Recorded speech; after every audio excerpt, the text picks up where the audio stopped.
Yeah, what's up everybody? Today we're going to be doing some more of the, I don't know, bag of milk series. Today we're going to be doing the milk outside a bag of milk game. And yeah, last time we played milk inside a bag of milk, and honestly I thought it was really quite interesting to see everything here. It was a really nice story. I mean, it was just told in such an interesting and odd way, let's be honest here. And I mean, it was just really short, really sweet, and you know, I really like that you could get so much from it as well. That was a really positive thing. So I think that, you know, this game, firstly, it's longer. Secondly, I mean, judging by the achievement count as well, but I have actually read online that it's way longer, which is a really good thing. And yeah, so it's not only going to be longer, there's probably going to be more content, and also it's just going to be more interesting as well. I mean, I've always begun this story thinking just, how am I going to continue from what I read last time? I just really don't understand it, so I'm really quite excited to see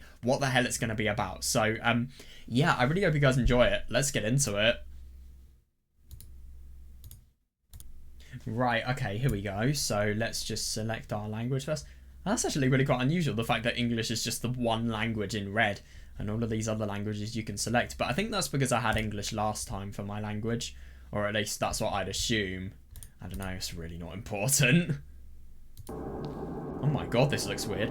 Wait, hang on a second, what the fuck? Is this the character that we have been playing as? Oh, this looks so much more advanced already, what the fuck? Who the hell is this?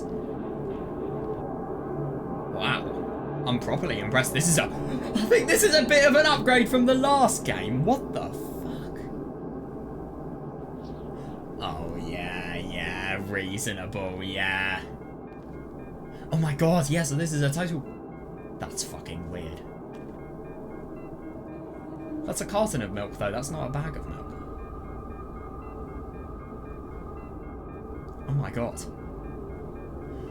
Yeah, god, you can just see whoever this person is, they're just getting totally terrified. Yeah, no, my god, I remember that scene so much.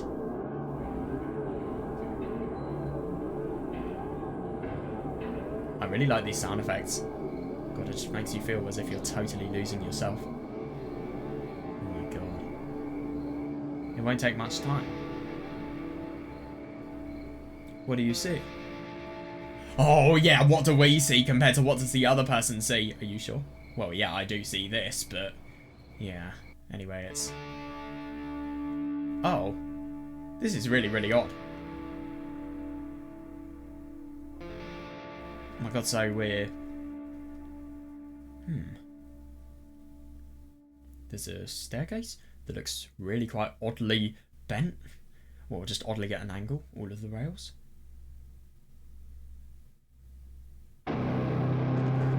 Oh, God.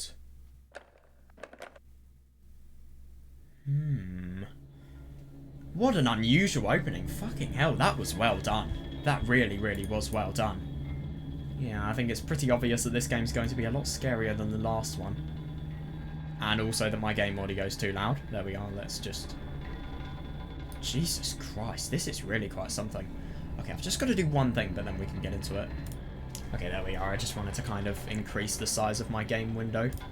Right, yeah, this looks fucking amazing. Isn't it interesting just in that scene in which we were opening the door and we were just on the door handle, hand on the door handle, and, you know, we were just thinking, God, probably just thinking about the flashbacks of, you know, what has happened if we have refused to do an order from our parent. Or at least, that'd be my assumption. Continue. Well, yeah. I've got to start a new game first. I don't know why I thought continue. Oh my god, wait, hang on a second. So what are these things? Oh, that's really unusual. What the fuck? Oh my god, that's what this person is seeing around. What the fuck? So, yeah, interesting about the fact that they have red eyes, and that does totally make sense, because last time you remember her saying about, you know, that bear that she saw, and, you know, the fact that she thought that was a car. Right, I'm walking to my room, trying not to look around. Playful shadows, yeah, dance around me here and there. God, they dash all over the walls, the ceiling. Okay, yeah, that's weird. Jesus Christ. Yeah, one of those shadows whizzes past me, touching my face ever so slightly. I smile and continue walking, paying it no. That's so weird. Fucking hell. Yeah, no, seriously, yeah. Sometimes it's so easy to lose self-control and track of time, especially if you see stuff like this. I mean, my god, just from this image alone is terrifying. Spinning into joyful dance. But I'm in a bit of a hurry here. Mum told me to go to bed. God, how do you sleep with stuff like that near you? Like, serious question. Oh, God. I walk past the kitchen on the way to my room. The door is shut, but I can tell the chilling air coming from the... Oh, I can still feel the chilling air coming from the other side. My first thought is that there's a living corpse blowing into the keyhole. What the fuck?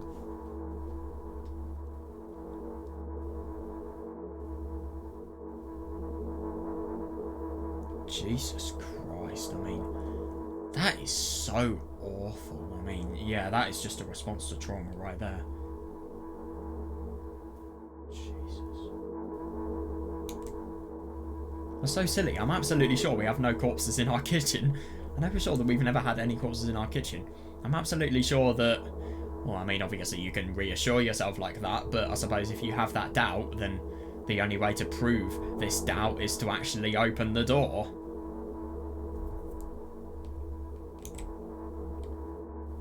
That's really, really unusual. So I wonder what's going to happen when this girl opens the door. Oh, she's running.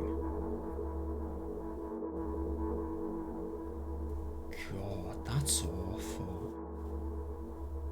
That's insane. So just going to your room, just doing something as trivial as going to your room, and you see stuff like this. That's unreal. I break into a run and dash towards the closed door. The shadows intensify their chaotic dance. Are they trying to stop me or calm me down? I don't know. It doesn't matter right now. Don't you get it? I wave my hands as I run, trying to chase away my annoying pursuers, but then I suddenly realise that I won't be able to stop in time. I've got no other choice but to break the door. Break the door?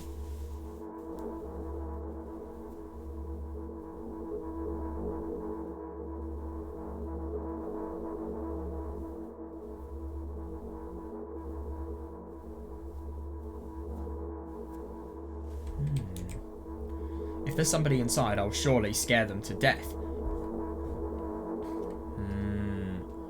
Oh my god, yeah, if there's somebody inside, I'll surely scare them to death. But wait, how can I scare to death someone who's already dead? No, but the only thing is, it's just interesting to think about the fact that this person, you know, they've initially thought that there's somebody dead. There could be a possibility of someone dead just because of, chilled air, really. They've got no basis, they've got no smell. They're just scared, and they're not really thinking about what could happen if this wasn't the case. And also, you've got to think about the fact, oh, there's no mouse, so I can't really refer to text. That's annoying. Yeah, but like, scaring to death and as well, I mean, you're just so irrational that you think you're doing that. And also, like, you just can't make your mind up as well. It's the worst. Yeah, what if it revives them? I mean, Jesus. I couldn't fully complete my thought when my shoulder hit the door and it flew open. God, is there anything there or what? God. What the fuck? Who is that? Yeah, no. Oh. That's really weird. As I expected, there was no living corpse inside, but there was a bag of milk I bought today. Sitting right in the middle of the table, watching me with its unblinking eyes. I stare back. Nothing happened. Yeah, that's just so weird to think about the fact that you not only see shadows, you just... I just really wonder what characterizes things like these. I mean, maybe it's just a fear that is quite literally personified into something that you can see and visualized as well. It's so odd, and the fact that isn't it interesting that I swear this person sees eyes on everything. Like they saw eyes on the bear that was actually a truck in the last game. They saw eyes on the fucking bag of milk and these hallucinated shadows as well.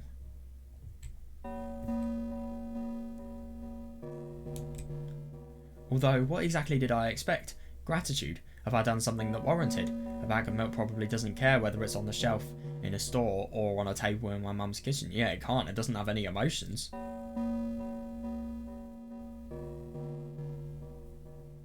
Well, I mean, I think this person has done something that has warranted it. They've bought somebody a bag of milk who couldn't be bothered to buy it themselves.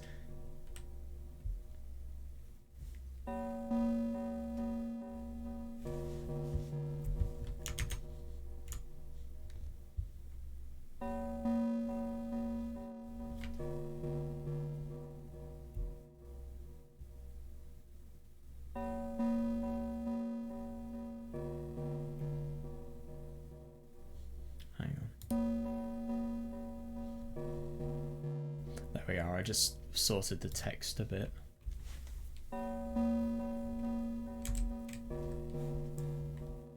On the other hand, nobody would drink milk inside the store, which means I took it from the safest place in the world and into the scary unknown. I'm so sorry, you poor thing. Yeah, that is really unusual. It's actually quite interesting, that. I mean, yeah, no, I do kind of see that. I mean, I just think it's so sad that this person, I mean, I just feel like they're a good person. I mean, let's be honest, who would have a thought like this if they were a really bad person? I think they're a good person, it's just they have a shitty life, so as a result of that, you know, their bad side is the thing that makes them the most deadly. It's just really sad.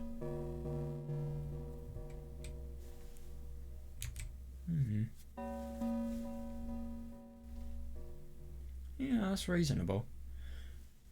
Yeah, that's really odd. You know, the fact that even though this is a bag of milk, this person kind of views it at the same level as she'd view a human. It's really weird. I turn away in shame and leave the room in a hurry. I only bring others trouble. I walk toward my room through a narrow corridor. What the fuck is that? What the genuine fuck? Oh my god, that's really, really odd to think about. Look at those weird, sort of, those really, really weird images that are flashing. I think that's like the true form of the creature that is being present. Jesus Christ, I meet a familiar formless creature at the door. It looks me in its clutches and starts sniffing every inch of my body like a hungry dog. That's weird.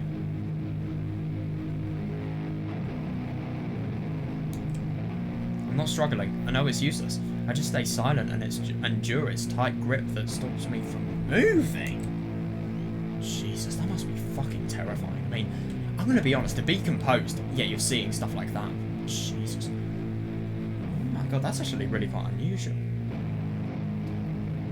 Wait, hang on a second, I don't really understand. Is this his mum? Is this her mum? I don't really get this at all. That's just so unusual.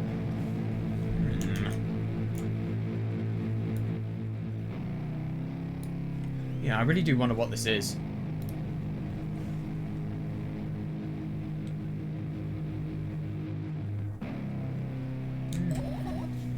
Again?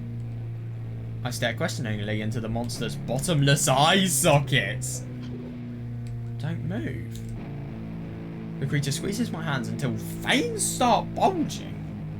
And I just keep staring into the black cavities where its eyes should be. Ignoring all pain. Jesus Christ. I've promised so many times. Stay put. What the genuine fuck? Okay, I think it's a really realistic question to ask. Is this weird creature this person's mum? The moment it says that, its claw pierces my arm. I don't feel anything other than the barely discernible crawling under my skin and the ring of tightly sprung sinews. Jesus Christ. But then the claw injects its venom into me. That's so unusual.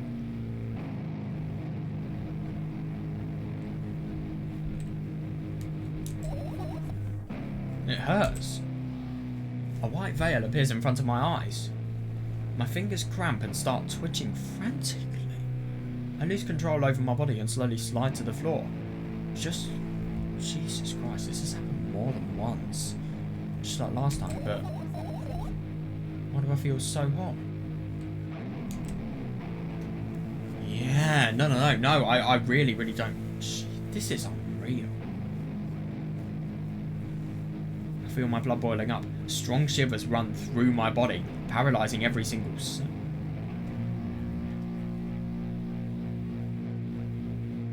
While my veins and arteries heat up, almost bursting from that pressure. Jesus, yeah, I can't imagine how high this person's heart rate must be. And fucking hell, this person is just trying to go to bed to get some sleep. I mean, it's just insane to think about, you know, what happens.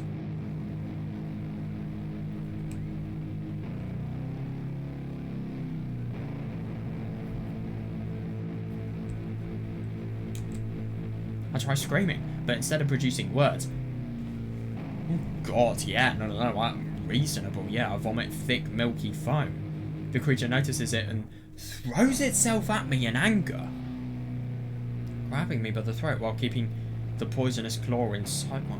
Jesus.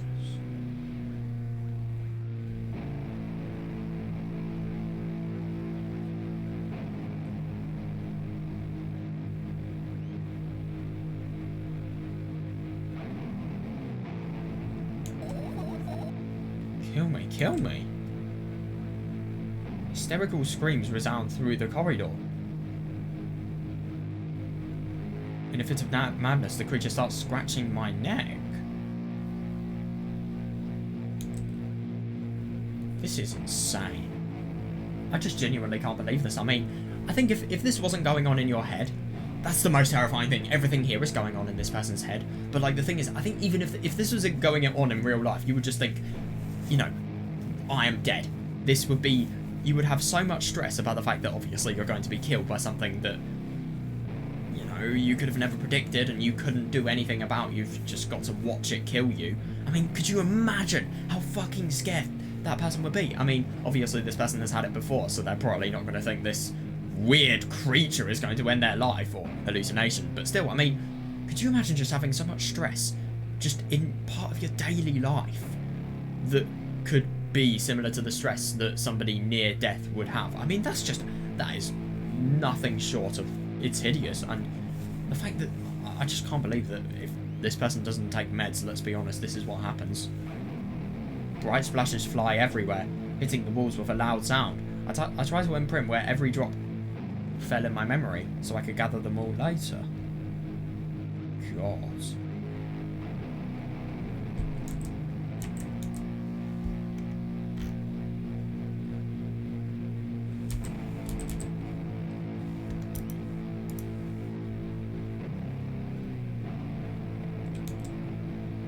I need to remember. I need...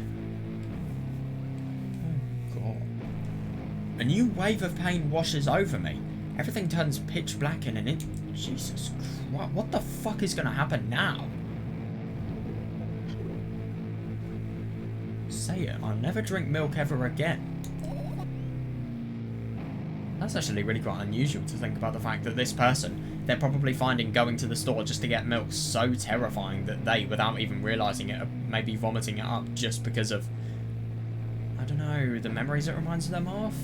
I don't know, I don't think that's likely. I think maybe this person could have just felt sick because of milk. No, but the only thing is, I mean, this person has drank milk and then, you know, it's as if this monster has just totally tortured her just because of the fact that she has. Say it. Never drink milk ever again. Say it again. I'll never drink milk ever again. Yeah, God, no, yeah. They're definitely saying it. And isn't that unusual after that, she can peacefully rest? Jesus Christ. Oh my God, so this is... God damn, so this is the girl that is just... suffering so ridiculously much. What an unusual soundtrack. They really do well on the eeriness here. I finally get to my room. Jesus, I know, I mean, firstly you pass out. Secondly, you see something that is so insanely terrifying. And thirdly, I mean, dude, how does this person live? Like, I'm not even joking. How the fuck does this person live? That's insane, I mean.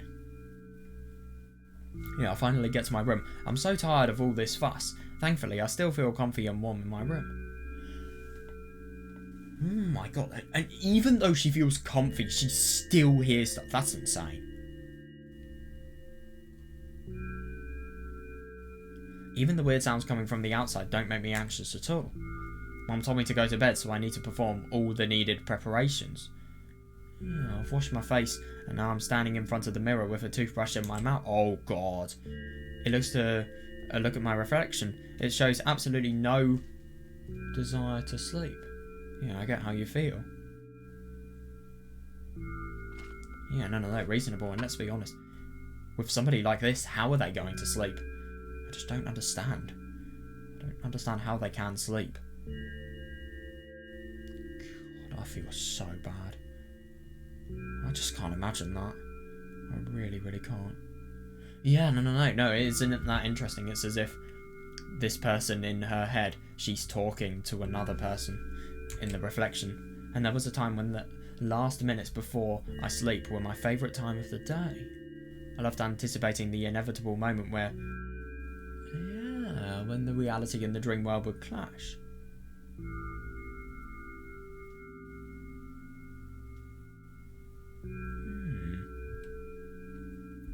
That is reasonable. I can kind of see that.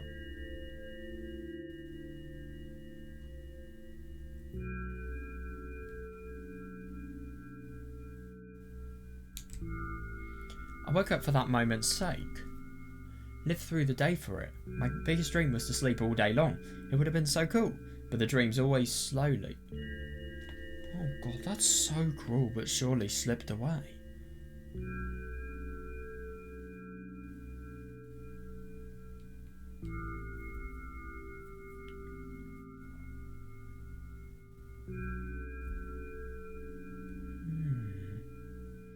That's actually really quite interesting. It's just so... this person is always really, really unusual, but I think that's cool.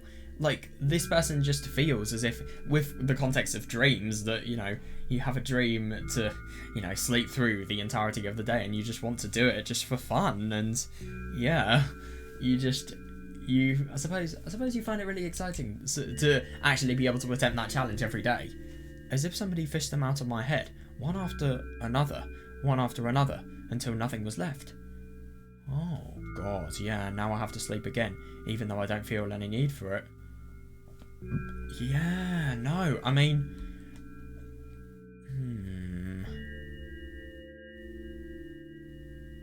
I wonder if it was because of meds. I don't know. It's really hard to tell. I mean, well, then again though, I mean, when you sleep well, you dream. Or at least a lot of people say that. So, I mean, I really do wonder if here, this person, because of obviously her illnesses, mentally, hasn't been able to sleep well.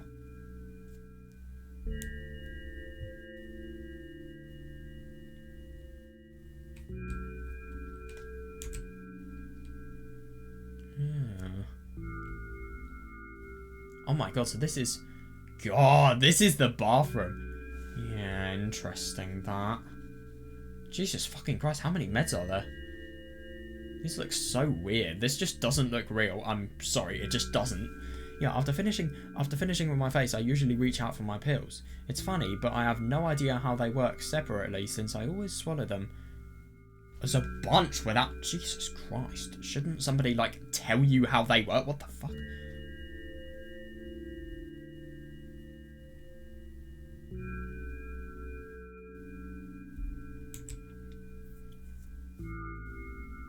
Now...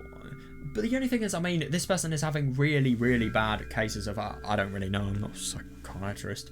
I'd assume it's, like, from a guess, like, DID or, I don't know, MPD or something like that. But, yeah. I mean, do you think that it could potentially be worsened by the fact that they could potentially be irresponsibly taking medication? Because they could be ODing? I don't know. Now I want to have a better look at it to twirl it between my fingers. To chew on it. Oh, right, so before she was just swallowing them in clumps.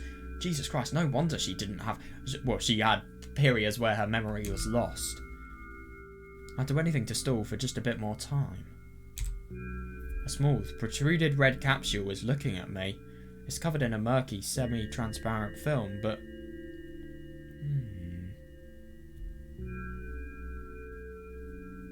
But I can still discern its contents. So, what do we have inside you? I gently press on the capsule from both sides, and to my surprise, it turns out to be soft and squishy. Oh. Oh, right.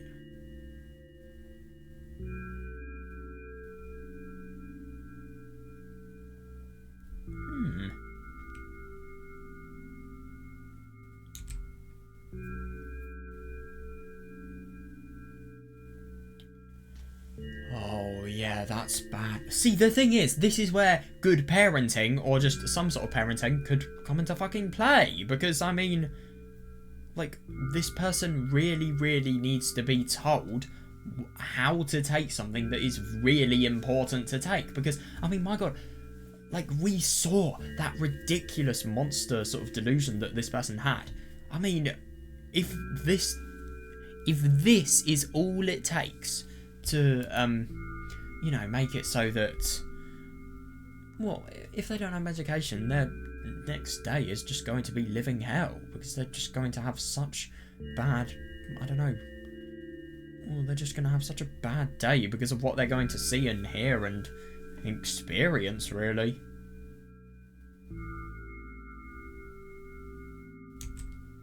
Next was a flat pill of the same blood red colour. There was some letters printed out on it. Oh, I get it.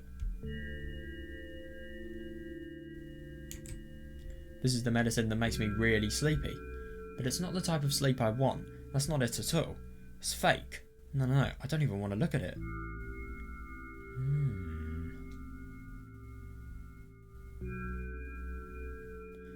That's actually really quite interesting to think about the fact that it's not the type of sleep this person wants. But yeah, fair enough. I mean, if it's forced sleep by, you know, chemicals that quite literally alter your brain chemistry, I mean, yeah, sure, I can see it.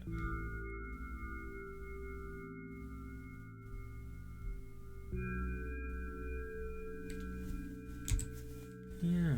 Oh my God. Yeah, the pill flies into the waste bin as well. The next half an hour goes by in a similar fashion. I study every pill from all sides, and then I find a reason not to swallow it. Jesus Christ. Yeah, God, isn't it just funny, the fact that everything we learn about this person, like, the more, not only the more I feel bad about them, but just the worse it becomes. I mean, you know, firstly, I mean, I couldn't imagine medication like this being cheap. Firstly, there's probably going to be a lot of trouble paying for it again, because this person quite literally is wasting medication, and they have had no guidance on how to, you know, actually take this stuff. And also, we've got to think about the fact that, you know, was either a lack of parenting going on, or the parent is asleep. It's one of the two. I'm going to be honest, I feel like, I don't know, I don't think this person has a good parent. I invent my own medicine instead and enjoy... What the fuck? I invent my own medicine instead and enjoy swallowing them one after another, letting myself drown in their healing... Jesus Christ. Okay, well, I didn't expect that to turn into basic domestic drug use. Right. Jesus Christ, this person may be really sick. Hey, my neck doesn't hurt anymore. Hey, my hand doesn't hurt anymore. Yeah, no, that's just really horrible. I mean, I don't really understand what was happening there. I don't understand if that monster was either this person's mum, or if it was a genuine hallucination and these... I don't know, and somehow the pain is being hallucinated. This is the worst thing, and this is kind of the thing that's the most sad about reading this person's thoughts. You know, you don't know what it is. It's happened, objectively. No, it either a hallucination has happened, or, you know, something with regards to her mum has happened, but you just don't know. You really don't. Hey, my hand doesn't hurt anymore. Hey, my head doesn't hurt anymore. Jesus. Yeah, hey, my heart doesn't hurt. What, because it was beating too fast, I'd assume? Yeah, because she fucking vomited. Hey, my stomach doesn't hurt anymore. Are you sure you don't feel lightheaded and you're losing feeling in every single limb? Hey, my eyes don't hurt anymore. Jesus, even eyes. Oh, God.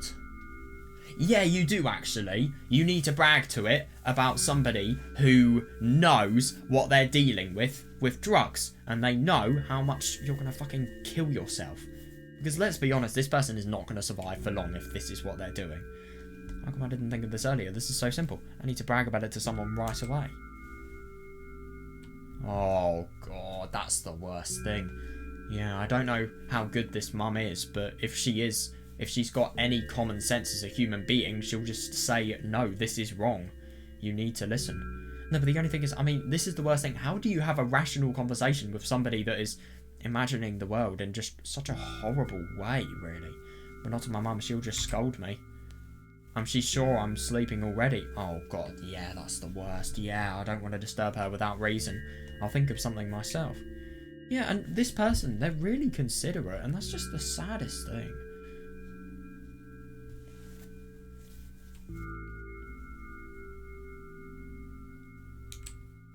Besides, I just really want some small talk.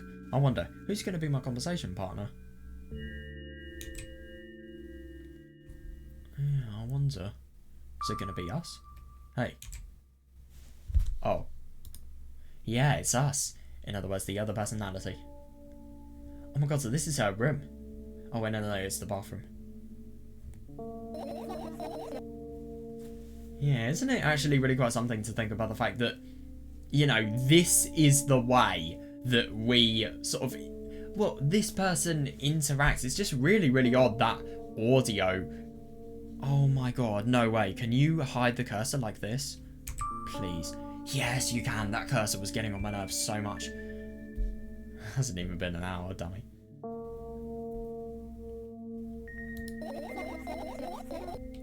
Why does your voice sound so grim? Naturally, I've read the manual. Judging by the pictures, the overdose... Oh, God. Judging by the pictures, the overdose side effects are the usual headaches, dizziness, exhaustion. Yeah.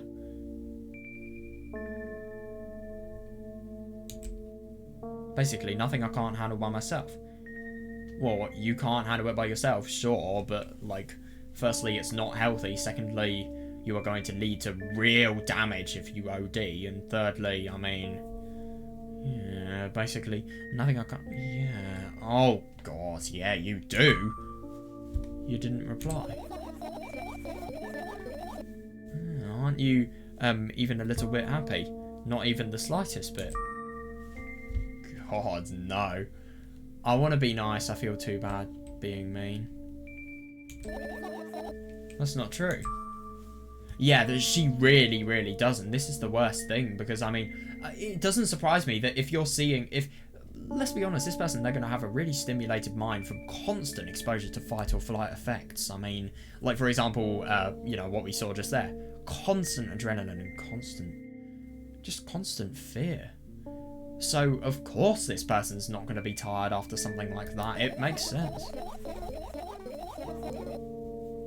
No, you've been in control for way too long already. It's my turn now. Alright. I'll just stay silent until the medicine's effects wear off. Yeah, because when this person's medicine's effects wear off, I don't know what's really going to happen. I mean, it's either going to be the case that, you know, they are going to pass. I don't know when the medicine's effect...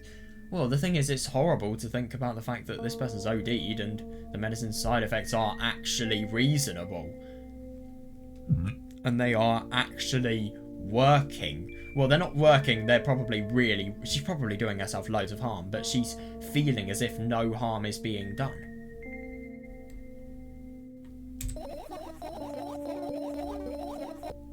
Hey, you can't do that. You need to do your best to make me feel better.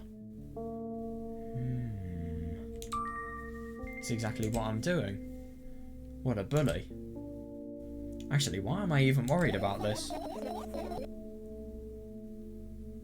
In reality, I don't need you at all.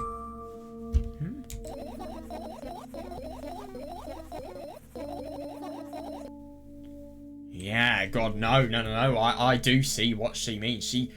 The worst thing is that she does actually have a point. I'm so energetic and I feel great, which means I can do anything. And you can only watch and agonize over your uselessness. Yeah, reasonable.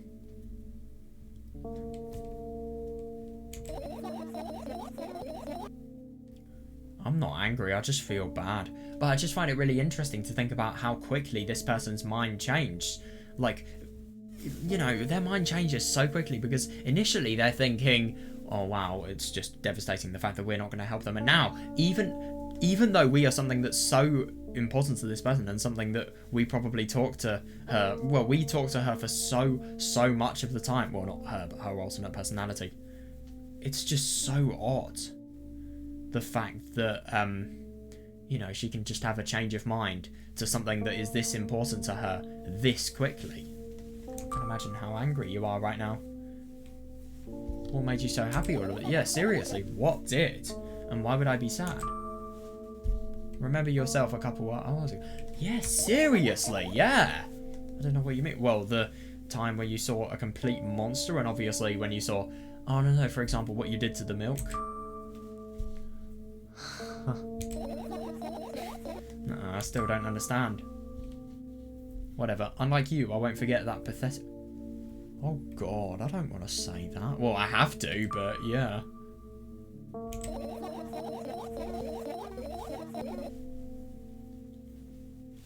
Yeah, no, and I find it really interesting to think about the fact that this person, you know, what she firstly thinks is that we don't matter, and then, you know, like a normal human being, we would retaliate, and this is kind of what's happening here. Don't even try ruining my mood. I want to have fun while we're together, alright?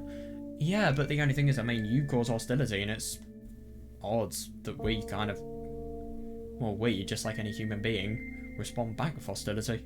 Don't even try ruining my mood. I want to have fun while we're together, alright? So you're the one calling the shots now. Well, let's see how long you can last. We'll see, yeah. That's interesting, so we're gonna have... Oh. Yeah, no, I mean, this is the worst thing. I mean, of course, somebody like this is going to feel deprecation. It's just... I'm sorry, but you can't not feel self-deprecation if you're not in a state that is as bad as the state she is in. Like, it's just impossible not to. But, like...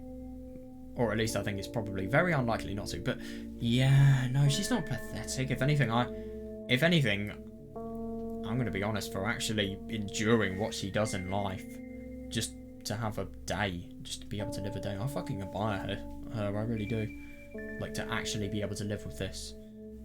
Like, it really must take something to do. So, I do actually genuinely think that. Am I really that pathetic?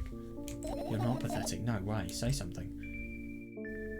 Oh, God. Yeah, God, look at those mood swings as well.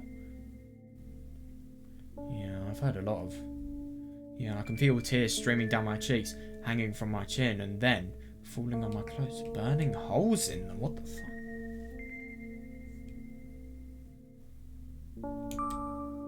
That was fast, but not unexpected.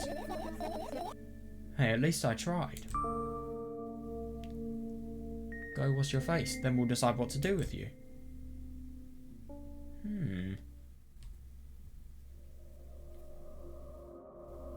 My god, that's really unusually ominous. God, I'm in front of a mirror again. I keep on staring at my reflection, trying not to get distracted by the sneery looks the walls are giving me. Trying not to drown in their giggle. That's insane. But then, me in the mirror also shows a creepy smile. What the fuck? This is terrifying.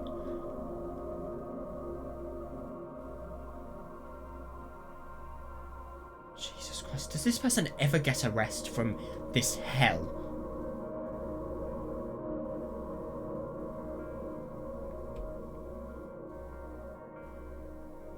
I mean, that's insane. I just don't understand. I mean, it's just so weird to think about the fact that there are inanimate objects that are right beside you. And it's interesting what this person does. Like, for example, seeing, you know, the emotional significance in a bag of milk being taken away from its home and safe place, which was the shop. And, yeah, no, and just... She always sees more emotional connection in inanimate objects, and she thinks it's natural because of the fact that it's as if these things are communicating to her.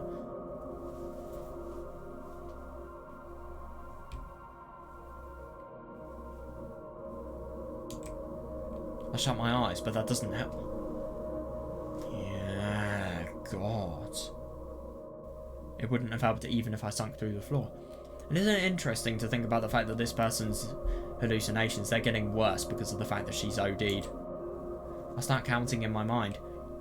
2 squared. That's unusual. 2 squared, so 4. 2 by 2 squared, so that's 8. A square squared.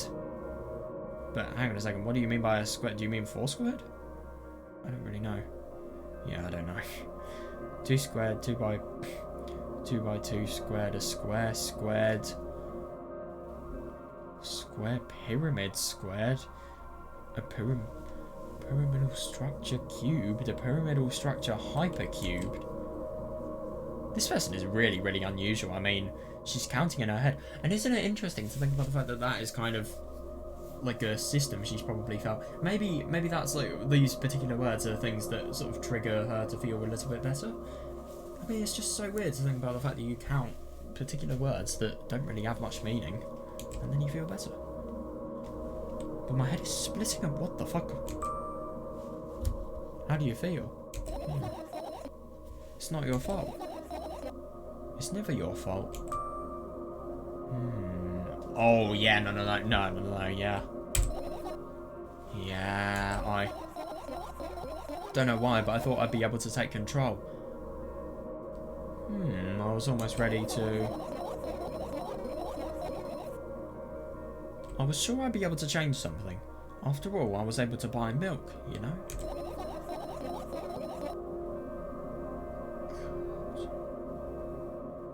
You ought to know how challenging it was. Oh God, so now we're probably going to see what's happening? Oh no, we're going to see, oh God, evil. Oh my fucking God, please don't OD. Oh. Yeah, I mean, let's be honest, I mean, if this person has had such a hard day going out and trying to buy milk, if they have then had, well, if they had then had a really, really difficult day, of course they wouldn't want to take medication. It's probably just trusted by her mum that she does take the medication every day, but obviously, why would you want to? I mean, it must be horrible stuff, and I don't know what, you know, I don't know what meds of her mental illnesses would be like, but I can't imagine them being very nice. They're probably fucking disgusting because of how chemically engineered they are. What a stupid decision, right? But the only thing is we're encouraging her irrationality, though. I don't want to do that. I want to be realistic. Yeah, it is dangerous, though. Seriously, I know. And you keep pushing me. Then why did you do that? Oh, yeah, that's interesting. I felt like I'd be able to... So what this person does is she feels as if she can fight something on her own and without her, you know, comforting alternate personality. So she just tries to do that and sees if she can. I feel like it's just really interesting how these people cope, really. It's just so weird to think about the fact that they probably quite literally see someone else. I wonder what this person looks like. I felt like I'd be able to fight it on my own. It's true, the pain subsided for a bit at the time, but now I feel it tripling for... Yeah, no, exactly, that's the thing. You're gonna have to get your stomach pumped in a fucking hospital if you're not careful. Like, seriously. Dude, just call the fucking ambulance. Like, seriously, I'm not even joking. Call the fucking ambulance. This is an emergency, like, seriously. I mean, the thing is, it's impossible to tell what's actually inside these pills, but dude, if these are, I don't know, like,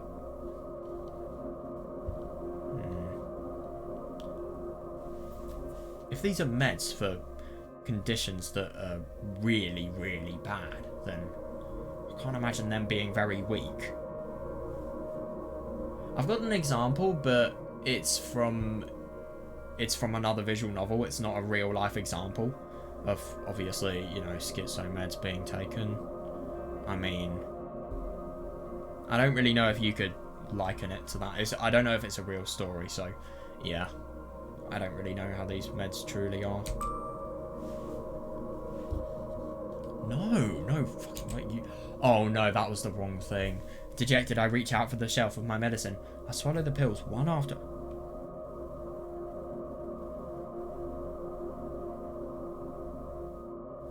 This person is a fucking idiot for putting so much medicine here. Like, they have no brain. Dejected, I reach out for the shelf of my medicine. Yeah. I swallow the pills one after another, chasing away the unpleasant visions that keep floating up and... God, and I know, this is the worst thing. I mean, they just always come. Of course you would want to, you know, take these things. You may feel even dependent on them.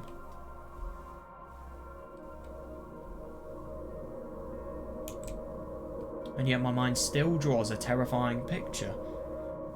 Lumps of coagulated blood in transparent coating travel down my esophagus, scratching its soft walls, leaving behind furrows. Isn't it interesting to think about the fact that, you know, blood is the way this person likens their meds? Because that's probably just an indication of how much they hate their meds, which, let's be honest, it's reasonable. I mean, whenever I mean, not mental illness ones, but whenever I've taken meds for things, fucking hell. There was this one medicine I had that was, it was this disgusting black medicine. Fucking hell, it was horrible. Also, there is something that's really pissing me off. Right. There we are. I remember I once took this disgusting black medicine and... Oh my god. That stuff. I can't remember exactly what it tasted like, but I just remember it tasted fucking awful. Do keep in mind that I was a really young kid at the time, so I don't remember anything from my childhood, to be honest.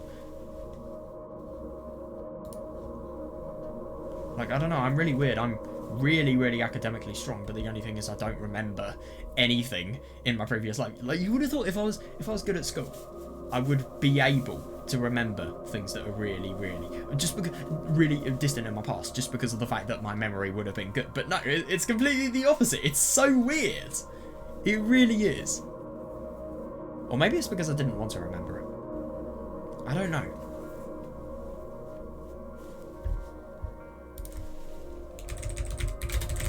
I just want to search the... Alright, so furrows refer to, like, narrow wrinkles, so it's as if these medications are just scratching the surface of the esophagus. God, I shake my head violently. I don't care if it makes me feel dizzy or worsens my pain. I just don't want to think about something so... Oh, God. You know what you need to do? You need to get out of this bathroom. You need to... Well... You need to get into your room and you need to fucking get out.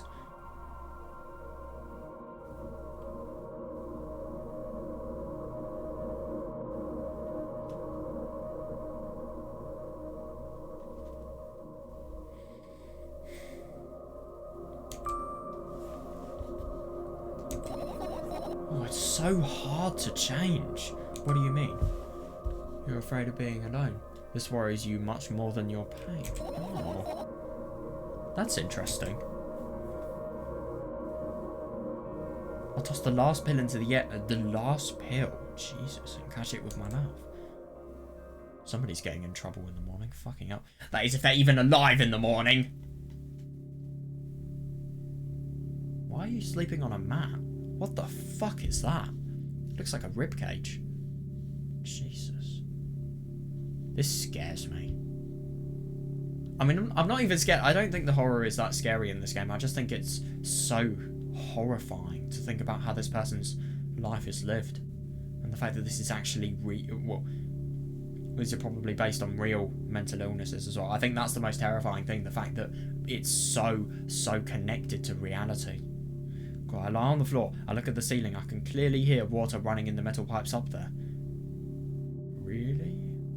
It's kind of hard to tell. It depends on how the house was built, I suppose. Well, I mean, if she's sleeping on a mat, let's be honest, they're not going to have a very good house.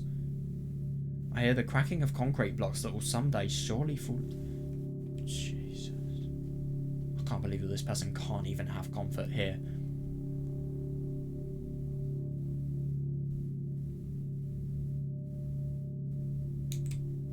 But I'm not afraid of that at all. I can't imagine my death coming from above. Rather, it's rearing its claws from somewhere else.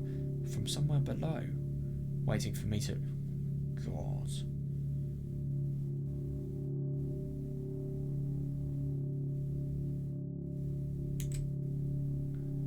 Yeah, losing focus, waiting for her to lose focus as well. We really can't forget about that because, you know, this person is probably... Yeah, do you want to talk about it? Yeah. No, I've had enough of talking.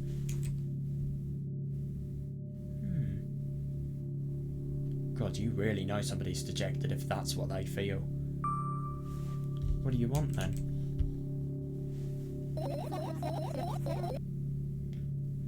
Just want to lie down for a bit.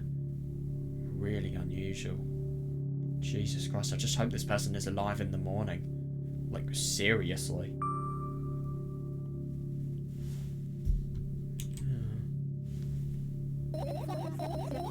Can you stay silent, please? I need to get my thoughts in order. Yeah, but the only thing is, with a person like this, what the fuck does that even mean?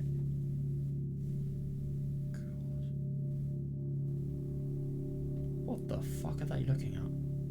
Hang on a second, what's that? Is that her hair? I think that might be her hair. And this might be the ceiling. It's kind of hard to tell. It's a very abstract piece of art.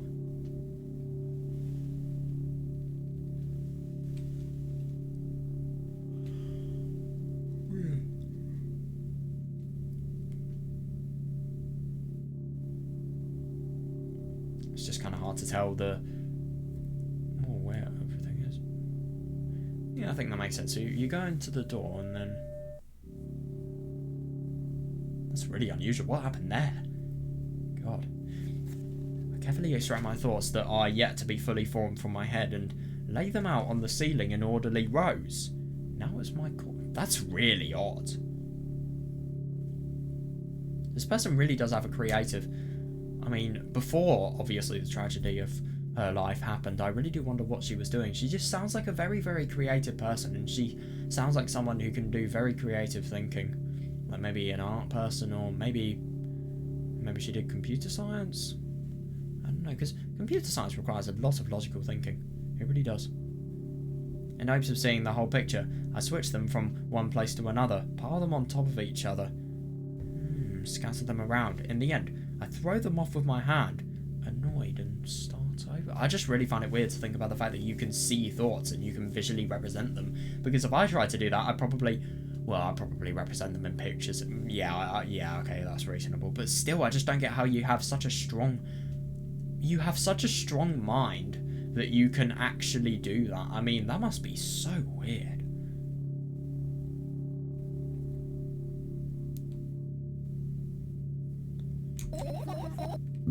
I can't do it. You can always imagine your thoughts are as something small and swarming like cockroaches.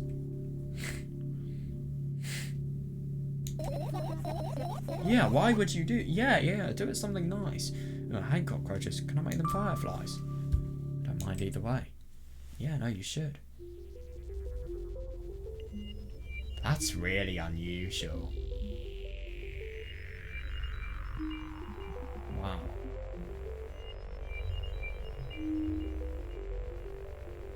I don't even have time to blink before my thoughts start whirling all over the ceiling of their own accord, forming whimsical patterns. Yeah, no, that's so weird. I can only observe them and wait for the right moment. Oh yeah, isn't that really interesting? Because, you know, if you remember the delusions she thought about the visual novel related stuff, these are... Oh wait, no, this is a wait for silence, never mind. These aren't... I thought those dots, those ellipses were indicating thoughts that she didn't want us to see. It's just that moment doesn't come. Oh god. Yeah, no, so she's kind of waiting for the fireflies to stop just so that she can remotely organise her thoughts. Yeah, the mocking sounds of flapping wings coming from the ceiling make... Yeah, no, reasonable, yeah. And it's just so horrible to think about the fact that this is the way you organise your thoughts, but then your alternate personality has suggested something to have a solution to something that initially wasn't working, and then it's like this, and it's just even worse, and it's worse than the problem. I mean, my god, how do you have this much restlessness? I mean, you know, beforehand this person was at peace, and now, you know, they are just totally chaotic, and she's... I mean, my god, this is seriously... This is just deadly. This is nothing short of deadly. Someone like this, they need so much looking after. They really, really do.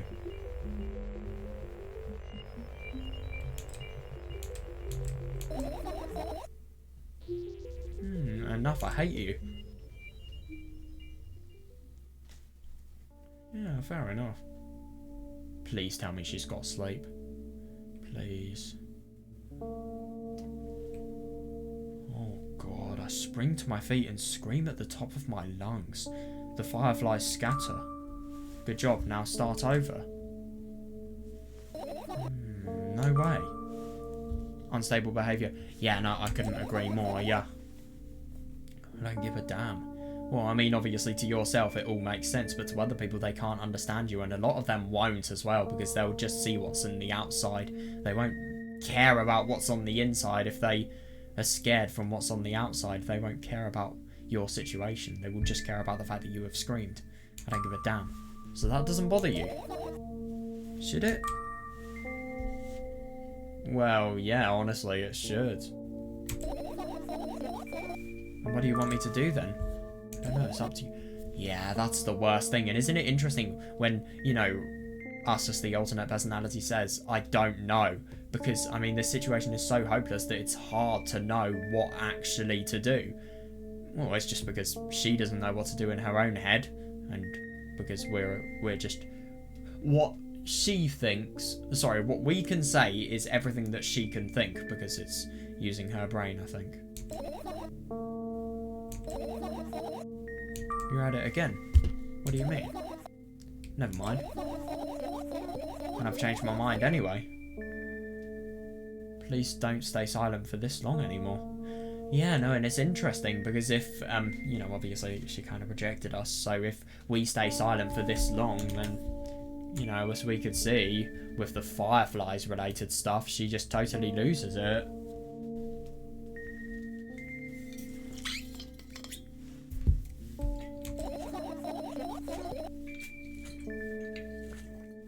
No, fair enough.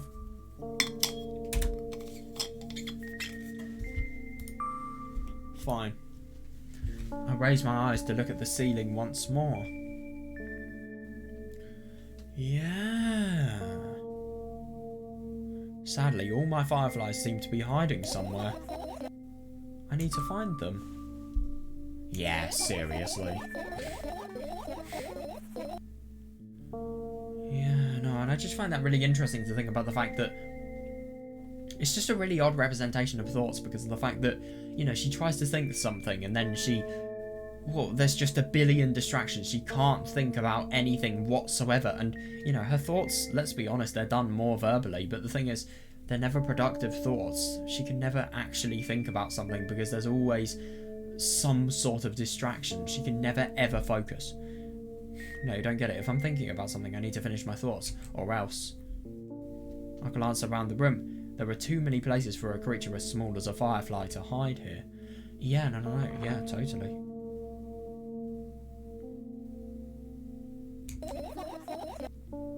They can be anywhere. Yeah, no, I heard that. Oh god, yeah, she's not going to sleep, let's be honest here. Jesus Christ, I'm scared to think about what's going to happen when her mum discovers. Her reaction is really going to determine how good of a parent she is, because it's not only going to show how understanding she is of this girl's conditions, but she's also going to see, well, we're also going to see just what she thinks about her mental illnesses, let's be honest here.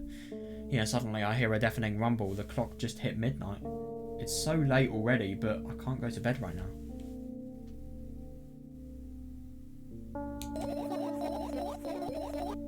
Will you help me? Please, tell me you will help me. Yeah, I mean, I want to help this person. Come on, stop bullying me. You promised to talk to me. What were you thinking while lying on the floor? Yeah, seriously. What do you mean? You should know it better than anyone else.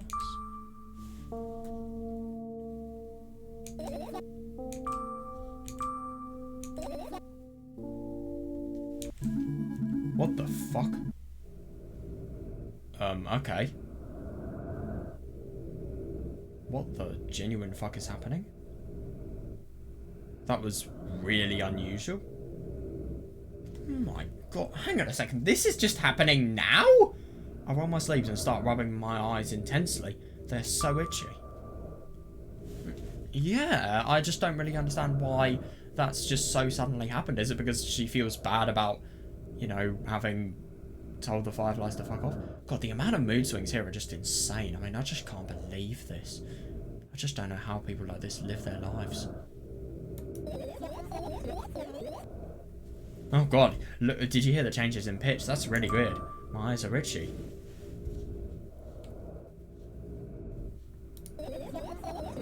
Who is he?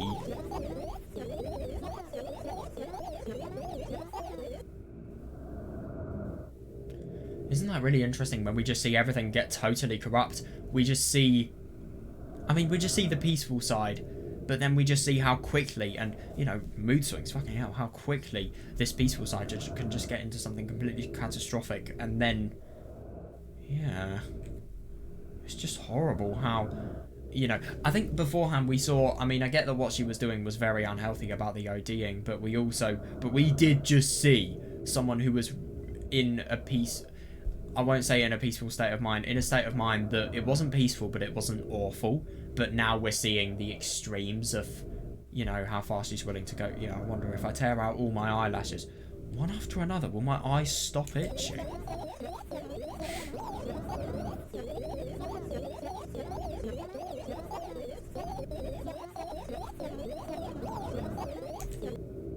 That's really weird.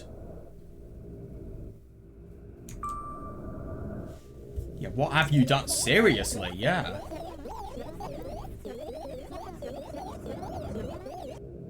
I need to gather the glass. Has she broken something? And then I need to have a bath and then... Here, drink some milk. Oh my god.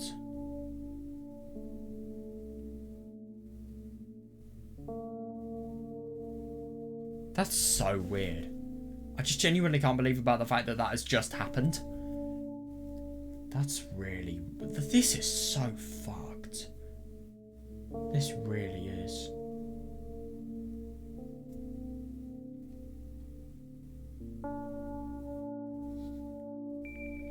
Yeah, no, and I totally see that, and it's just interesting how fast this person's mood swings. It's so weird. Yeah, and isn't it interesting, you know, why don't you drink some milk? I think she has trauma about that. I think this has genuinely been so hard for her that she actually has trauma just because of how scary it must be. Why the fuck is somebody so... Her mum is a fucking idiot. Why would you leave somebody this vulnerable out on their own? You need... Somebody like this, they need constant surveillance and supervision. They really, really do, because, you know, they're so vulnerable. And, you know, with people like these, if they are looked after the wrong way, they're either going to cause damage, they're either going to kill someone or themselves, or, you know, something horrible is going to happen, basically. Like, you just need... You really, really need... Oh, God, it's horrible.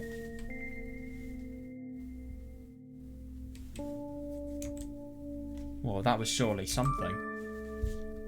Will you tell me or not? About what? Let's look for the fireflies instead.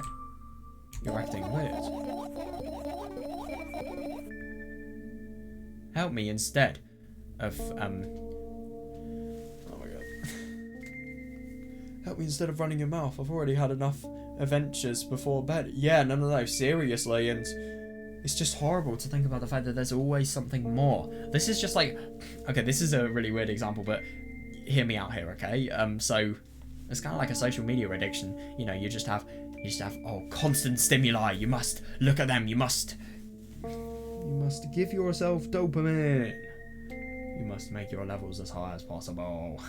No, but anyway, on a serious note, you know, just constant stimuli, and you just think, oh my god, oh, yeah, I'll look at that, and oh, another thing comes up, oh yeah, let me look at that, just waste fucking hour of my life, and then, oh yeah, wow, so interesting, let's look at that other thing. You know, they just never ever go to well, they just never get the opportunity to have the self-discipline to sleep because of the fact that there's just so many external stimuli that are sort of ruining their capability of doing it.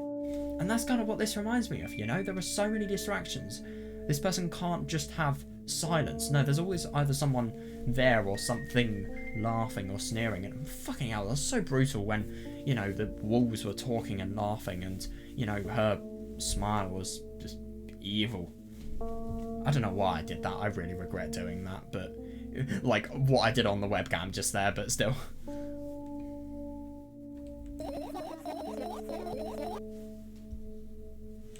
Yeah, I need to gather my thoughts quickly and go to bed. And that's the worst thing, you need to do it quickly. Going to bed implies you're in a relaxed state.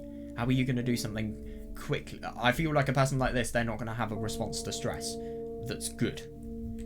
I mean, look at last video, what we played there.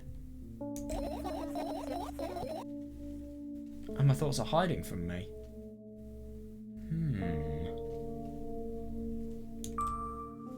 To be honest, yeah, exactly. Where do you look for them? Genuinely, yeah. And that's just the most awful thing, because it's just really quite funny to think about the fact that if this was a literary scene, you would think this is metaphorical. This is not really happening. The thoughts aren't really fireflies. But no, that's the thing. This person genuinely feels as if their thoughts are fireflies and they've just run off and she can't retrieve them either. I mean, that's insane. If you picture your thoughts and then just think that they've gone, what's stopping you from re-accessing that thought? I don't get it.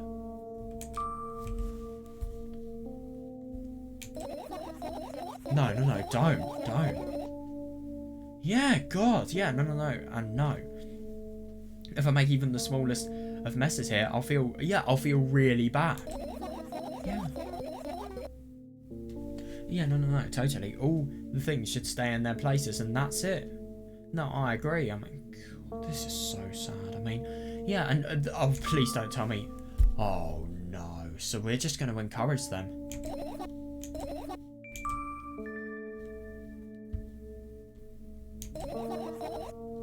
I don't and I won't.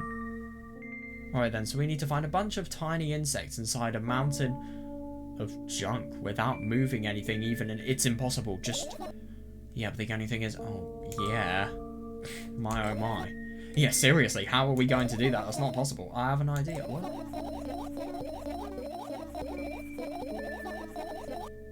Oh. Last time, becoming a visual novel character helped me achieve my goal. Now I want to become a point-and-click adventure game character. You know, these games have moments when you just look at different objects and something inevitably happens.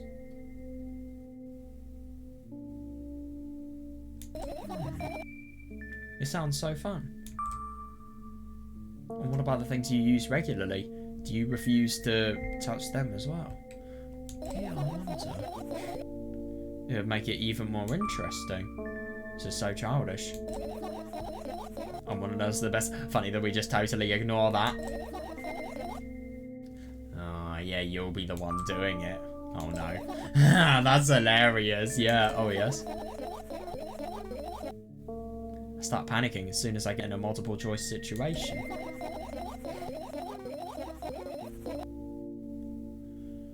Yeah, no, that's fair enough. So, you know, she's just too unstable, and as we can see here, she has had such a fucking hard time getting her thoughts together and actually thinking something straight. I mean, she can't think straight, let's be honest here.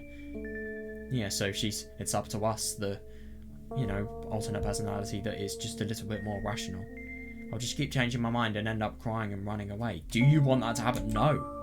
You're such a handful. I mean, yeah, sure, but at the same time, this is a person that needs looking after, you know? Just...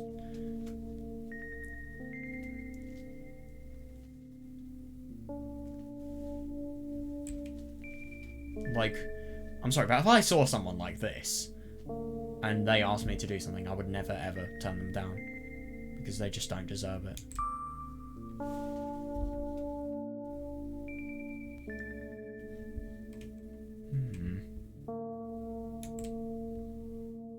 I go to the middle of the room and look around. Where would I hide if I were a tiny firefly?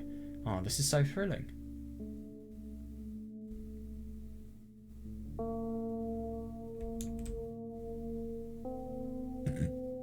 my heart gets warmer from the pleasant anticipation. No, but the only thing that's worst about this is the fact that this is quite literally looking for a needle in a haystack. If anything, it may be even worse. Hey. What? Look down. I look down. That's really... What? I look down. After a moment, a small ball of light and warmth crawls out from under my sweater.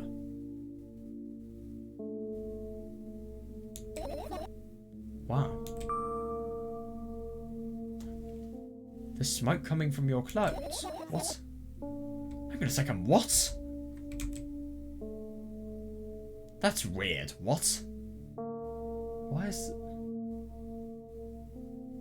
Wow. That's really interesting. I carefully grab the firefly. It's pleasantly, scorching to the touch. Is this genuinely a firefly, though? I don't really understand why our clothes would be on fire. I just don't understand. Do we have... And why are you putting... If there is a means of arson committing here, why are you putting it near a person who is not of a sound mind? I carefully grab the firefly. It's pleasantly scorching to the touch. I put it on my shoulder. I just don't understand. I mean... I'm sorry, little guy. Time to come home now. As if it was an order, the firefly slowly drifts up, circles around my head for a bit, and then flies into my ear with the speed of a bullet. That's really interesting.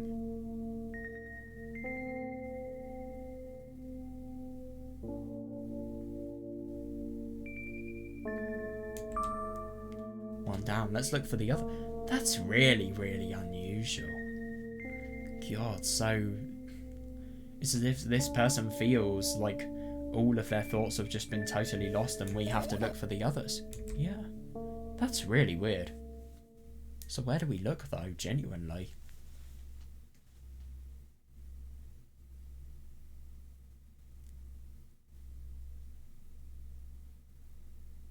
Oh, wait.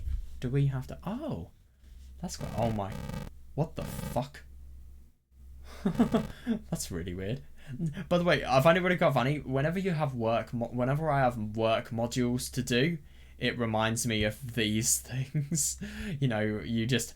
For example, in the workplace, hygiene hazards, you had to point and click to see the hazards that were associated with certain parts. It just reminds me of that. It's quite funny. Right, yeah. What? We can't even click that? That's hilarious. Isn't that interesting? So whatever this is... Are those cartons of milk? Used cartons of milk, I wonder? Oh, wait, no, it's right beyond the sink. Hang on a second, what the fuck? This is... I don't understand. So this person has a sink in their room. Oh. That's actually really quite surprising that they haven't touched it for years. I look at my laptop. I haven't touched it for years, so it's covered with a layer of dust as thick as my phone. God, yeah, bizarre item. I fear it. Why? Yeah, why? It's a long and boring story. Wonderful, tell me about it. I want to learn about it, yeah, I insist. I don't remember how it appeared in my room.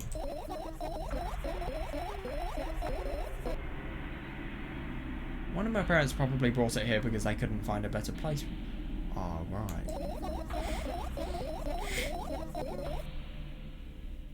That's unusual. I wonder why they encouraged.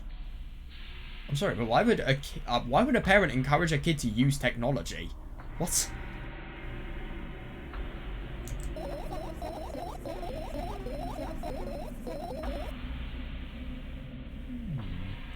Sure, I've spent my whole days in front of the screen. Games, drawing, engineering calculator, 3D modelling.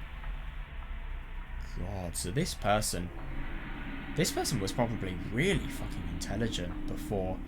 I mean, no, they probably still are intelligent. It's just horrible to think that they probably, if they never had, obviously, all of these really, really bad mental illnesses, they probably could have really made... Oh no, I feel bad for saying that. They probably could have got a really good job. That's just really sad to think. Yeah, no, I don't disagree. So much fun stuff to do. You had amusing hobbies. Yeah, no, seriously. Ah, yeah, I did before entering the web.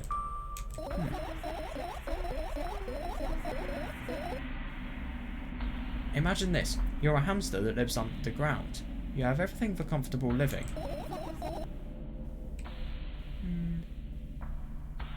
Yeah, I'm just finding it really quite hard to imagine a hamster, but yeah, I do.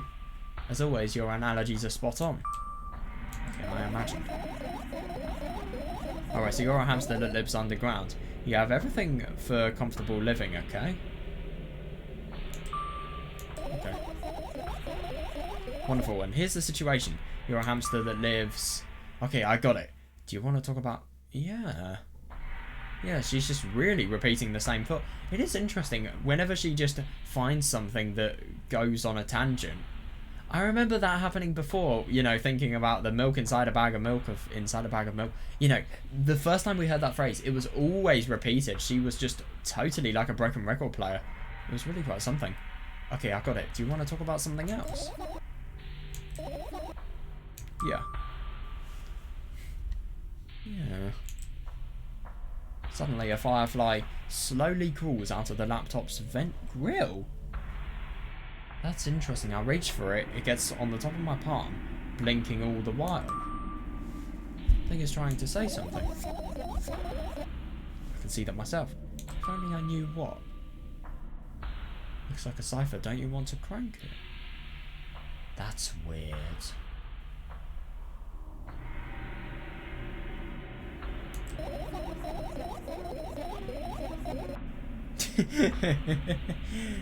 Yeah, that's interesting. The firefly stops glowing for a moment after that. Then it starts glowing again, as if coming back to its senses. Oh, that's actually really quite unusual. So even though we don't want to decipher it, oh no, that's actually really interesting. I think that just metaphorically kind of shows us that, you know, she probably has loads of thoughts that she just can't interpret well, so she just doesn't. And it wouldn't be surprising after we've seen, you know, that ridiculous thing with the monster, you know, just getting its claws, seeping it into the fucking skin of the arm. You know, stuff like that. For some time it thinks about the further course of actions, then flies up and dashes into my ear.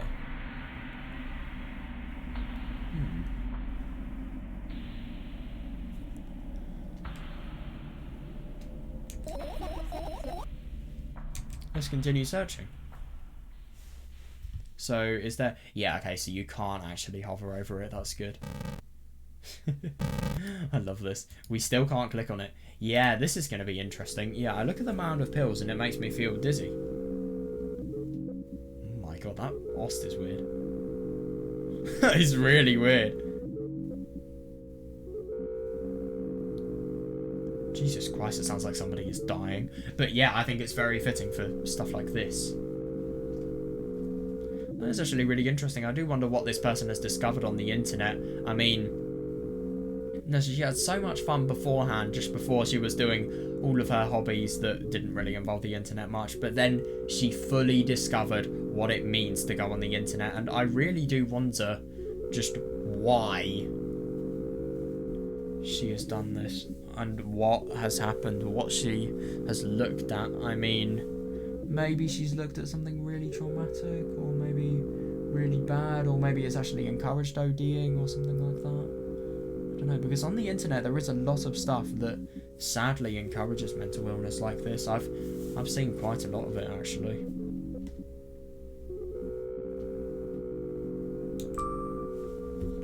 I don't. No, I don't blame her for feeling dizzy. I really don't. Yeah, Jesus, yeah. I almost skipped my dose for today. How reckless. I could have died. God, that's insane. No, but the only thing is, I mean, we have... Yeah, I agree. We have already fixed that because of the fact that we have drunk. We have ingested our pills. Yes, because you ordered me to.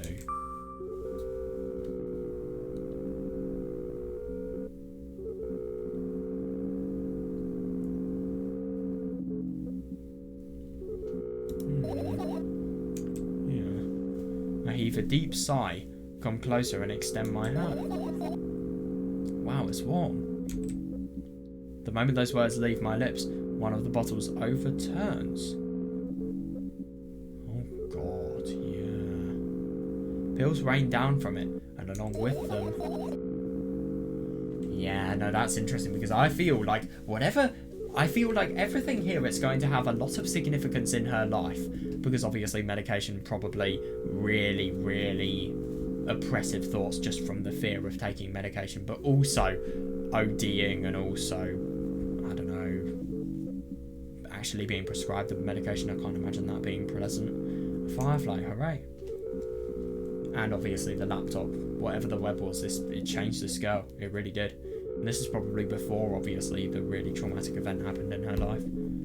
After circling above my head a couple times, it finally lands in my palm. The firefly rushes up my arm, and upon reaching my shoulder, crawls straight into my ear. My mind becomes a bit clearer. That's really interesting. No, so I find it really interesting that what we are doing, we're just basically encouraging reflection with this person. Is that a sleeping bag? It is. If it isn't, then I don't know what the fuck it is, but yeah. Let's see what the bin is. I get close to the waste bin and look inside it with curiosity. Oh god. Pill packaging. Jesus Christ. Could you imagine having that in your bin? Just as overflowed as this. That must be awful. Notebook pages and other garbage. Boring.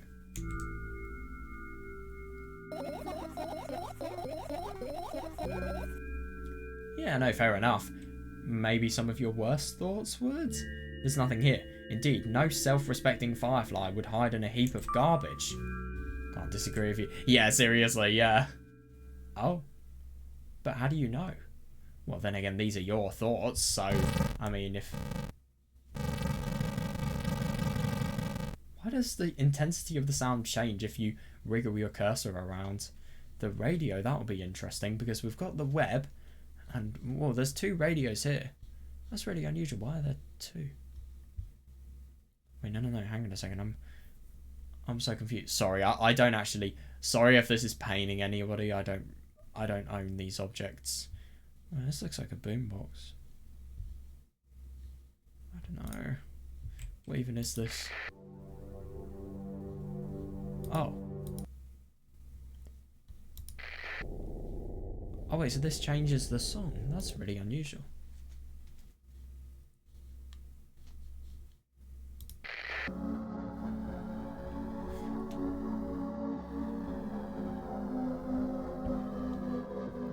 Jesus Christ. That's really weird. Oh god, we've just looked about... What is the point of these? So these just play random tracks. Okay. Right, so we've got the cabinet here. Probably the cabinet with all the drugs. I don't know though. This person has a really weird room. I tilt my head backwards and almost fall over. Oh god. The closet is hanging under the ceiling. At least 300 feet off the floor.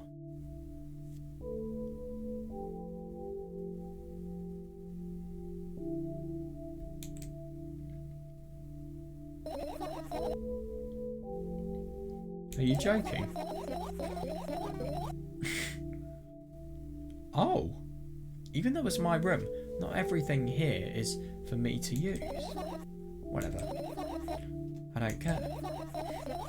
Yeah, I don't care at all. Like totally. And I'm definitely not worried.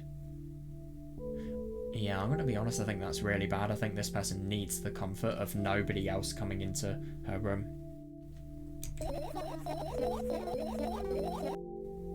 Not even the littlest bit. Not even a smidgen of the littlest bit.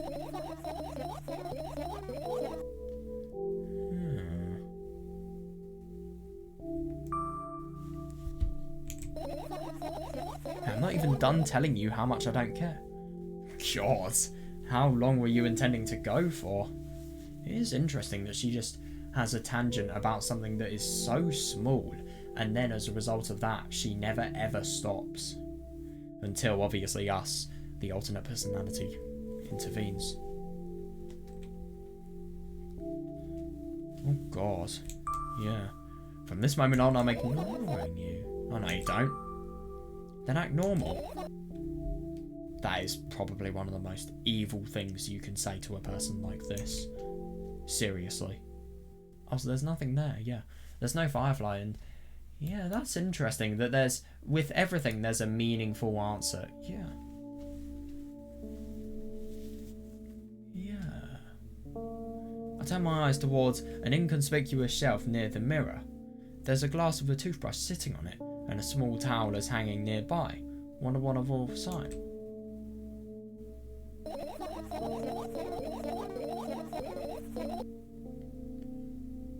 Yeah, no, fair enough. Yeah, no, I don't disagree. I'm going to be honest. I think it's just so sad. But I think this person is really intelligent. I really do. My fireflies are smart and good. They would never get in there. They know about personal hygiene. Okay, let's look somewhere else. Interesting. Yeah, this kind of makes sense. Now, I'll tell you what I find really interesting about this. You know, she's just thinking, what a wonderful sight. You know, she's taking comfort in basically a toothbrush in a cup and also a towel. I mean, it's just so unusual what this person has comfort in. Oh, we've got notebook pages, right, and duct tape. That's weird. Oh no, that's actually really quite unusual. Your usual notebook pages glued to the wall with duct tape. Right, what's on them? Because with this person, I'm going to be honest, it could be anything. Numbers are drawn on them. It's the only kind of information I can take in without trouble. Oh god.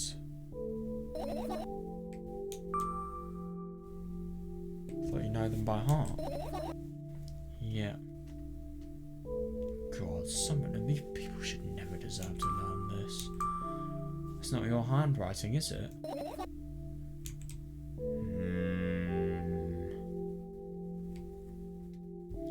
Yeah, no, that's interesting. No, and it's really interesting that it's not her handwriting. That's either a GP's writing, or I don't know, a doctor's writing, or it's her mum's writing. And I think if that probably shows the relationship between her and her mum. You know, if this is what she perceives her writing to be, I mean, yeah, I think that says a lot. Of course, it's not shaky, broken lines, ugly numbers. It's not writing, it's more like claw marks. Don't forget to... Yeah, no, I thought so. Yeah, don't forget to thank your mum. Jesus Christ. Yeah, I mean, obviously, I think that is something that is reasonable to do, to have information about, to give this person information. But let's be honest, I mean, like we've seen here when she overdosed, I mean, when did we once see her sort of taking in anything that was there? Don't forget to thank your mum. I don't need your advice.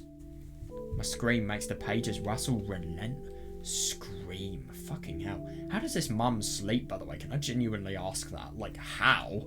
My scream makes the pages rustle restlessly. After a moment, a firefly appears from underneath one of them. Isn't that interesting? So I feel like fireflies, they're only appearing in the most significant parts. So we've got the computer, the drugs, the paper that shows the required doses and, you know, the amount of times you need to take them per day / week or whatever. Yeah, no, and I just get the impression that it's all the significant things, and God, I mean, it's just unbelievable to think about. Yeah, after looking around in a business-like manner, it takes off into a business-like flight, and ends up entering my business-like ear.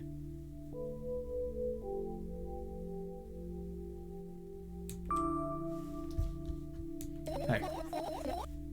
Let's continue searching. Finish searching. What? Why can't you just press a button though? I want to see what all the things do. It's not easy to get out of here. Yeah, fair enough. What about here? Oh my god. God, this is really unnecessarily scary. What the fuck? Right, insects enjoy pollinating the flowers and stuff like that. Yeah, I guess. Why is this bordering terrifying? The terrifying realm. I get close to the flower shelf. I sniff around. And the leaves. Smell of dust and cardboard. And death. Oh, for fuck's sake. Oh no, I accidentally skipped something. Right, okay, intensive footage analysis time. Right, so it says, you know those plants are long dead, right? I'm not sure a dead plant will be able to attract any insects. Yeah, no, reasonable. I mean, the only thing is, I don't really think, for example, I don't know, any fireflies will be near the medication. Yeah, odd. And then what was the next choice? Oh, right. Hang on a second, what? Oh, yeah. Yeah.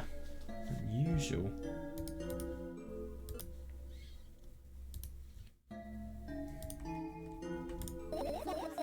Yeah, I don't really understand. I mean, the only thing is, yeah, like I was going to say anyway initially, I don't really think you're going to be able to find dead insects, fireflies within, I don't know, for example, glasses of unused drugs. Yeah. Or, I don't know, like, around on a laptop as well. Why would you find a bug on a laptop?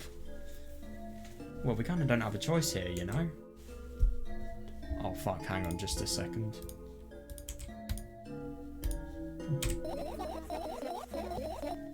Still, you're right. Let's continue searching.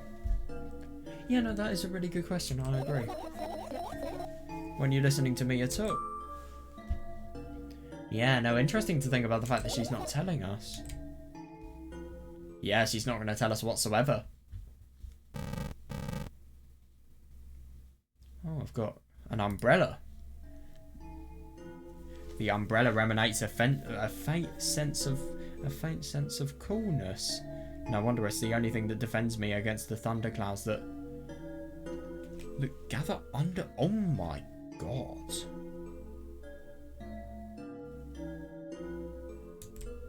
Fucking hell. It's such a blessing that it can do it without my help. Interesting. Yeah, no, I kind of get the impression that that's what this does. She probably hallucinates herself having the umbrella covering all of the rain clouds that are forming up above. That's so weird.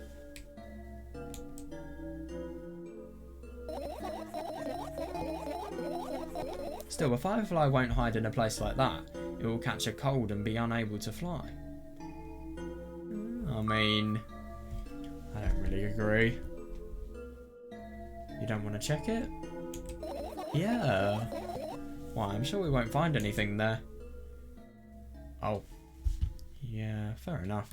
That's really interesting that we're just progressively learning more and more. Oh, this is interesting. Oh, yeah, that'll be interesting. This is my sketchbook. Half of its pages are blank, which means it will still be good for a couple of years. You draw that rarely. Why? Isn't that obvious? If I run out of pages, I'll have to buy a new sketchbook.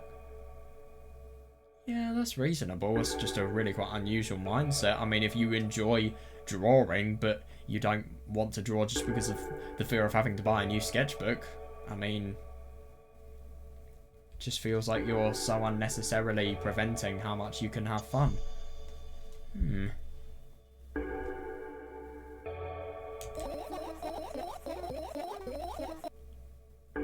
I can't get to the stationery store on foot. No fucking way. Is that really the reason? I'll have to take the bus. Yeah, no. I can totally imagine. Yeah, do you even realise what kind of nightmare that can turn into? Yeah, exactly. Yeah, no. And if that doesn't show that she has a bad mum, I don't know what does. I really don't know. It's hard to tell. I feel like this person has a bad mum. I really do. Yeah, by what? Ask whom? Can you even form coherent sentences? Don't play dumb. Ask your mum to bite you a notebook instead. Instead? So you want me to perform a string of actions, but you're also telling me to do one instead of another?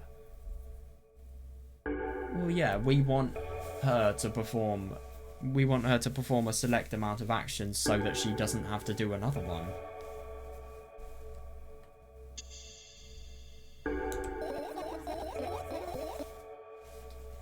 Well, I mean by how much better an action is.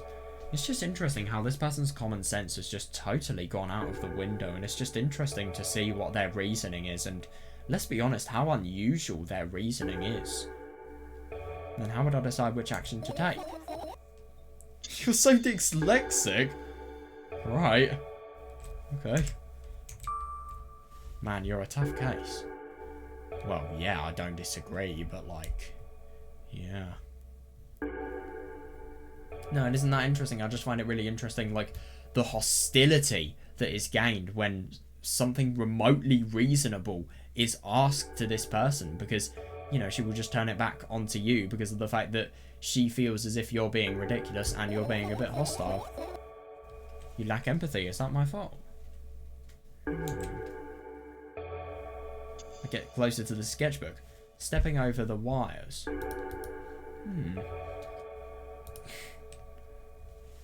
Get closer to the sketchbook, stepping over the wires, the sleeping bag, the cracks in the laminate, and the window's reflection.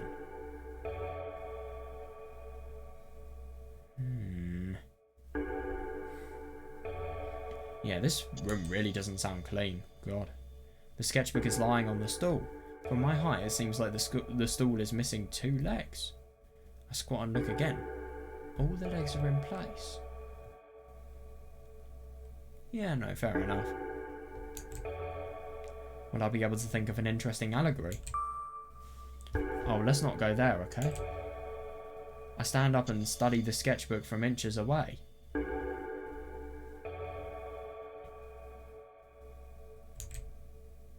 This page is a pure white. Yeah, no, fair enough. Yeah, just so that whenever you have something to do, you don't have a memory of the previous drawing and you can just, you know, do whatever you do with art there. I'd assume someone like this probably uses as a means of, you know, controlling her mental illness. I don't know though, it's hard to tell. This page is a pure white. The last drawing is buried on the previous page, the way it should be. Too bad, I'd love to see it. Maybe next time.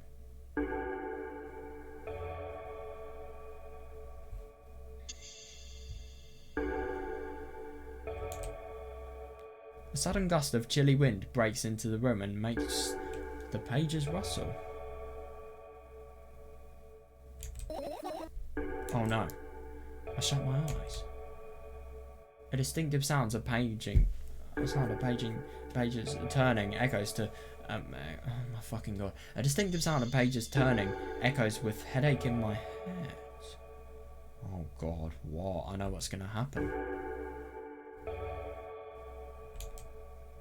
The rustling has stopped, even though the wind is still howling from every direction.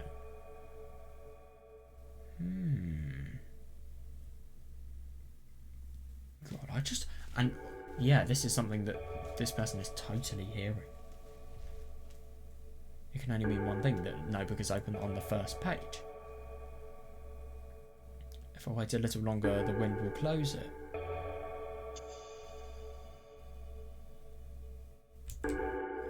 I won't have to look if I wait a little longer. Yeah, isn't that interesting? Open your eyes. No. Oh, no way, Anne. Yeah, I really don't know what this person is viewing and why they feel as if they're looking at their artwork is such a problem, but yeah. No, wait, I know you're lying. Calm down. No. Calm down. No. Jesus. Yeah. No. Oh my god, this is nuts. Isn't that interesting? You know, this person has thoughts that, you know, she doesn't want to convey to us. She has no reason to do so. Oh, fine. Oh, no, never mind. She's just being silent. I open my eyes with utmost caution. The notebook is still open in the middle. No drawings, no nothing. The pages are still pure white. That's actually really interesting because maybe it's a memory of the past, especially maybe from before she had this, you know, terrifying illness happen to her.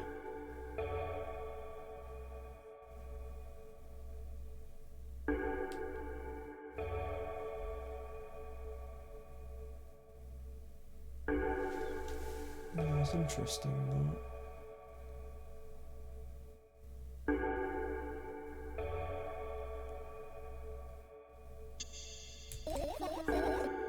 Did I imagine it? I don't know, did you? Yeah, no, totally imagine the wind. Isn't it interesting that it's not there? You're the smart one here, you tell me. Next time, don't close your eyes. Yeah, and isn't that interesting? Because when the eyes are closed and, you know, she's just so terrified about her artwork being looked at, and if she's still... Well, I know, yeah. What did you... Oh, that's interesting. I couldn't finish speaking because the pages started moving again. Yeah, no, isn't that interesting that she just... God, she just wants to get away from the stress and get away from everything, but as a result of that, she feels as if, you know, she hallucinates pages moving, and yeah, and it's interesting because it's still on the middle page. Pages have never moved. Don't close your eyes. Don't make me do it, I'm scared. Trust me. The rustling grows louder. The pages lift up. I can almost see the outlines of the drawings on the previous page, even though her eyes are closed. That's interesting.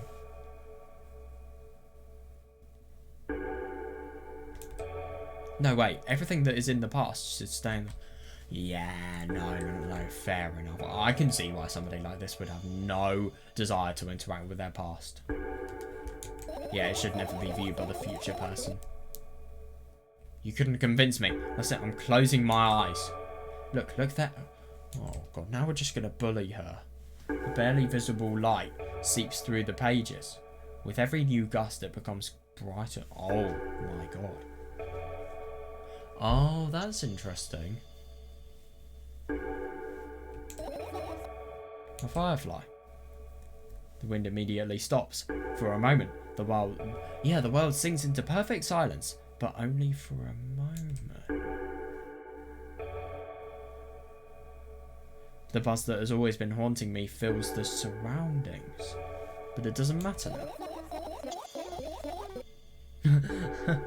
Yeah, no, and I just find it really interesting to think about the fact that even though these are the thoughts in which she has, you know, these are the thoughts that she thinks.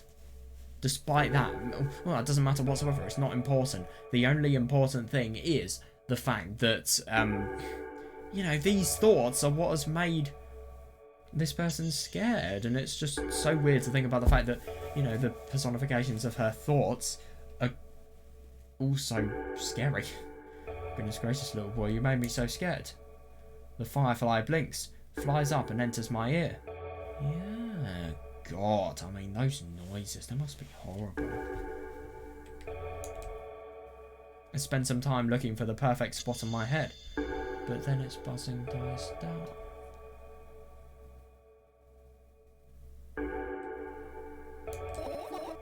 Phew. Are you okay? Yeah, no, I just find it really interesting to think about the fact that that art book has probably detailed some very, very horrible things about her past, and, you know, the past stays in the past. We shouldn't look at the past and we shouldn't reflect on it because of the fact that the past is just too painful. That's what she's basically saying, and that's why she's making it so that, you know, she doesn't want to reflect on the past at all. It's realistic, it really is, and it's interesting. Everything that has so much significance in her life, that is where the fireflies are being hidden, especially, you know, in the overdose, you know, or I suppose the dosage manuals as well, they're key. We're running short on time, so let's continue searching. Yeah. So what have we got left? I have the school bag, the drawers, this. The really weird radio.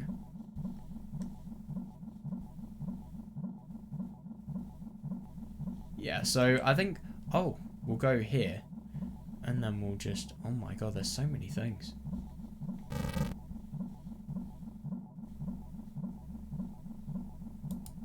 Let's see. This is my sleeping bag. It's soft and warm. I'm sure that no living creature will be able to resist the temptation to spend a minute or two inside. Yeah, no, fair enough. It actually looks kind of comfortable.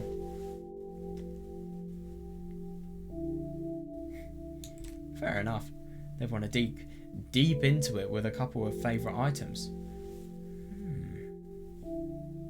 Close their eyes and then... Hey, did you fall asleep? Huh? Oh god, that's awful. I gently slap my cheeks to return myself to my senses. It's already way past midnight. Usually I'd be sleeping like a log at this time. But right now I got... No, that's really interesting to think about the fact that she feels. She's probably not noticing it just because of how many, you know, like I said, stimuli are going on around her. But she is fucking livid. She really, really is tired.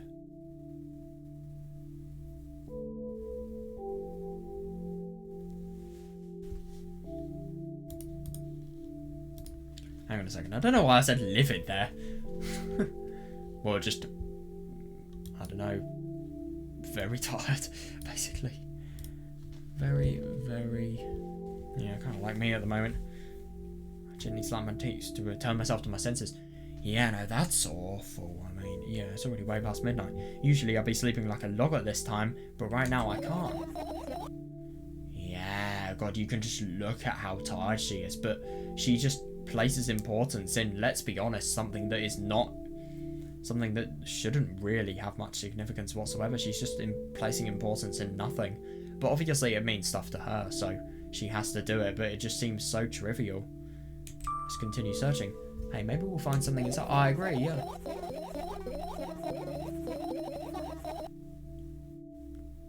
Oh, yeah, no, I totally agree. Yeah. Now, my thoughts don't have a feature of putting to sleep. Yeah, quite the contrary. They always cause insomnia. Just like tonight. Yeah, I agree.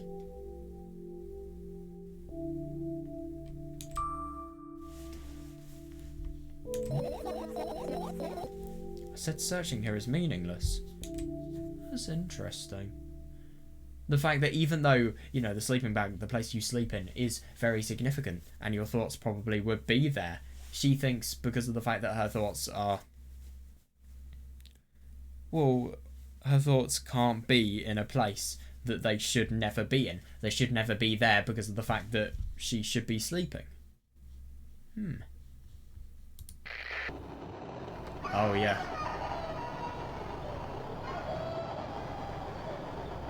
What are these fucking sound effects?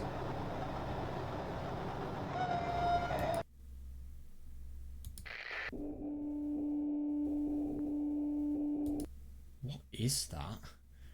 I just don't understand this person. What about this clock? Jesus Christ, this took a creepy turn. I look at the alarm clock. Time continues its unstoppable flow. It's so late. Yeah, no, seriously. Yeah, are you tired? You better. It's just so horrible. It's interesting, but yeah, I let out a theatric yawn and hold out my arms to the sides. 1, 2. Then I raise them above my head. 3, 4. Maybe a little workout will help me freshen up.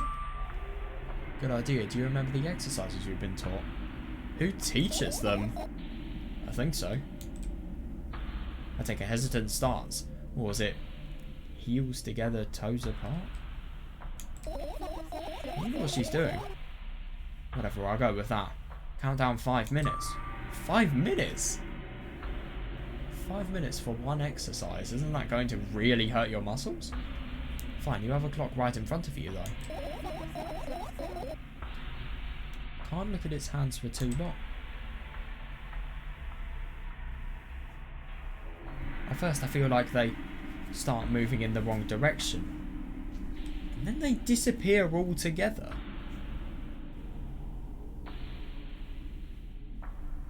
That's interesting.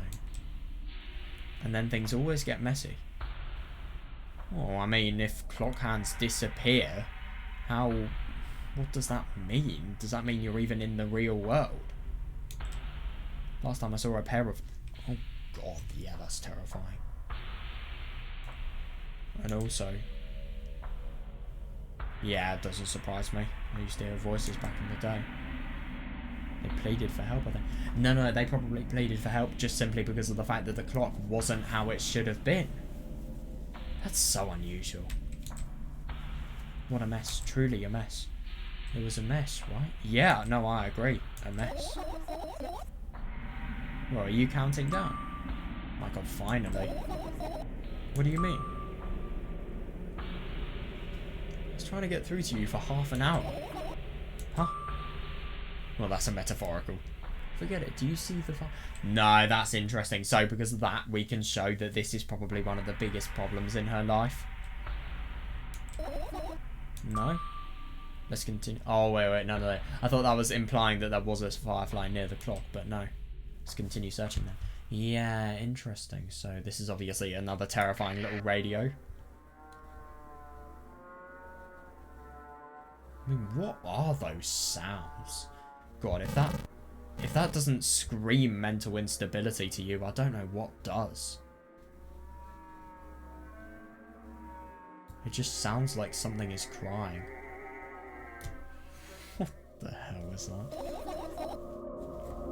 Oh my god. That took a bit of a scary turn. Are you serious? Yeah, what is wrong? Seriously. Just think about it. Why would fireflies be attracted to light? I mean... Actually, this is beautiful.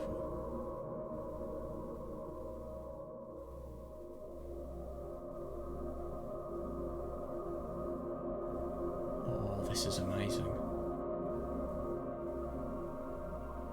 No, I love this ambience so much, don't ruin it. Oh, yeah.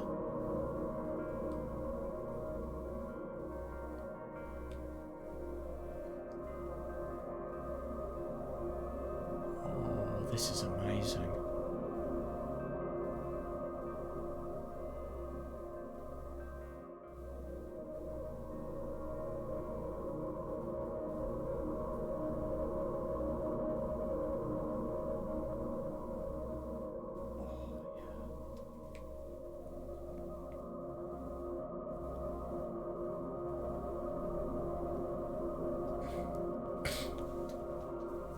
I just kind of get that feeling where I'm so focused to the music because I love the sound that I just forget. The fact that, you know, you just lose feeling in everything because you're so intensively concentrating on something. That's amazing. Oh, I don't know why this ambience, it just properly resonates with my head. You know, just think about it. Why would fireflies be attracted to light? Yeah, no, that is reasonable though. I mean, if the lights aren't on, maybe I could see it, but yeah, I think they're quite self-sufficient already in that regard.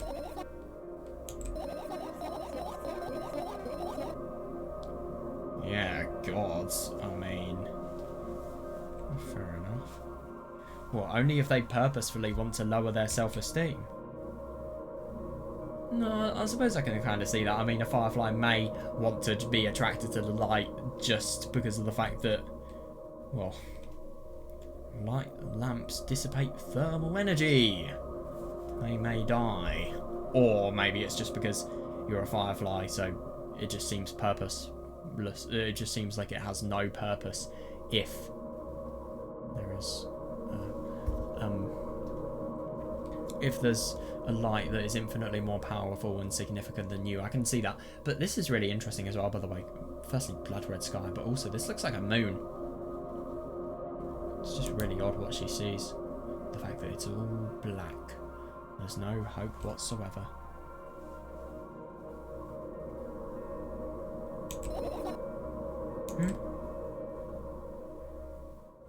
Yeah, that is interesting. I don't know why, I always think this thing should have... These two things here, I always think they should have something associated with them. Right, so we've got the school bag now. Oh god, yeah, let's see.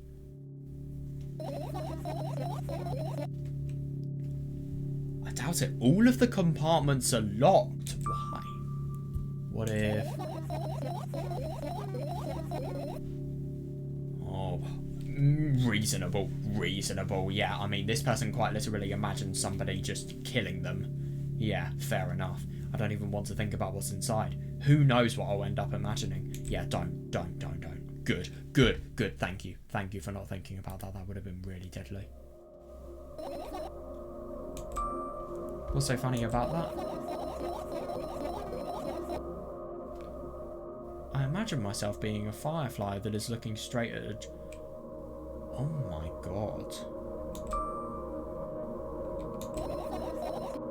I'd be so jealous.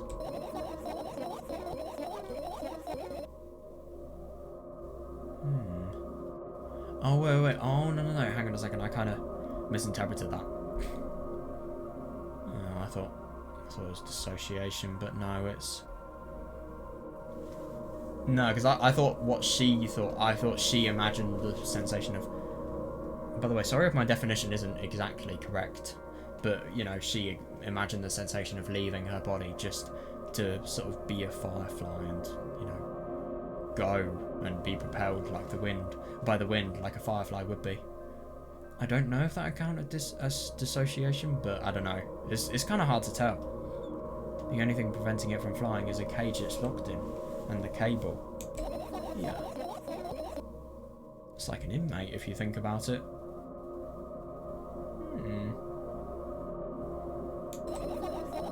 It's so sad. Well, yeah, no, I do kind of see that. It's totally trapped and it's got no way of getting out. It's completely at mercy of us, what we decide to do with it.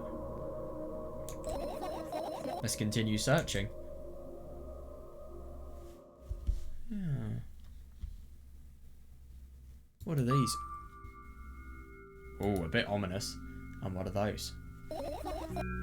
Yeah, she seems really quite depressed here. Are those? Those are the photos of my best memory. Interesting. Oh, so that was intentional, but they're blank. I stared at them so intensely that I burned them with... What the how do you burn them with your eyes? What? Now they're just covering the cracks in the... Jesus. Yeah, I'm going to be honest, with somebody like this, I wouldn't be surprised if they took it out on their wall. Cracks? Yeah. I think that reaction confirms it. Are we continuing the search or what? Okay, we are. That's actually really interesting to think about, the fact that the best memories in her life are just completely blank and that everything has disappeared. There is no hope or, you know, there's no thing that she can genuinely say she finds peaceful or happy in her life. And it's as if all of her best memories are there. You know, you'd want to realistically preserve them, but now you can't because there's just no happiness to live in. I mean, if you're living in living hell, how are you going to appreciate your best memories? Like, there's going to be a very small chance that you will be able to. We still can't pick the... Oh, bags of milk. Interesting.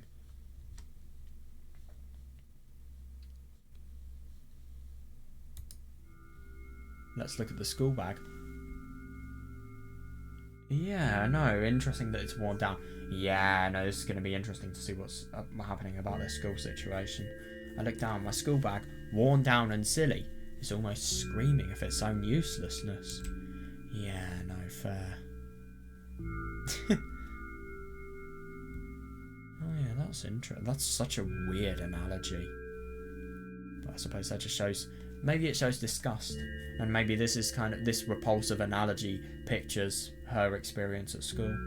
From another angle, it looks like a full belly. Its contents are also regurgitating, decomposing, and turning into a sticky, mushy substance.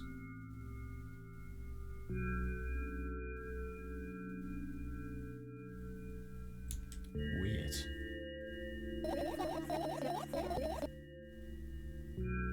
What a cool image. I need to remember this. Isn't that interesting that she finds comfort in even the most horrible of things? Let's be honest here. And they're not horrible, but disgusting. Totally not cool. Senseless and cruel. Ah, yeah, going against us. You are there, but I don't care.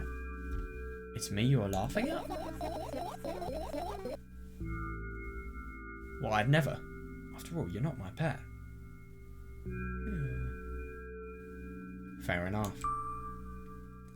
I'm not going along with this nonsense anymore. Got it? Got it. That is interesting. So, I mean... Hey, it wasn't on purpose this time. Tell me what's inside your bag instead. Nothing special. Mostly just all sorts of books.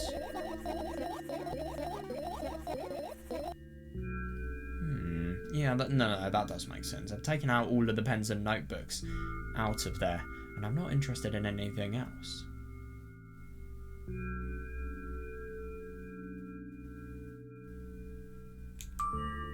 Yeah, there's no way this person goes to school. You used to go to school, didn't you? Oh, God. Yeah, I did. I had a blast all the way. Are you sure you understood my question? Well, I mean, obviously, I think everything in her future it probably will likely be. Let's be honest here, you can't live happily with something like this. Or if you can, you're fucking inhuman. Let's be honest, you are so surprising. But, like, anyway, I mean... Yeah. And that's the most horrible thing. She probably had such a happy time before this nightmare occurred. Do you think everything in my life should be doom and gloom? Well, you're wrong. Alright. What did you like the most? Interesting, so, you know, we're encouraging positive reflection.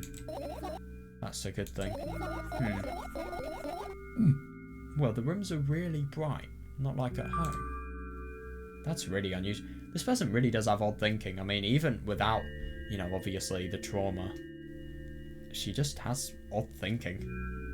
It really is unusual. Don't rush me, let me... Oh, right, she's just saying that because she hasn't had time to remember. Okay, just don't rush me, let me remember.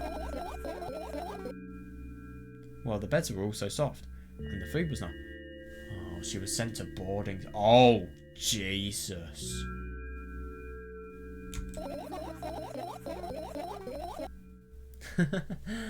Yeah, no. By the way, I attended all the classes. The others always skipped. Yeah, they probably got told off so hard. I smiled gently, absorbed and... God, that's horrible.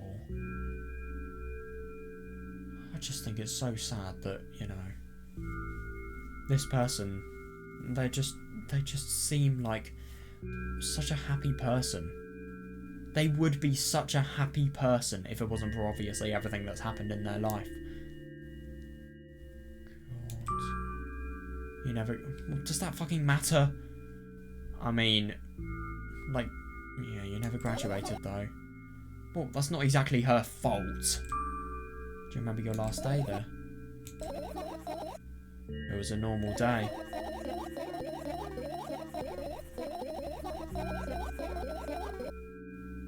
Dad picked me up earlier than usual. Oh. You told me that I'm already too old for the school curriculum. I also realised that some time ago. The task of...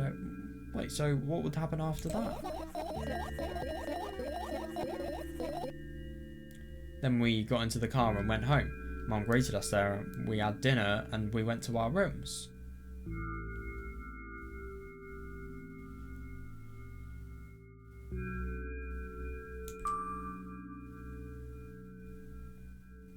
Yeah, and what happened then? Seriously? Oh, that's interesting. I don't remember, and it does it even matter? Tell me about it again. Is your memory that? Please. Oh, fine.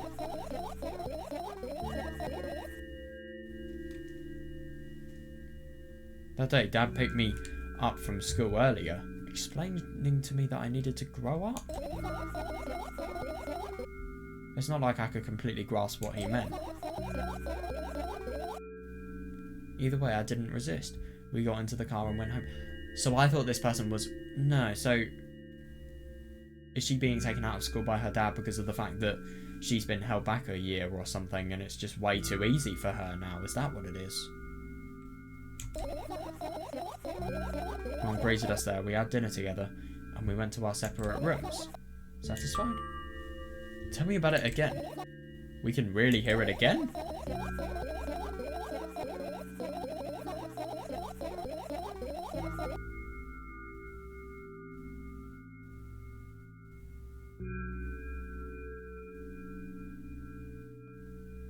Okay, that really took a surprising turn. What the fuck?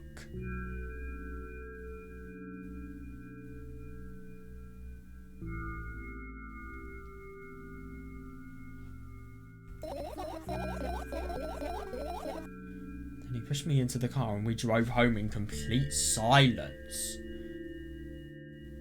Jesus fucking Christ. Well, at least that part's constant. Yeah, no. Don't let this person, you know, just cool with something that is really bad. Yes, well, I'd assume whatever happened was a really bad incident. But the only thing is, that's really surprising to me, because, I mean, obviously, if your dad's literally getting you and dragging you out of school, then there's probably something she did even before any of... So I think maybe when this person did actually have a life that wasn't filled with mental illness, maybe it was just because of the... Maybe she was... I don't really know. Maybe there was something preventing her life from being how she should live it, really. Maybe something mentally, I don't know. Or maybe she was just a troublemaker. Well, no, she wasn't a troublemaker. She literally didn't skip classes at all. No, you'll tell me again. That's evil.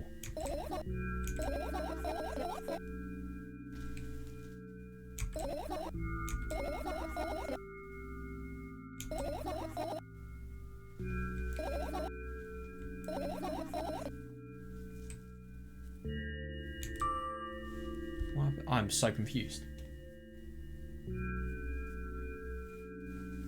Hang on a second, so... Yeah, no. So I think he did actually drag her home. So she'd probably done something to deserve getting out of there and getting treatment that hostile. But yeah, I don't know. God, not even the dad sounds like a nice person. Yeah, but then buying milk, isn't that interesting? Always associated with the worst of the worst. What happened next? Suddenly I feel someone's eyes on my back. Knowing that these moments should never ever be ignored, I turn around. Oh god, but there's nothing there. That's horrible. Everything that happened next happened after something that led to everything that happened after what had happened. What? Yeah, try to figure this out. Yeah, good one. Everything that happened next happened after something. Yeah, reasonable. I mean, everything that does happen happens after something. Everything happens sequentially, unless you think time is a vector and then you can travel back in time. That led to everything that happened after what had happened. Right, let's try and break this down. So, everything next happened sequentially, and everything that happens next happened sequentially, and then that led to everything, and then that led to everything that had happened to cause her mental illness that had happened. So I think this is basically saying that this was the beginning of her mental illnesses, I'd assume. Let's substitute stuff. So, you know, you could think incidents that happened after the mental illness that led to, you know, just the knock-on effects of everything that happens after what had happened. I think it's basically just saying that will lead to incidents. I look at my bag again. Light pouring into the room through my window glints on the metal parts. Yeah. And there's also a shadow underneath it, which means it's real, sadly.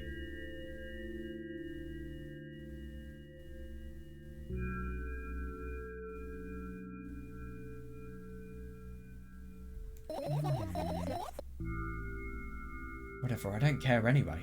God, hang on a second. So, because of that, because of everything about the light, is that implying that she's had so little sleep that it's becoming daytime now?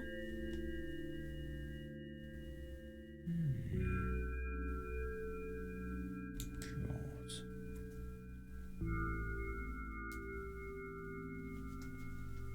If I move it even an inch, the whole picture will collapse and I'll go blind. It's already happened countless of times. What do you mean you'll go blind? Yeah.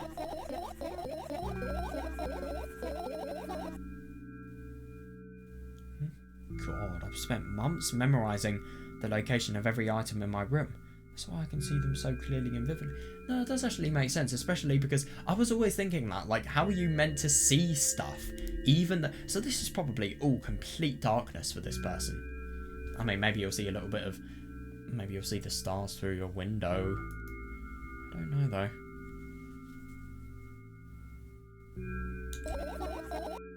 You won't get it. No, I mean, it's logical. I'm actually kind of the same. Unless you think about the contents of my floor, which I have tripped over way too many times. Look at your feet. I look down and see that a small insect is crawling towards me from my back. Yeah, that's interesting, because this shows, I think, that, you know, taking out of school, that's just logically the beginning of her mental illnesses, and obviously, yeah, I look down and see that a small insect is crawling toward me from my back.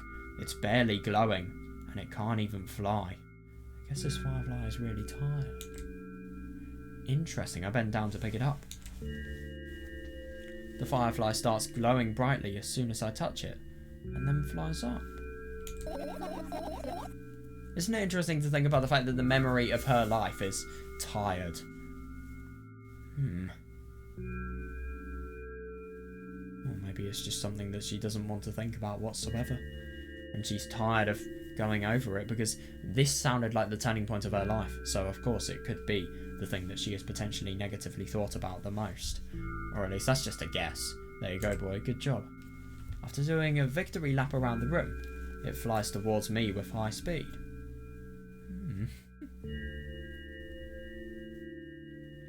I shut my eyes, anticipating the fly to enter my ear.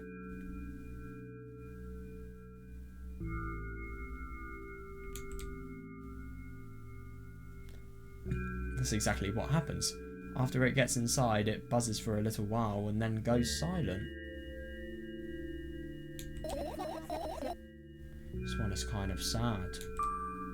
I wonder why. Yeah, no, isn't that oh, yeah, this person was lonely. Yeah, no, that doesn't surprise me, and isn't that interesting? No, but the only thing is she did say that her friends would skip classes, though. Well, it doesn't... We've not exactly seen anything relating to friends here. Yeah, her friends before the mental illness hit. Well, no, that's just the really weird thing. I always forget about the fact that her dad was alive here. So I just really, really wonder what happened. What happened to make this person get out of school? It doesn't matter. What matters is that it's no longer alone. Sure, let's continue searching. That's just really quite interesting, that. Maybe she was one of the people that you have loads and loads of friends on the outside. On the inside, you're completely alone. Right, one more thing to search. This. Sounds quite unusual, this song. I look up towards a very high place under my ceiling. What? Oh my god, that's unpleasant. I can hear a countless number of small legs marching inside the AC unit. Oh well. What happened? These are just hallucinogenic, I think. Also, we've got to think about the fact that, isn't it interesting that, you know, you just assume they're cockroaches? Jesus Christ. So is this person... I mean, I feel like you don't ever hear these things unless you pay attention. Like, for example, let's say I look to the microphone. I have specific sounds that are associated with the microphone that only play when my head is looking, well, in the direction of the... Well, you're looking in the direction of the microphone. And when it's not, and my brain is not interacting with the microphone and its presence, it doesn't think of it. That's kind of what I'm thinking. Fireflies can't be friends of cockroaches. We better look somewhere else. Why would cockroaches be there? Exactly, yeah. Have you forgotten? Oh, that's really interesting. You were the one who told me to think of my thoughts as cockroaches. Yes, but... Isn't that interesting? They became fireflies afterwards, but cockroaches don't just disappear like that. Yeah, no, and I think that metaphorically tells us, you know, these thoughts, they made it so that this girl's place was occupied. The thoughts are they have so much to show here. You know, this place is just the containment of this person's thoughts. So they occupied this place. Do you understand now? Let's say I don't. Why not? Oh, doesn't matter. Oh my god, yeah. It's so loud. It's such a detestable sound. Right, yeah, so we've finished searching now.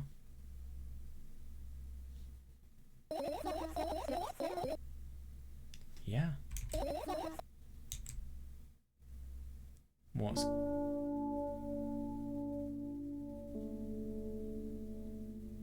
Right, so yeah, I think that was really fun today, honestly, and I just think it's so interesting learning about everything this girl was going through, honestly, because I mean, it's horrible. It is horrible.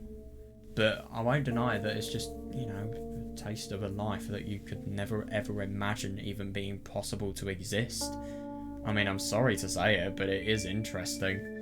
Yeah, so we're going to learn more tomorrow, and obviously I'm going to combine this into different parts, this video. So, yeah, see you guys then. I really hope you enjoyed this, and yeah, see you then. Right, okay, we're back now, so we're just going to be doing more of what we left off with today, and yeah, honestly, I'm really quite excited for today. I think it definitely has a lot of potential to be really quite fun today. So yeah, let's just get into it. We're continuing from just the moment we finished the everything about just looking at the various objects that had memories that the person in the story could associate with, you know, significant turning points of their life, really. Right, I've just got or not really significant turning points, but just things that are really significant to them. And, you know, it's really quite funny to think about the fact that if you... I mean, it does kind of apply to a lot of people, really. If you look at what their room holds, you may be able to learn a lot about them. I mean, in this case, yeah, totally. It's really quite funny, that. But, I mean, obviously with me, it's totally the case. Right, so, yeah, let's begin reading. So, I've managed to gather my thoughts, but something still worries me. On the other hand, I wasn't supposed to be happy anyway. Yeah, no, I mean... Seriously, I agree, why not? Like, what does this do?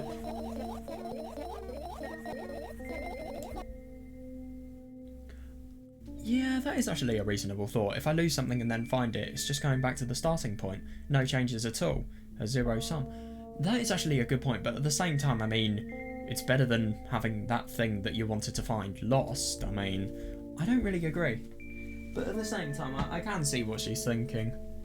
Like, you just kind of see the pointlessness in it because you think, why did I ever lose this? If I didn't lose this, I would have never have had to have waste my time here, really.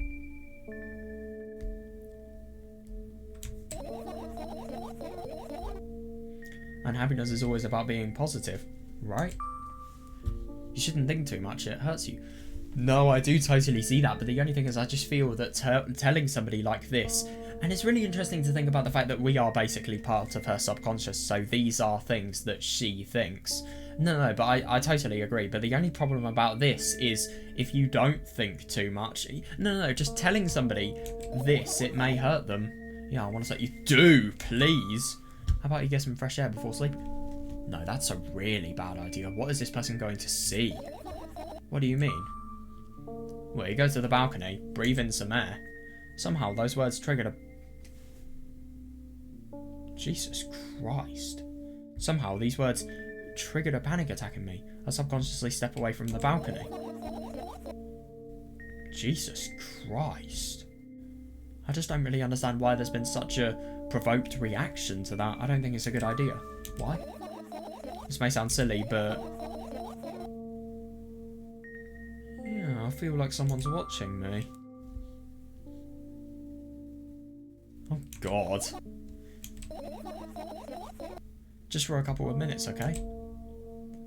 Oh, that's actually really quite surprising. So we are going to go to the balcony in the end anyway. Oh, God. Even though she feels as if somebody is just watching her. God, so... right, there she is, and... God, very, very creepy music. Very, very ambient, yet creepy music. So...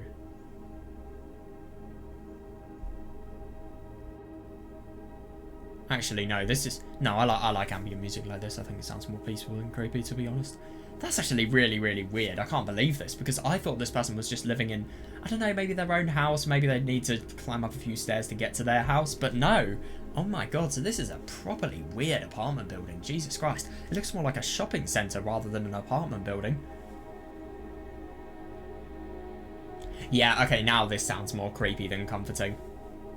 My apartment building looks like a bottomless cooking pot, but instead of soot, it has hundreds of concrete and metal boxes on its walls. Yeah, no, I actually kind of see that, yeah. Oh, that's really, really interesting. It reminds me of the O that this person was so afraid of. And I'm going to be honest, I think I could see why you'd be scared in an apartment like this. There are lights on in the windows. There are muffled voices coming from the inside. The howling wind spirals up and splits into hundreds of independent streams. Seems like it wants to be heard by every person living here. That's actually really quite interesting, yeah.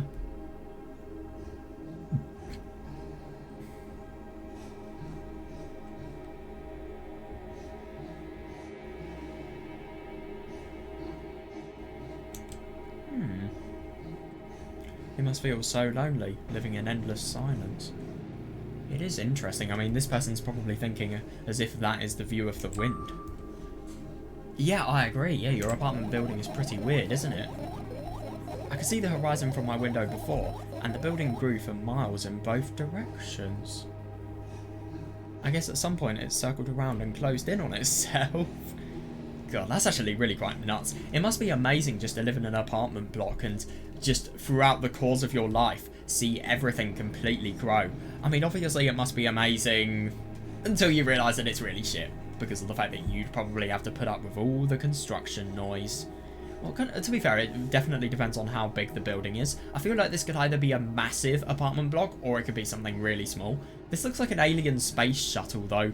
It just doesn't look like... well, no, it looks like a human space shuttle that you'd have on an alien planet. It doesn't look like a fucking apartment complex.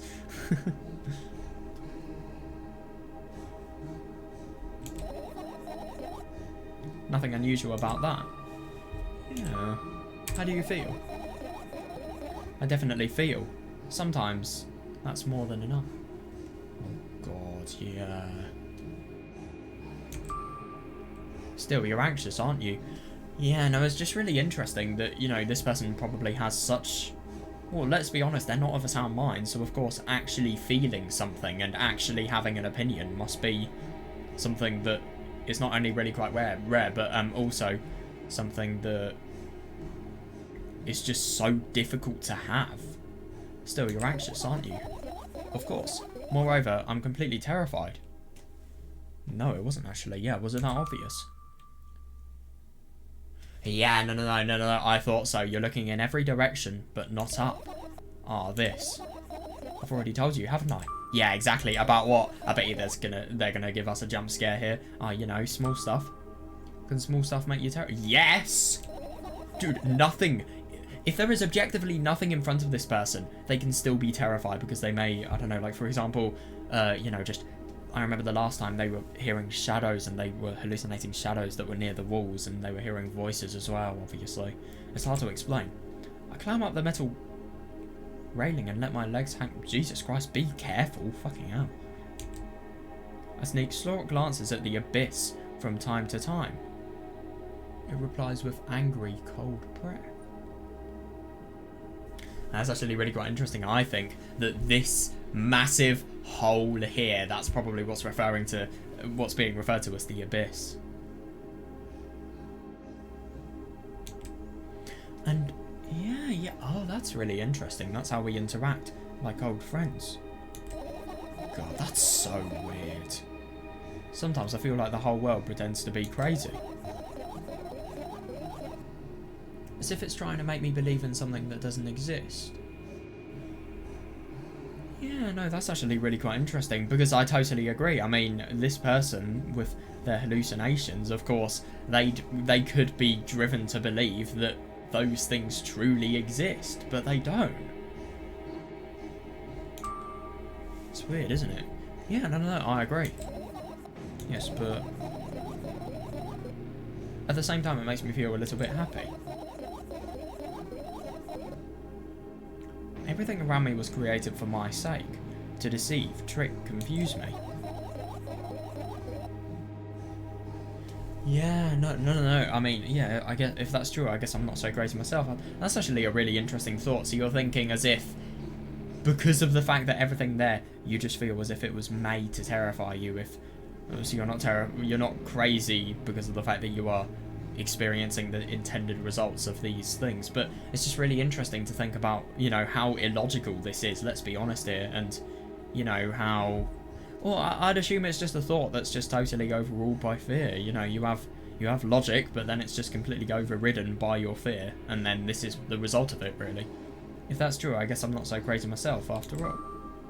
You're believing. Yeah, no, I hate to say it, but yeah.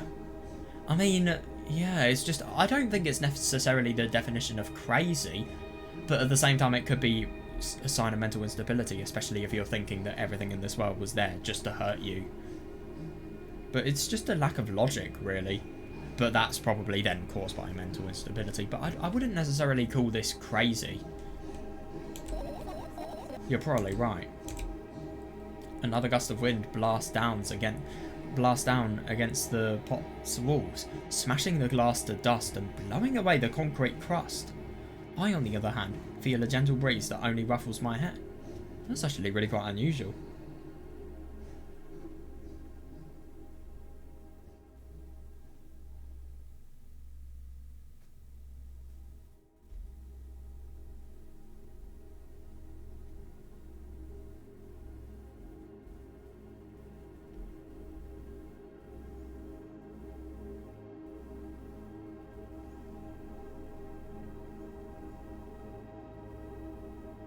That's actually really interesting that they're kind of saying as if it's smashing the glass. I mean, if you ask me, that just totally implies that, you know how this person, they looked into the abyss and the abyss sort of talks back to them.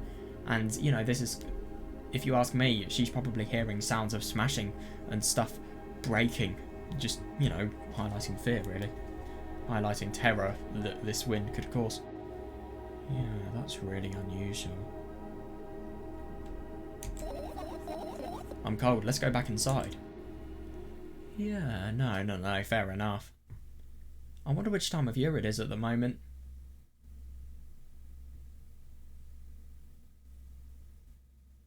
I return to my room. Thankfully, it hasn't changed one bit during the minutes I was outside. Oh, God, to think that that's something that could happen, that's really scary. Well, I mean, obviously this person's very delusional. Their thoughts could change, I don't know. What are you gonna do? What's with this silly question? Yeah, no, I really do wonder what's trying to be conveyed here. Oh shit, my webcam's bad. I need to move that. There we are. What's with this silly question? I am going to sleep, I've got... No, you're not, let's be honest here. This person is just so distracted. Are they really going to be able to get to sleep? Is their brain even going to let them oversleep after how much... Sorry, is their brain going to let them sleep after how much they've OD'd? Like, serious question. Hoping that tomorrow will only come after a year or a decade. Yeah, no, I'm going to be honest. I really don't blame... I can so understand why she'd think that, yeah.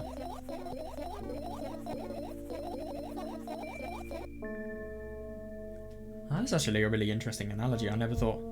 Yeah, imagining myself to be outside of my mortal shell. Yeah, that's interesting, yeah. But at the same time, still being me. Ridiculous. Like milk outside a bag of milk. Oh, yeah, no. I do actually kind of see that. That's really weird. Oh my god.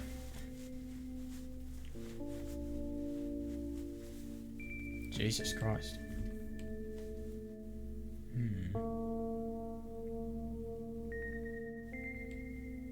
I just really, whenever people talk about like dissociating stuff, that is what it reminds me of. My god. I mean, I don't know if that's the correct, like a correct way you could apply the meaning of that word to, but it just looks like something you can really. And yeah, no, fair enough. You don't have to talk out loud to understand, for me to understand that you're worried about me. And I just find it really interesting to think about the fact that this person here, I mean, even though she does reject us a couple times, and she always has, you know, she has mood swings, extreme mood swings that obviously really determine how much she wants us to be there. But the only thing is, I just think maybe it could be beneficial that she knows even an alternate personality is worried about her, because obviously that could cause her to maybe change her actions. Well, to be honest, I mean, this is the worst thing. It's just her brain is so fucked up. The only thing that she can actually do something about that I've read in this story at the moment is the ODing. Let's be honest here.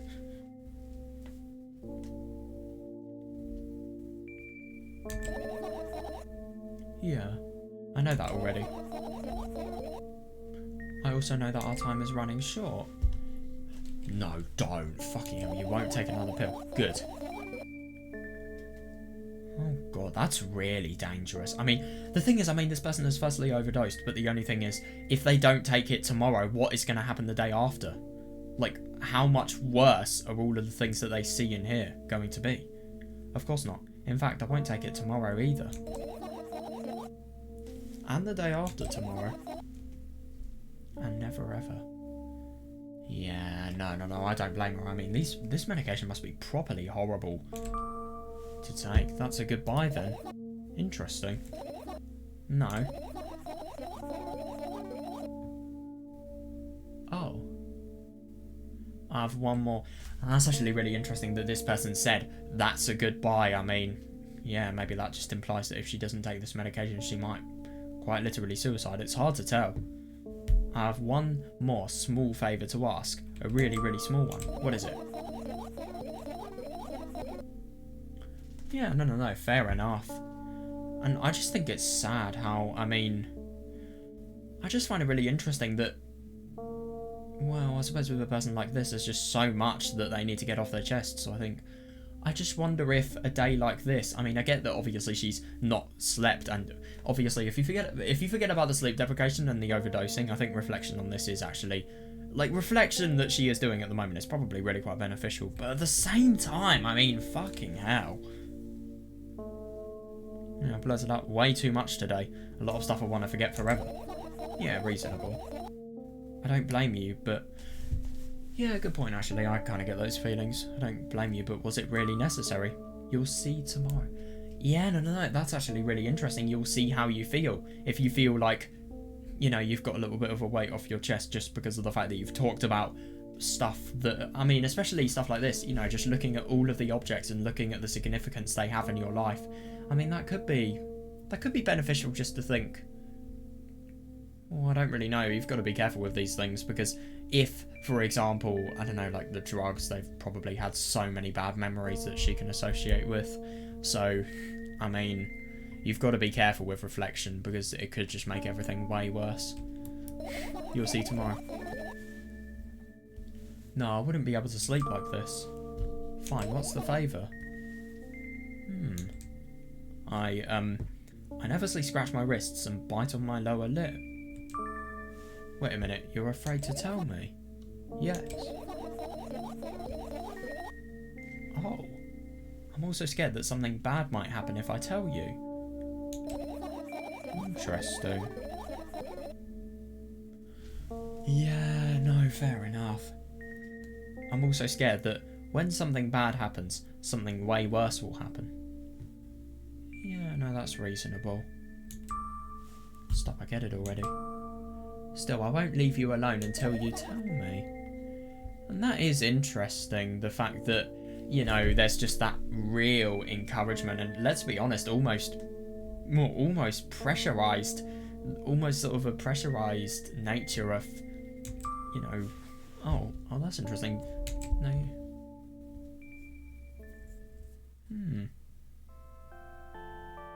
Oh my gosh, she's actually potentially going to bed. That's genuinely impressive. I crawl into my sleeping. This is really unusual music, by the way. God, I wonder what's going to happen tomorrow. I crawl into my sleeping bag. The lower part of the room is very cold. I hurry to wrap myself in blankets, even though the electric heater is working hard to keep me warm. Damn, that's really quite surprising.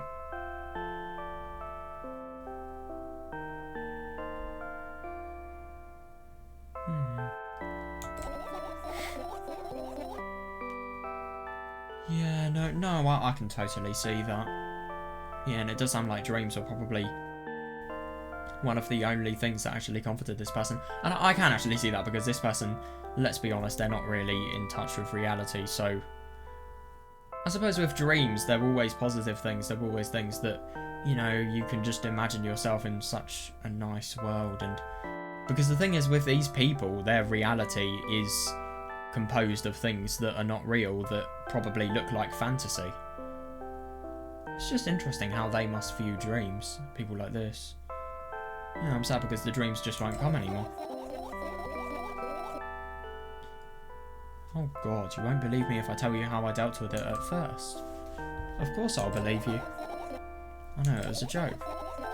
That was a joke? I'm surprised. Oh my god. Well, anyway, I washed my face, brushed my teeth, and lie down and started imagining that I'm watching a dream. I didn't sleep at all. Yeah, that's really bad, of course, and always look sleepy in the morning. Jesus. Wait, hang on a second. So she's doing this every day? Or what?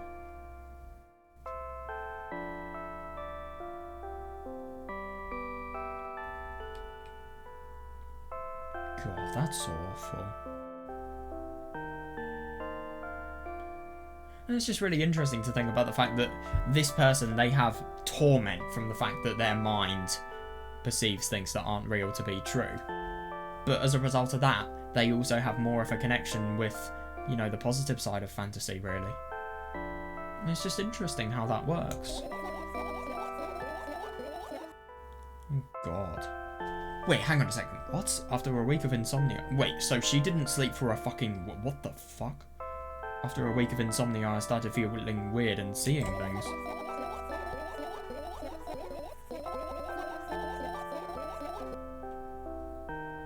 Letters floating in the air.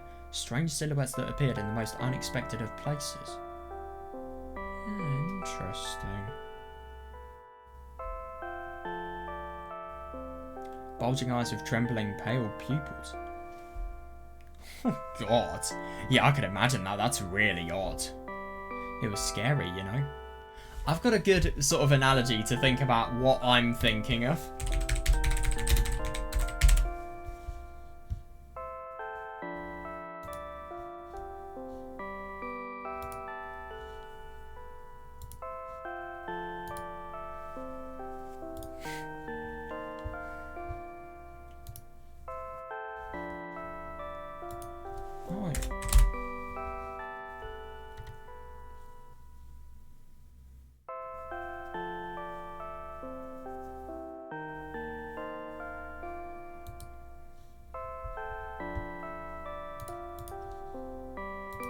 This is what it reminds me of. There's stuff like this. I don't know, this is just kind of what I'm imagining this person has seen.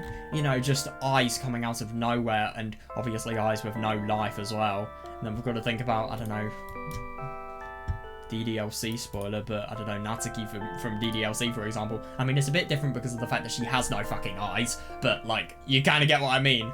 I mean, that face where in the horror part, her face just goes completely white, and, you know, obviously Monica makes it so that we like her as little as possible. Yeah, it just reminds me of that. Yeah, Jesus Christ. It must have been. Jesus Christ. Then one day I almost died. I just collapsed in the middle of the room and couldn't move for a while. And then silhouettes, letters and eyes were hanging over me and hissing. I feel like what happened is no. So what I think has happened is she's not slept for a week, just because of the fact that she's probably so stressed about the fact that she can't ever dream, that she just desperately tries to dream, and she just desperately tries to. It's horrible. She desperately tries to sort of restore her mind to a past state that it was in. But as a result of that, I think she may have actually done a little bit of damage to her brain, just because of the fact that she's stayed up for so long. And then after that, you get hallucinations, as well as obviously trauma from, you know, what happened. The incident. God, yeah. It was horrible. No, I can totally imagine. I mean, it must be so surreal and weird. But the only thing is, that's the worst thing. How can you tell it's surreal? And well deserved, I guess? No, it wasn't deserved. It wasn't, yet it wasn't. But at the same time, I mean, I'm sorry, but if somebody's not sleeping for 7 days, there are some serious parenting flaws. Like, it's kind of deserved, but at the same time, it kind of isn't. I don't know. I just don't. I feel bad saying it is deserved because she's not really in the most sound of minds. Well deserved, I guess. It felt like I was caught on the biggest lie in the world. Yes, it felt exactly like that. After that, I stopped.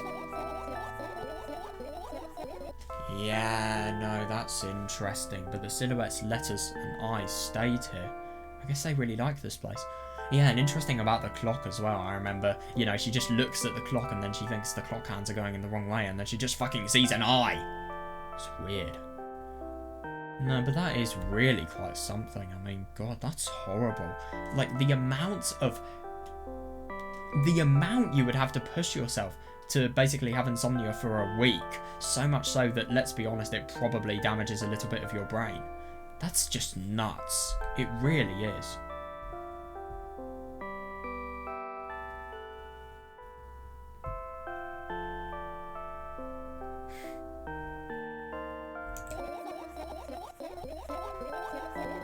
They always follow in my wake, peeping at me, and I'm kind of scared of them and can't even argue with them. Yeah. That must be so terrifying to live with. But today... Oh my God, yeah, today. Well, yeah, we know what happened. I still too scared to tell me. Yeah, that's the worst. Of course, they're still listening, you know. So I feel like this insomnia that she has had, it is really, really worsened her mental condition. Of course, they're still listening, you know. Use your hands. Alright. I start chaotically twirling my fingers with enthusiasm, forming complex shapes. You want me to tell you a bedtime story? That's really unusual. Shh. And I was trying so hard here. Don't you get it? They'll hear you.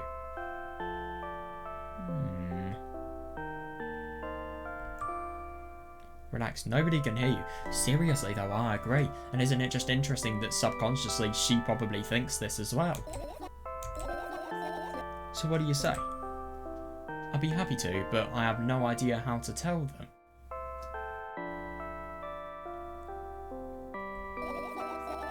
Oh, it's incredibly easy. Yeah, I like that, yeah. Just talk about something without stopping.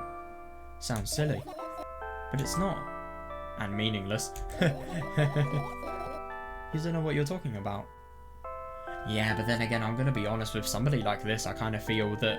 I just think this is so unusual, the fact that this is actually possible. But let's be honest, I mean, if life is as bad as it is for somebody like this, they need something just to calm them down. Because let's be honest, if they don't get calmed down really, really quickly, they're going to start seeing things, and then they're just going to have their insomnia, you know, prolonged. You don't know what you're talking about. I know enough to realise that we'll just end up wasting time. Yeah. Interesting. Let's focus on something actually important. Boring. Fine. Close your eyes. Oh. Hang on a second, what's actually going on now? You won't get it, you're not even trying.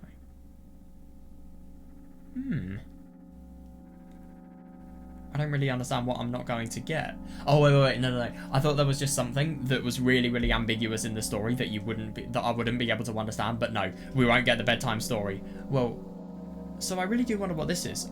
I wonder if this is either the dream that this person is having, or if this is a representation of the bedtime story that is being told. What the fuck is that flute-like sound? That's so cool. Reminds me of a Higurashi theme. I wake up on a wooden bench. In front of me lies a narrow, dimly lit alley. Yeah. Looks very, very odd. An awfully familiar road. Where could I have seen it? Finally. Who's that? Oh my god, that person looks fucking weird. I hear a voice coming from the side.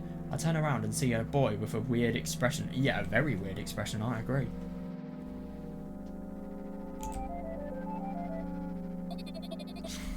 God, you're late. Jesus Christ, what is this person going to do? Who are you? Yeah, no. So this is us. Yeah, interesting. I wonder if this is the bedtime story. The boy blinks in bewilderment. We're not going anywhere like this. Try again. Is he even there, by the way? Can we just forget? Can we just remember to, you know, not forget something like that? Is he even here? Or is this just a product of this person's delusions? It's hard to tell. Then he takes a very deep breath. You are late. I stare at him, confused. He stares back, also confused. That's actually really interesting. I feel like this is just... I don't really know. I just kind of feel like this is potentially just some sort of thing that is a little bit of a clue in guessing, you know, trauma. Let's be honest here. I feel like maybe there were some times where either... maybe her mum has really, really confronted her about being late and she's just totally been affected by it. I don't know.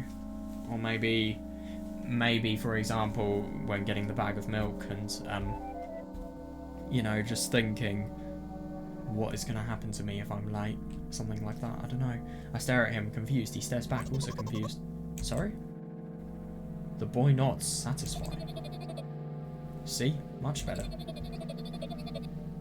Do you have a name? My name's Treska. Yeah, I give the brat an evaluating look. He's so young, yet already coming at me with questions like that. None of your business. Yeah, no. It is actually really interesting to think about the fact that we're just so scared that we kind of blame it on the boy that, you know, we're annoyed about somebody asking, what are you doing here? And besides, will anybody tell me what I'm doing here? Hey, that's rude. It's not like there's somebody else here besides me. Haven't they told you anything? I know all there is to know. For one. What? About what? You're obligated to escort me to the store. That's really weird. Treska says that and strikes a victory pose. No way I'm doing that. Yeah, why would she? Why does she have to? You do understand the refusal is futile. Why? Well, aren't you full of yourself? No, but the only thing is, why do you need to be escorted to the store? It just screams something really dodgy. Aren't you full of yourself? I'm serious. I'm not the one who decided that. That's interesting. Do you think I'm delighted with your company? He's weird. Constantly shifting between happiness, sadness, loudness, silence. He's a wacko. And his name is stupid. It's really unusual. Is it Russian? I don't know.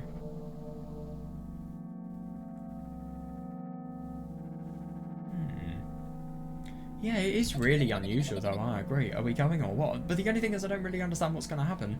I mean, this person's just going to be escorted to the to the store by some random person that he's never ever met before. It just sounds so weird.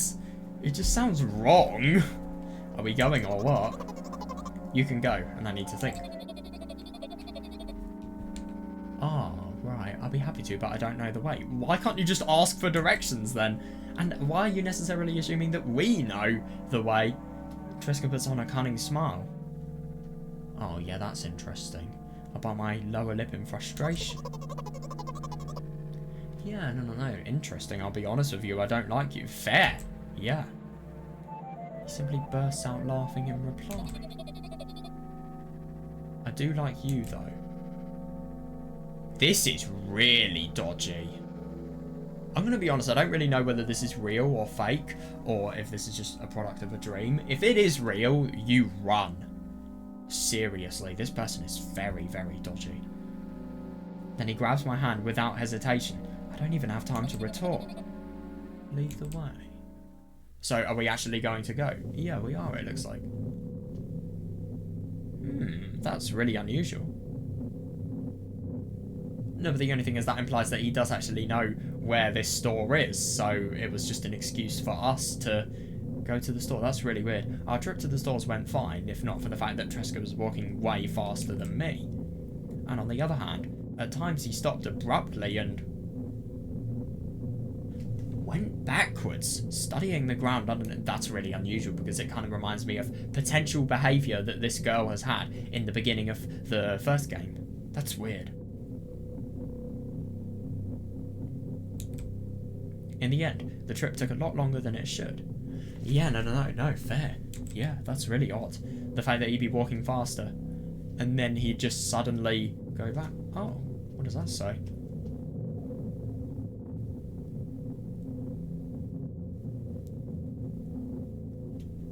What? 2-O-M... What even is that? Is that like a backwards N? H-Y-T... After reaching the store's doors, we agreed to buy a sign. Oh, that says minutes? Oh my god. How? That does not say minute. Or maybe this isn't in English. Yeah, that would be reasonable. But the only thing is I don't really understand which language it could be in. I mean, to be fair, the developer of the game is Russian, so maybe this could... Or at least I think the developer's Russian. I swear I remember reading that person was. I don't know, though. But, yeah, anyway. Yeah, if this person is Russian, then it would explain it. I don't know. We're closing in 20 minutes.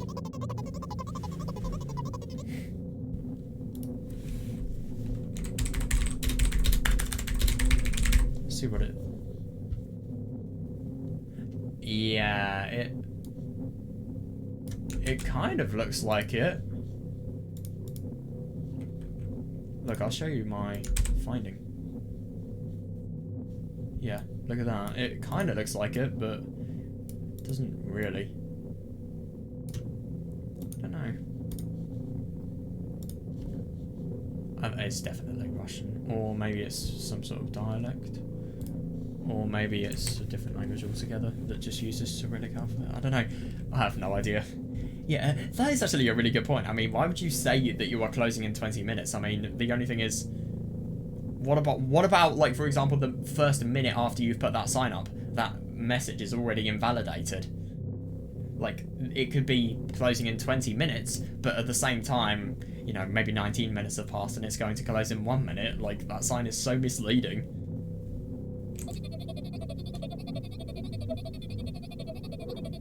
Every 5 minutes. But still, that means for 4 minutes the sign is inaccurate.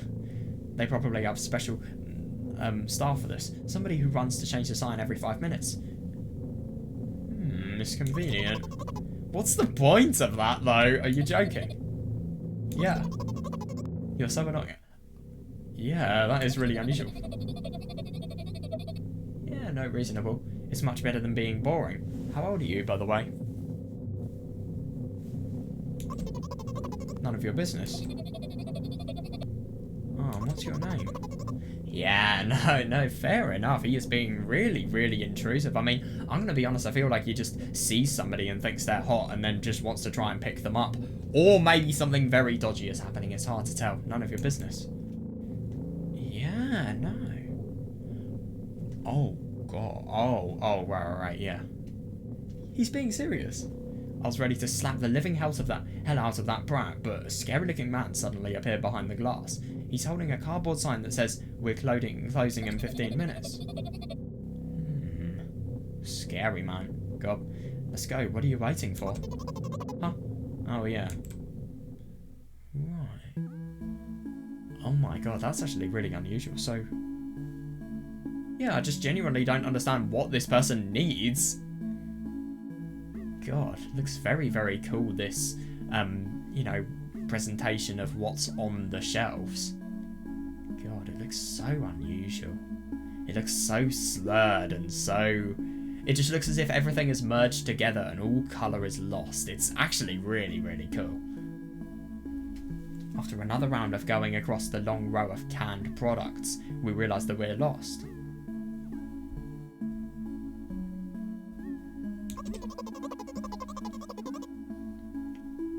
I can't believe you don't know where they sell milk. That's actually really quite surprising. This guy's going to get milk as well. Maybe we should ask somebody for directions. Sure. Hey, wait up. Tresky lets go of my hand and walks confidently towards one of the few store's customers. That person is standing with their back to us, studying something on the shelf. Hello, can I...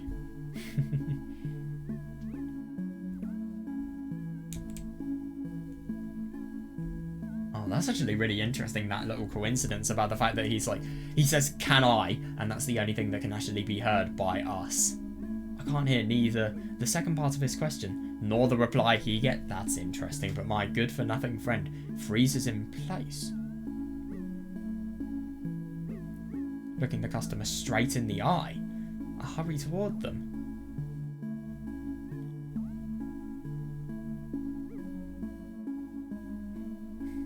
Unusual. Oh my god, why is he looking so... He just looks as if all of the life from his eyes has been lost. Is he yours? The customer talks to me. He speaks with disgust while wearing a scornful expression. Oh god, so whatever this is, this sounds really quite unpleasant.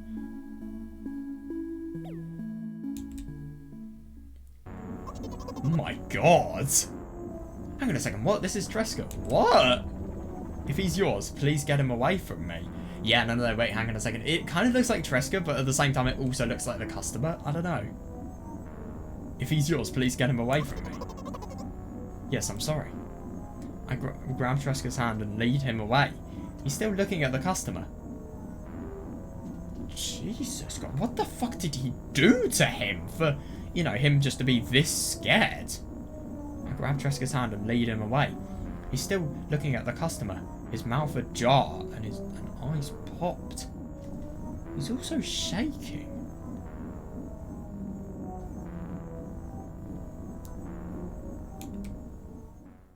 God. That's really weird. What the fuck did this person do? Only when we turn around the corner, Tresca calms down. What was that? Seriously, yeah. I got so scared, he said. What? No, not again.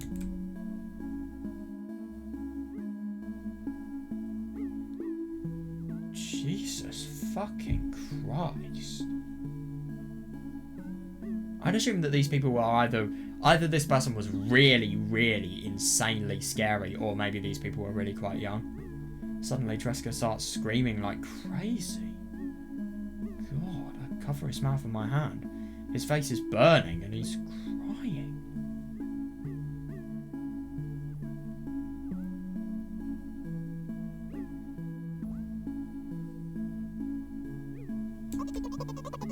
Can you act normal? What? No. No way. Yeah, I don't think we do. We don't understand. Of course I don't. I don't understand anything.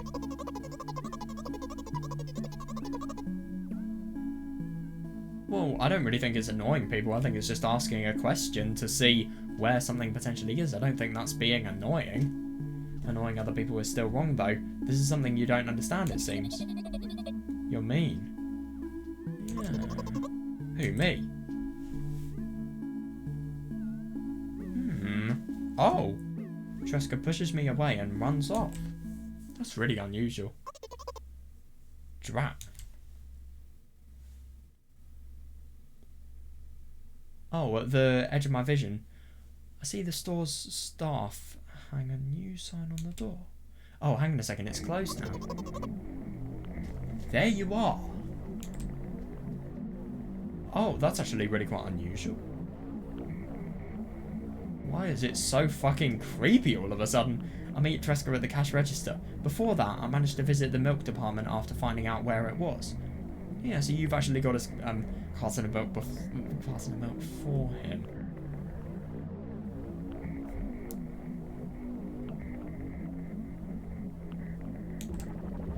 Hey you, move!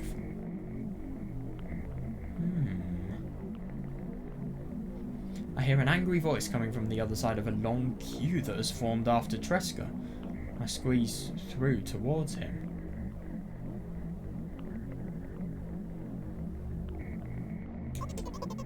What happened? Oh my god. Yeah, the boy doesn't respond. He just looks at his feet and sniffs. The cashier towers over him. There's a bag of milk lying between them. Is it yours? Yes. Just leave him home next time. People in the queue not in agreement. What the fuck? Pay for the goods, please.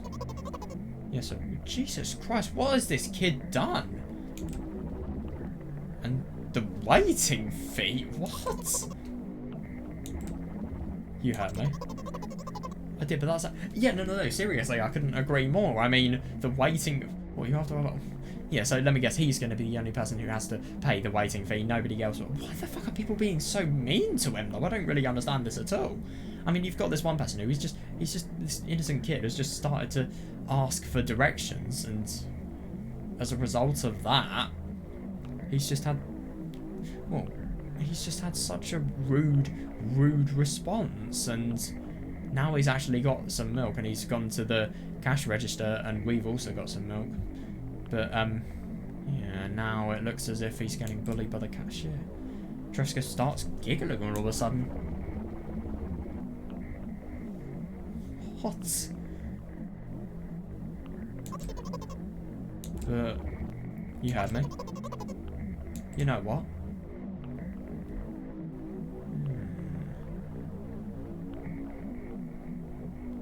Yeah, no. In a fit of rage, I throw a bankrupt note to the cashier of a much higher value than needed. Yeah, even counting in all the stupid fees. Then grab a bag of milk and turn around on my heels. Yeah, no, fair enough. We're leaving, Tresca. Yeah, good. Jesus, what fucking assholes.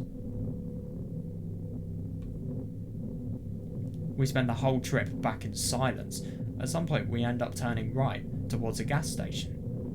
That's actually really interesting to think about the fact that this is a really similar experience to the one we had in the first game. You know, we go to the store where somebody's really rude to us, a cashier's really rude to us, and then we go back and there's a gas station right there. Maybe it's the same store, who knows? We spend the whole trip back in silence. At some point we end up turning right towards a gas station. There, Tresca finally breaks his silence. Do you like ice cream? No. Okay. I look at the boy's face. A light flickers in his eyes for a brief moment and then goes out. You know.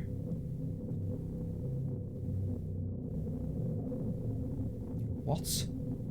He turns away from the path and walks straight towards the highway with determination. I stare at his back, confused.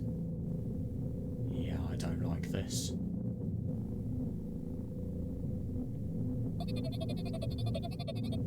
It seems like you're not helping me at all. No, but the only thing is I don't really understand. Oh no, please don't suicide. What the fuck? A new playful light flickers in Treskia's eyes. Oh my god.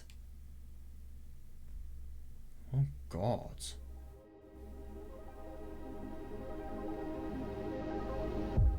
Oh. That's really unusual.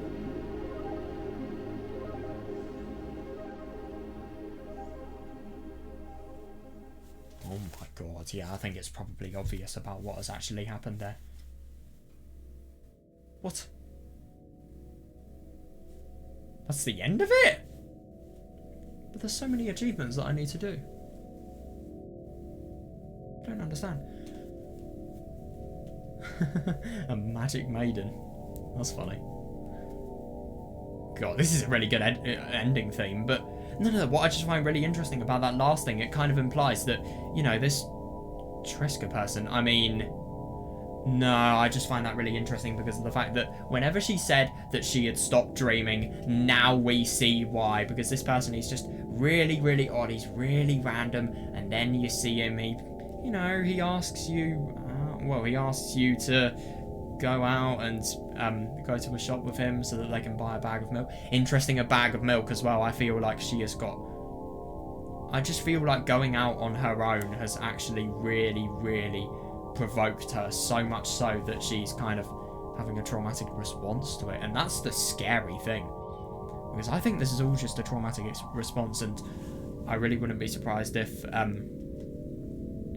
well, no, I just find it interesting that, you know, the worst possible things happen in this dream, and it's just so sudden. And isn't it interesting to think about the fact that Treska's character, it makes no sense. Let's be honest here. There are so many things that are just so irregular about it, and it does kind of make sense because, you know, it's just like it's told in...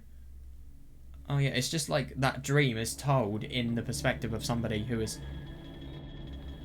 Oh my god, I've not listened to this many music.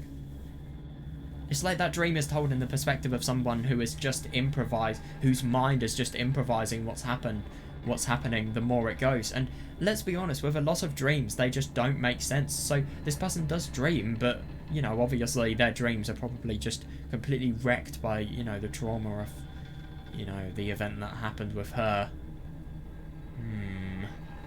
Yeah, so now I've got to just do a bit of research into the achievements. I'm genuinely surprised that we're actually finished with this game. Wait, what happens if we go to continue? Does anything happen?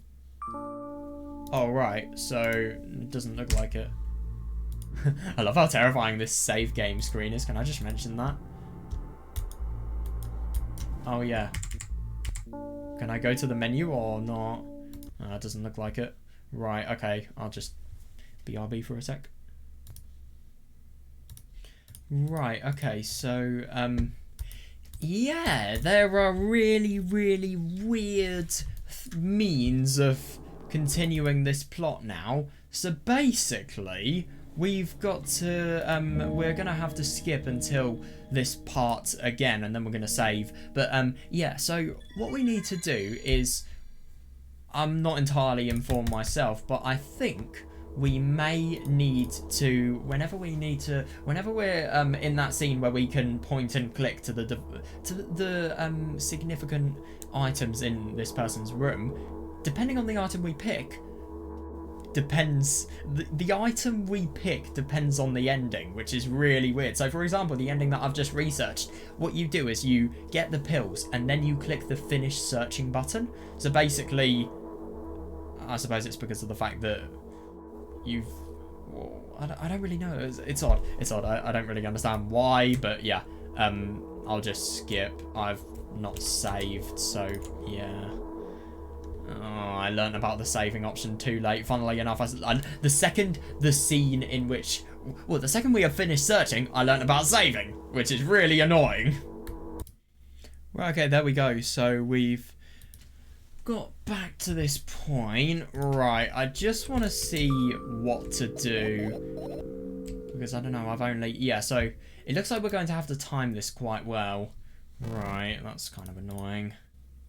So yeah, what I think we're going to do is we'll just go with random objects some that don't really have much significance, and then I don't know what's a short one. I think this fan is a short one, and then we're just going to need to. So I'm just waiting for the finish searching button to come on. Hopefully that will happen shortly. Oh my god, I chose one of the longest ones I possibly could. Let's do this. These are short. What about this? Oh my god, yeah, this is where she saw the fucking cockroaches. Or at least she thought she saw the cockroaches. God, that was so weird. Oh my god, when is it going to ask us to finish searching? It's taking forever.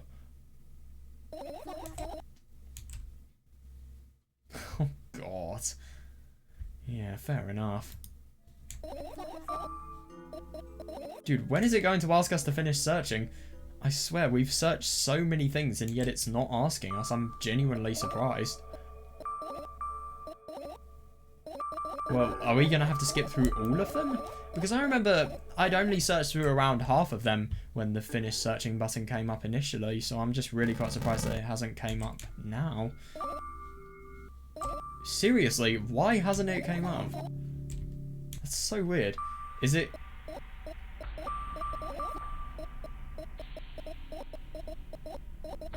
Dude, when is this going to come up? Oh, come on. Yeah, there we go. Okay, so... Oh, shit. So... Oh, God. Yeah, no. Oh, no. Have I just skipped through something important? I don't know. But the only thing is I don't really understand. Why didn't we get that achievement before? Because I have read this dialogue. Right, okay, so firstly, let's do the ODing achievement. So, I just want to fully check, but I think this is right. I'll just fully check.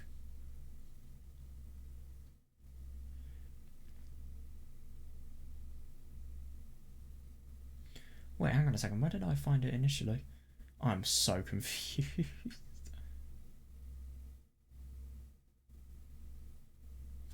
Now, how about I just see what happens? Because I don't know if this will change the ending. I hope it does.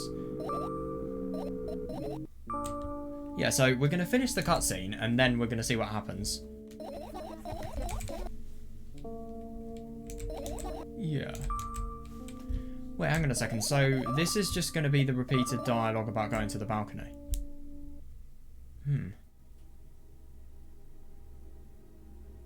Yeah. That's weird.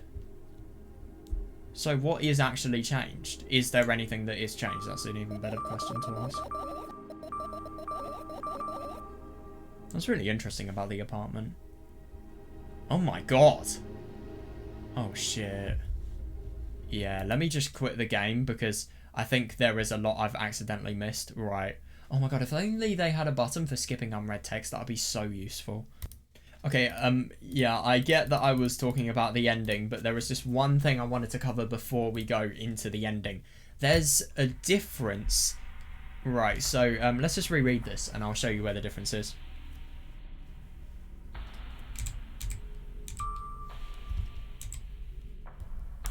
We'll just skim read this.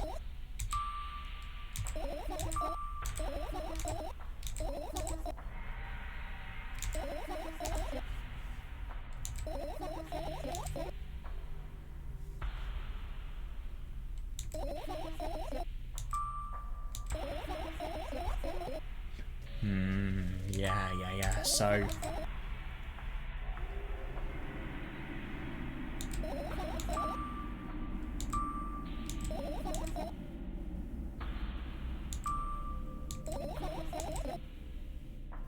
God, I just genuinely can't believe about the fact that she is repeating herself so much. Yeah, so if we ask her, if we continue and we encourage the discussion of this subject, we get an achievement, which is called, like, don't forget you are, please forget it, because I won't. Interesting. So whatever this is going to be, it's going to be really, really significant. On one wonderful day, someone digs you up from your hamster house and brings you to the pet store. Now your new home is a cage.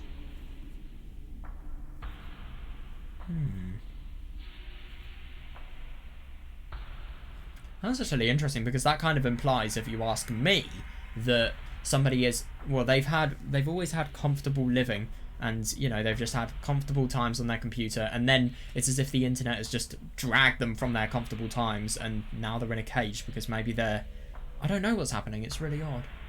Maybe because of the fact that they're trapped in, I don't know, just the endless stimulation of social media, or well, I mean, this doesn't exactly look like a modern PC. I'll try again with my thought. Yeah, that's weird. Oh, that's actually really surprising. It's way more comfortable and warm compared to the underground. Oh, yeah, that's really interesting.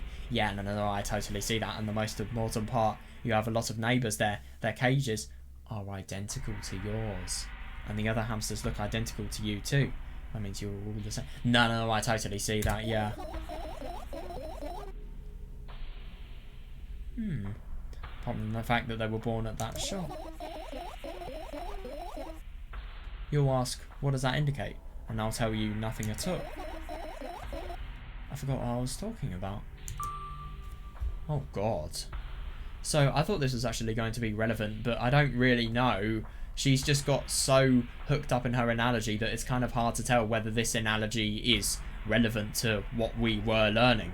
Gosh. Okay, let's start over. Oh god. yeah, seriously, yeah. You know what? I'm not at fault here. So yeah, no. Yeah, I totally see that. I had a lot of friends online. Tens, hundreds of them. Impossible to count. Is it impossible though? Oh. I had exactly 317 of them. But then again, if you can't prove whether somebody is an alt account of someone else, then it is kind of impossible to count, because there is always going to be something that you don't fully have basis on. Unless you just literally hack every single one of your friends' emails so that you can see the accounts they're registered with. That's the only solution I can think of. Very ethical.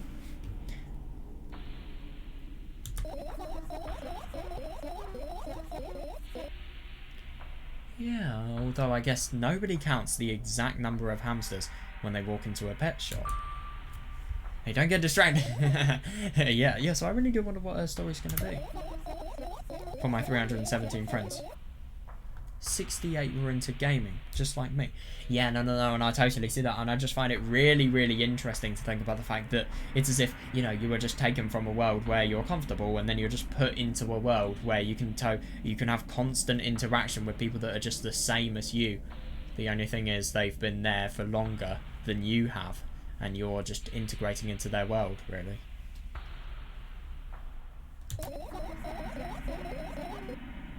$130 of them like drawing, just like me. Oh, the remaining 119 were into calculators and 3D modelling equally.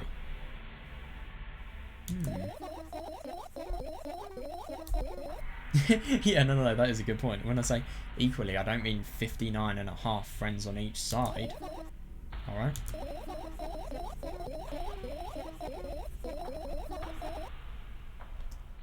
Yeah, no, I do see that. That is actually a good point. You can split numbers evenly, no problem. You can split any number evenly.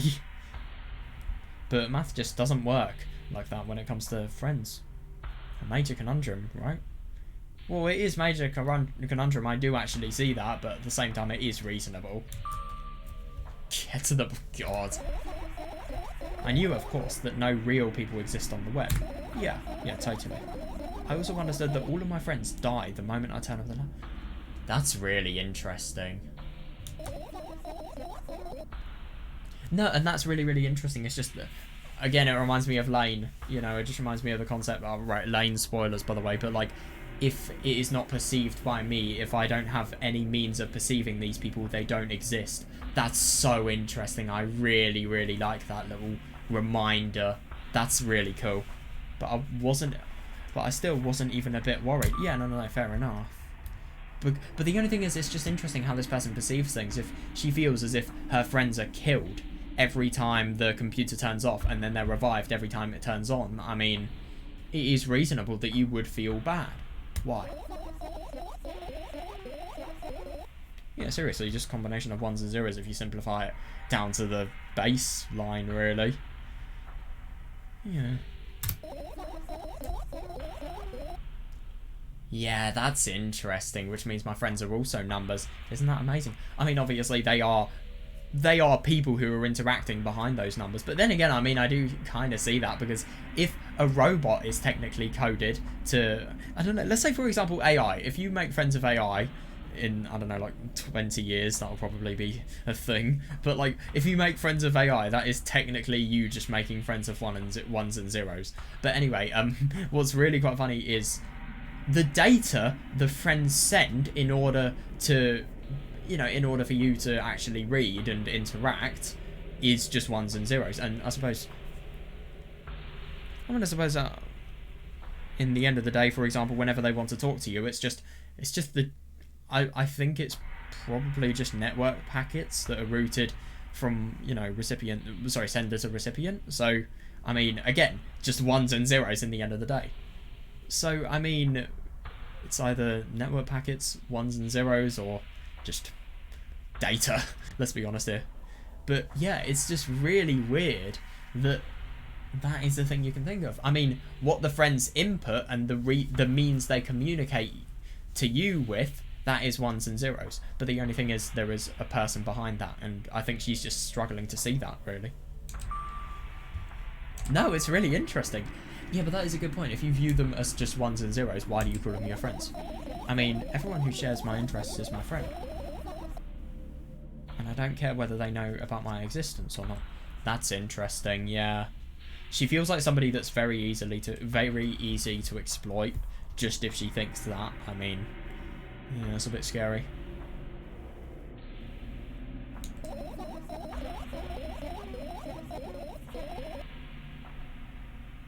Anyway, as I was saying, every program has its own algorithm and purpose, its mathematical formula. Yeah, I suppose. Like, for example, this game, it's to give us a story to read.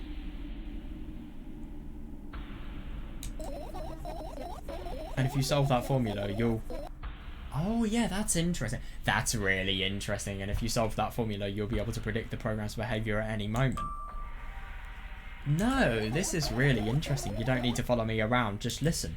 Yeah, no, fair enough. I sit on the floor and the laptop screen ends up right in front of me. The only thing reflected in it is my dim face.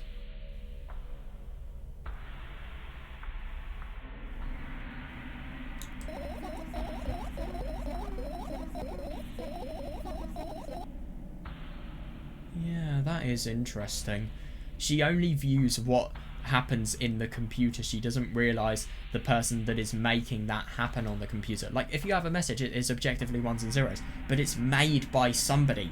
Someone does something in order to make that message come to you. A web person is just a random picture and a string of letters. Yeah, words and actions from the web person are just executable code. Hey, let me know if you need a break.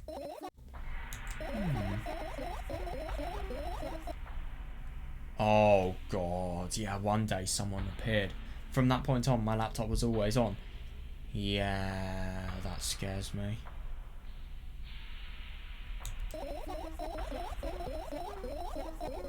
That's interesting. Oh god, there were no real people on the web, but he was good at pretending. At some moment, I let him trick me. Hey, look. Huh? Suddenly, a firefly slowly crawls out of the laptop's vent grill. I reach for it. It is on top of my palm, blinking all the while.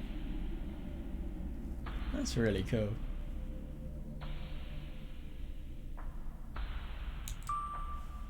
I think it's trying to say something. I can see that myself. If only I knew what... That's actually really interesting. Looks like a cipher, don't you want to crack it? Interesting.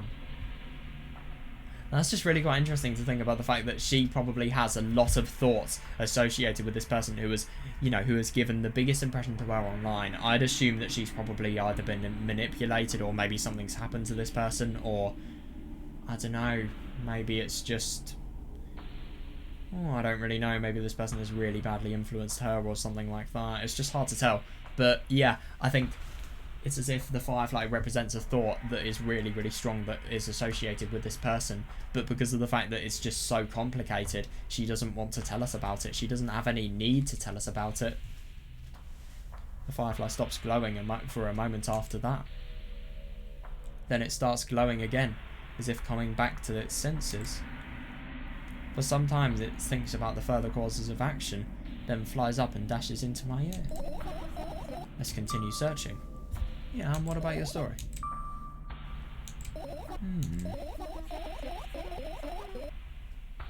Yeah, good. If you do everything right, I'll finish my story. Maybe. Do you promise? I promise. And if you forget, then remind me, with a code word, for example. What code word? I'll think of one later. Yeah, no, and for now, let's keep searching for my fireflies. That's going to be really interesting. I do wonder if there's going to be anything that's relevant to that. Right, so let's try and do what I was trying to do quite a long time ago, literally 15 minutes ago now. We're going to just see what happens if we end using the pills, and let's see how everything changes. Right, okay, here we are. So let's see.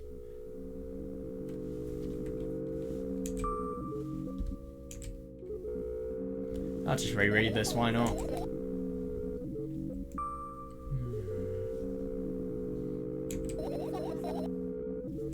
God. No, is she actually going to take it?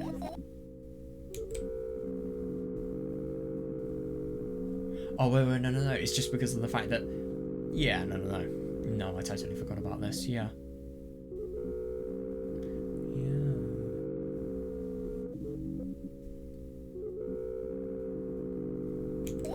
A firefly, hooray.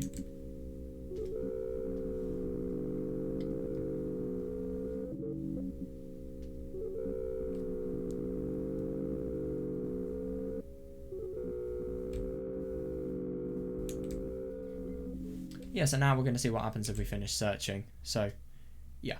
Let's not fuck this up this time.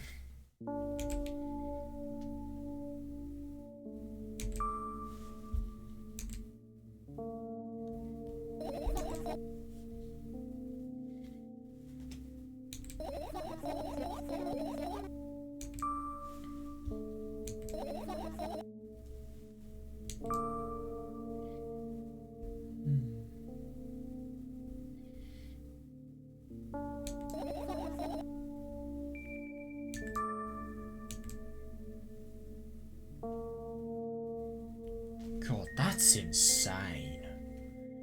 That really, that's just so extreme. It's so surprising.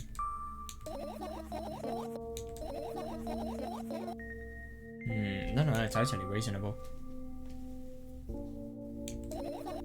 Well, this is going to be quite interesting. Let's see what happens if we don't go out. What are you going to do? What's with this silly question? I'm going to sleep, of course. Oh, God, yeah.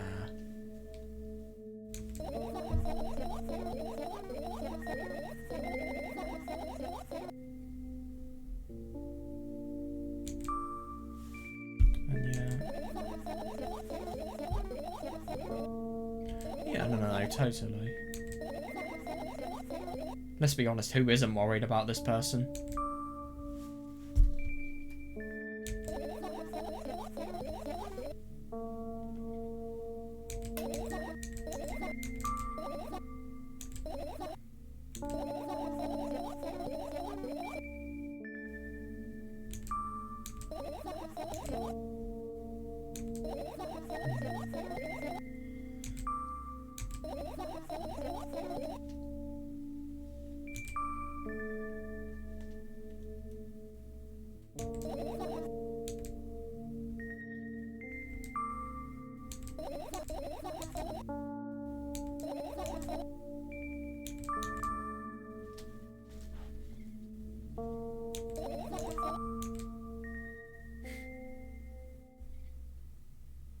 So what happens now? Yeah, rather than going to the balcony, we're just going to go straight to our bed. I crawled into my sleeping bag. Oh, wait, no, hang on a second. Yeah. No, I'm just getting really quite confused about the structure. So what's going to happen when this person dreams, though?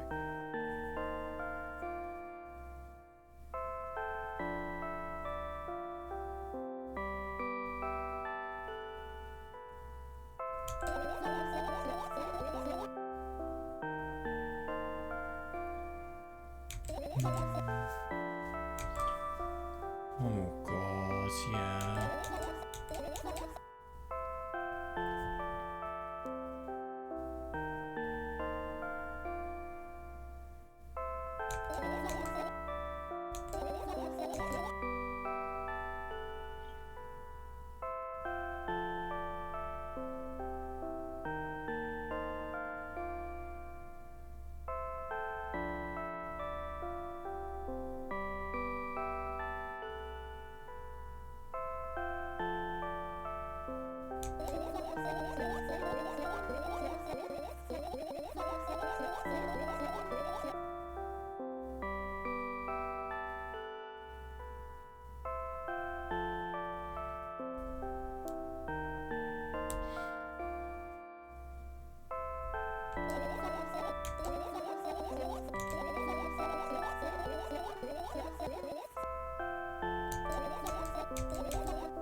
Right, so what's going to happen here?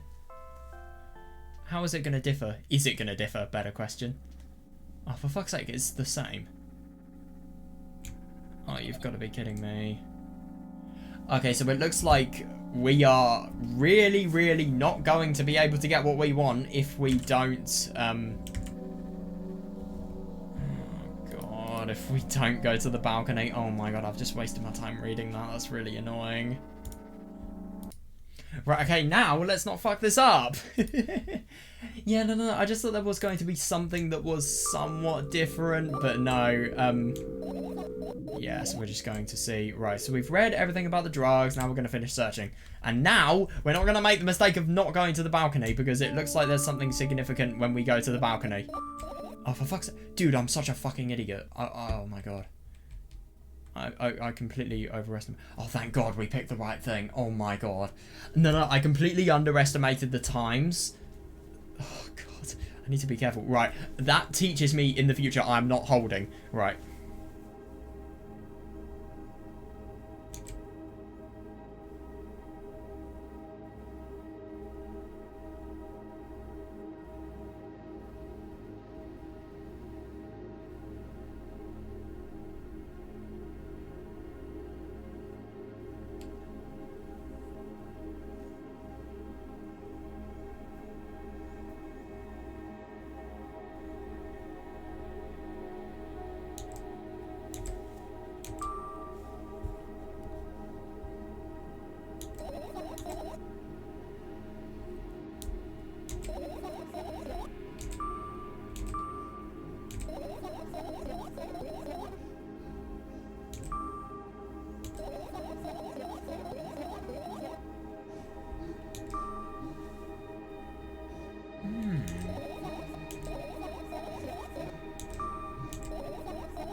Oh God, it can, yeah.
Maybe the dream's going to be different.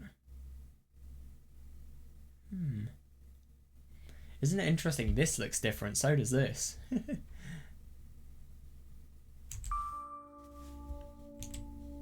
So this is all the same, I assume. Yeah.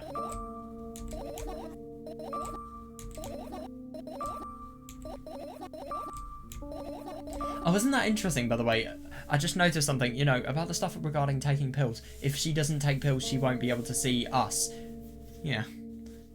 The pills probably stop the alternate personality from existing. That's logical.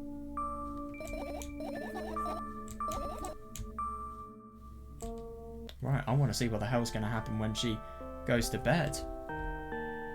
Are we going to have to tell her a bedtime story, or is the dialogue going to be different? Yeah, so...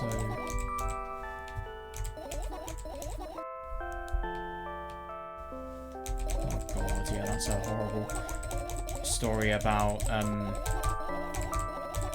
the dream, and just the fact that she stopped dreaming one day and this is what began, really. Oh god.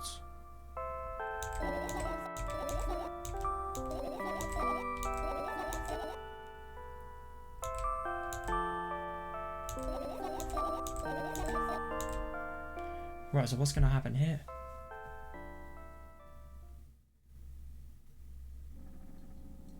Oh. I do not get this. Why did it show me different dialogue before? There's only one thing I can think of, and that's maybe that we picked incorrect choices when we were looking at the medication. This is really irritating.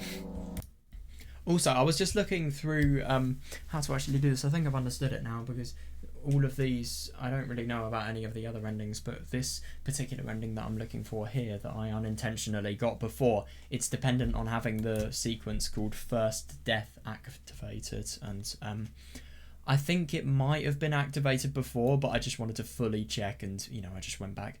While I was looking at the guide, I found something really quite interesting. Look at how fucking hidden this is. We can look into whatever this is.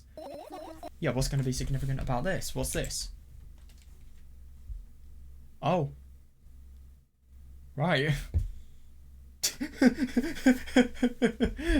Well, I think I expected a bit more than what we got. Fucking hell. That's hilarious. Right, okay, so hopefully it should work this time. I don't know whether it will or not, but, yeah. Let's see. Right, so we're just going to skip through everything. Obviously, where is the balcony-related choice? Oh, so we're here now. Right, okay. Yeah, that's good. Yeah, so this is going to be really quite interesting, because we're going to get the second death achievement, potentially. I hope we do.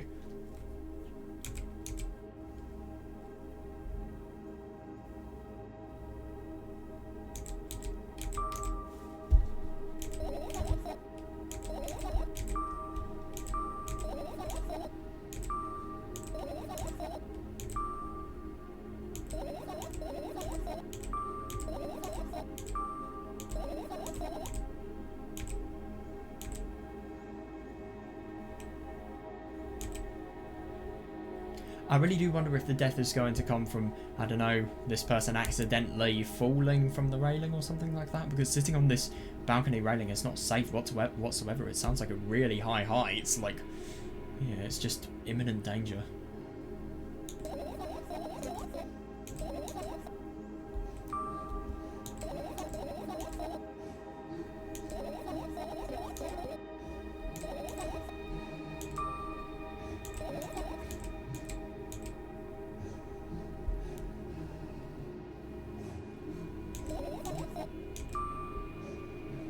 Oh yeah, that's interesting. You were the one to remember your promise. You don't need a code word anymore. Yeah, interesting, a code word to decipher what could... Wait, no. Oh god, yeah, I don't like when this happens. I want to remember certain things only when I want to. Nonetheless, you made that promise. And I'll keep it. But you need to keep in mind that from this moment on, every word will bring me pain. I bend down and imagine falling into the abyss. have exactly 2 minutes before... What the fuck? I'm just genuinely so confused. What? God, that's weird. So there she is, quite literally imagining herself just endlessly falling. That's really unusual though, so... My god, yeah, there she is. That's so odd. Oh my god, yes, we're going to learn about this. Yeah, I had a friend online, my best friend. Even though the combination of letters he used instead of his name wasn't that cool. Yeah, no, this is going to be really interesting to see what this person thinks. I wonder if he killed himself, like, genuinely. Now, what I find really interesting about this is, you know, the promise that was made. I just totally forgot about what it's referring to. I hope I can remember it soon. Well, the combination of pixels he had instead of his photo was also boring and unattractive.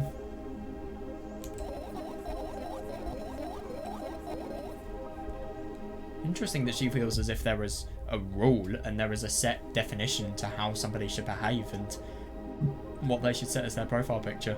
Like, it's as if they have to, well, they're obligated to follow a standard. But the only thing is, it's a subjective standard. The world doesn't just revolve around your views. Yeah, but...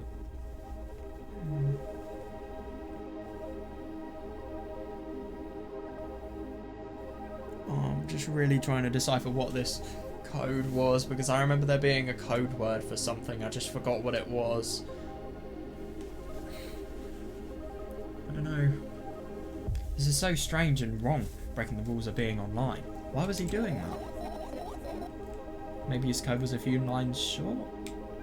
Oh, that's really interesting. I don't quite get what you mean. I could tell you about those rules. You can't find them anywhere, but I'm smart, so I figured them out myself. Yeah, interesting. Although, I'm not sure if I should divulge them. Why?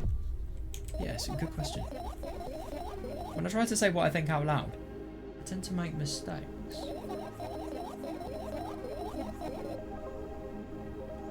That's interesting. If I make just a single one, everything that comes after contradicts my thoughts. What, is it just because of the fact that even though this is her thoughts that she is quite literally desecrating here, it's because of the fact that, you know, you feel as if a mistake just totally harms... Well, you're probably just really self-conscious and you just care about what other people may think of what an accidental thought, an accidental mishap in what you were saying could bring. And I do kind of see how that could then lead to you just wanting to just cover up your mistake, really, by making more mistakes.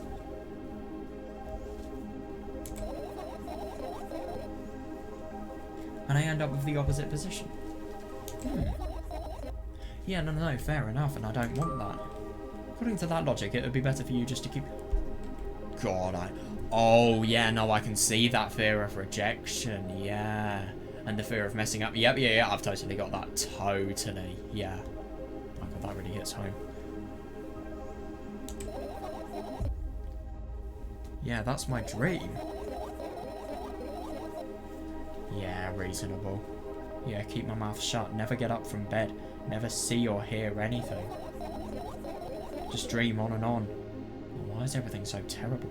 I know, and this is the worst thing. I can just totally see why, if your reality is this awful, and you can quite literally imagine yourself just constantly falling, because that's kind of how you feel you are really. You're just in your life, but life is treating you so horribly that you can never ever go up. You are just constantly going down because of the fact that you're trying so hard to sort of keep yourself in existence, and yet life just denies you.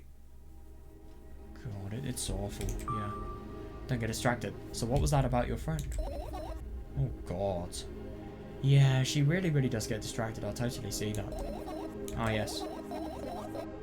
He was brazen enough to... Oh, no. Come on, gather your thoughts. Interesting. He somehow made me believe that he was real. kept describing somebody else's life to me in detail, as if it was him. But was it him, though? Or was he genuinely doing this to somebody else's life? I think that second thing I suggested is quite unlikely, though. I think this is genuinely him. And he expected me to do the same. Yeah, no, it is interesting with that boy that we saw in the other dream, just, you know, seeing him, Tresca, you know, just seeing him just constantly asking us for our name and our identity and just anything about us, but we would always insist not to tell age as well. You know, I mean, obviously it's realistic because we have consciousness, but at the same time I feel like this person just has a lot more than the average person, and he expected me to do the same. Oh, right, yeah, that's deadly. That is really deadly. I grit my teeth. The wind whips my face without mercy. It slices my skin into uneven stripes as if it's a piece of thin cloth.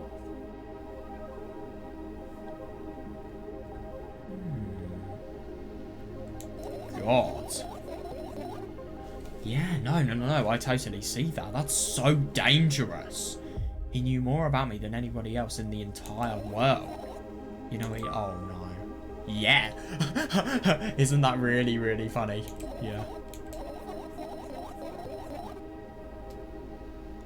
No.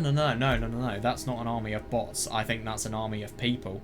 But the only thing is she doesn't view them as people, obviously, because we've got to think that she just views these people on the internet as people who are, well, just ones and zeros. They aren't actual real people. There is nobody communicating at the end of that device, and it's interesting that. Jesus, that's insane. So she's probably just really, really opened up to this person, and then loads of people have just came and harassed her, and I can totally see how that would completely lead to rejection. And I'm going to be honest, I think it's a good thing that there is a massive layer of dust on her computer, because if this is what you are experiencing with the internet, it's not healthy. No, but actually, there were so many interests that she had on her computer. I mean, she said that she spent nearly every day on the computer. So it's just sad that as a result of that, she's probably stopped doing things that she's really passionate about. Oh, that's... Oh, no. What? And what's most important, it was a win-win situation. They spawn here and there, simple bits of code that are effortless to run. No wonder the algorithm assigns that pattern more often than the others from that list.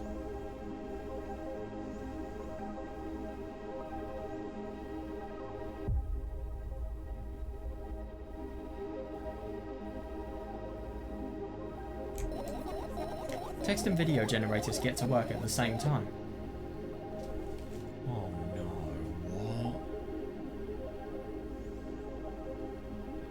what? My name surfaces on the web more and more. It's unbearable. Unbearable.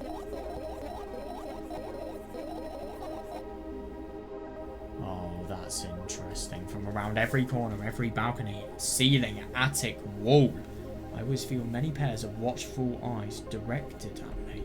Yeah, no, and it totally makes sense because of the fact that, you know, she just feels as if these people that are doing all of this stuff, they're bullying her, they're spreading her name around, and they are making her more known because of the fact that this quote-unquote friend told everybody. Yeah, and as a result of that, she just feels that people are watching her and that eyes will never ever let go. And it's interesting, that fear of people watching you, and I don't have a similar thing, but I used to have a real fear of people watching me, my god, and just people listening as well. That was worst.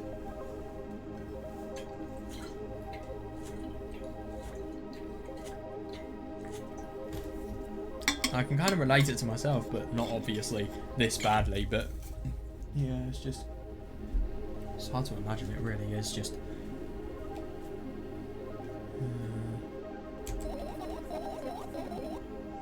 Yeah, no, I totally see that, and now they watch me from the screens too. Yeah, good. But I'll put an end to it. I've decided a long time ago. Though, maybe I only decided that only... Oh my god. My body finally crashes into the ground, smashing into millions of tiny pieces, like porcelain. Is my second... Yeah, isn't that interesting? It's my second death for today already. I'm cold. Let's go back inside. Yeah, that's really quite something. Wow. God, I feel so bad for this person.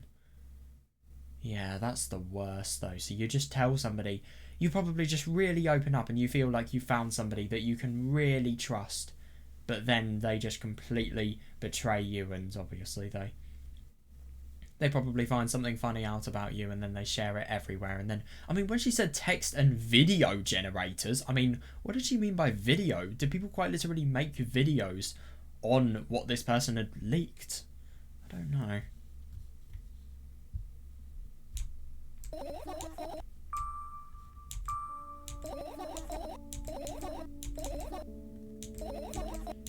Yeah, so this is all the same. Is there anything that is similar or different in the ending dialogue? Let's just check. Or are we just going to get the shopping ending again?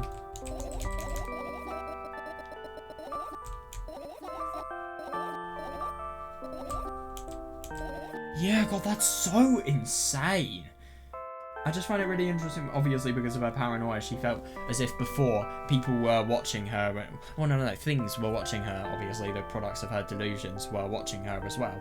But now, I mean, it's just taken... But then that sort of feeling of people watching her and listening in as well. My God, yeah, because... Yeah, I can totally see why. Yeah, it's just totally been intensified. It all makes sense, and that's the saddest thing. Right, so... Right, we've closed our eyes, even though obviously my eyes are open. What's happening? Are we... Yeah, we're going to get the shop ending. Right, I don't really know what to do now. I'll just see. So, yeah, now we've got to look into the different endings, which I don't really understand much about because... Yeah, so there are quite a few things that are a little bit confusing about this ending. So what I want to do, I've had a lot of fun reading today. Actually, I found some really interesting things out. I'm happy I read today. I wasn't really feeling like doing it at the beginning, but yeah, I did it. It was really fun, and my God, this game is really hard to read for a long time because the music is so ambient. I don't find this creepy. I find this relaxing, and I find it really soothing. This music is similar to music I listen to, actually. Well, sometimes. I used to listen to it a lot more, but sometimes. Yeah. Basically, what they'd have is really ambient sections at the beginning, and it reminds me of this. You know, they just add really creepy ambient sections sometimes, and unsettling ambient sections, but because it's ambient, it sounds peaceful. Ironically, there's a song called Slow Death that it actually reminds me really reminds me of something like this, or Grilled Fish's Ballad as well, if you've heard of that one. That one's cool. But yeah, if you know, you know. If you don't search it up. But yeah, it just really reminds me of that type of music. There's a lot, actually. I don't really want to talk about it much, but yeah, anyway, we're gonna continue this tomorrow. It's going to be really quite fun. We're going to see the endings. We're also going to see if there are... I'm going to do a lot of searching, and I'm going to search... I need to plan this because I didn't realise the endings of this game would be so complex. So, yeah. It's better to plan now rather than... So what I want to do, I want to plan a lot of time before I can actually play the visual novel tomorrow, because obviously I don't see a single guide that doesn't have screenshots. So, yeah, I think if I am... The thing is, I've found one that it does have a few screenshots, but they aren't really revealing of much, so...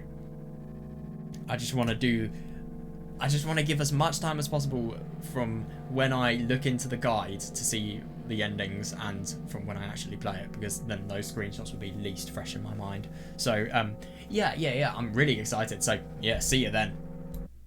Okay, right, day 3 time now. So, yeah, I've just planned everything out. I've actually looked into the endings. I've broken them down. So now, hopefully, we're going to have a really fun time actually looking at the contents of all of these endings. Yeah, so obviously I've just got to position my webcam because obviously it's bad. There we are, that's alright. Okay, yeah, so I've activated the second ending here. So basically, the requirements are no first death, 1 second death, and also to collect randomly 4 fireflies. So I've done that. Hopefully we're going to get the ending. I'll just skip to the ending of the scene before the ending. Yeah, and then we'll obviously see. Yeah, so we're going to go to sleep with some surprisingly... I love that all of the music here, it's really, really comforting, yet at the same time it's really eerie. Right, so, oh my god, yeah, she was... Yeah, so the bedtime story is here, right. Yeah, and she was talking about everybody watching her and how she feels as if... It was really, really interesting just learning everything about how she feels as if, you know, how her fears have developed, honestly, and especially the insomnia as well. I mean, that's awful. It's just really quite surprising how, you know, it's just really quite surprising how that if this person had, let's be honest, had more responsible people that were nearby and obviously had more responsible...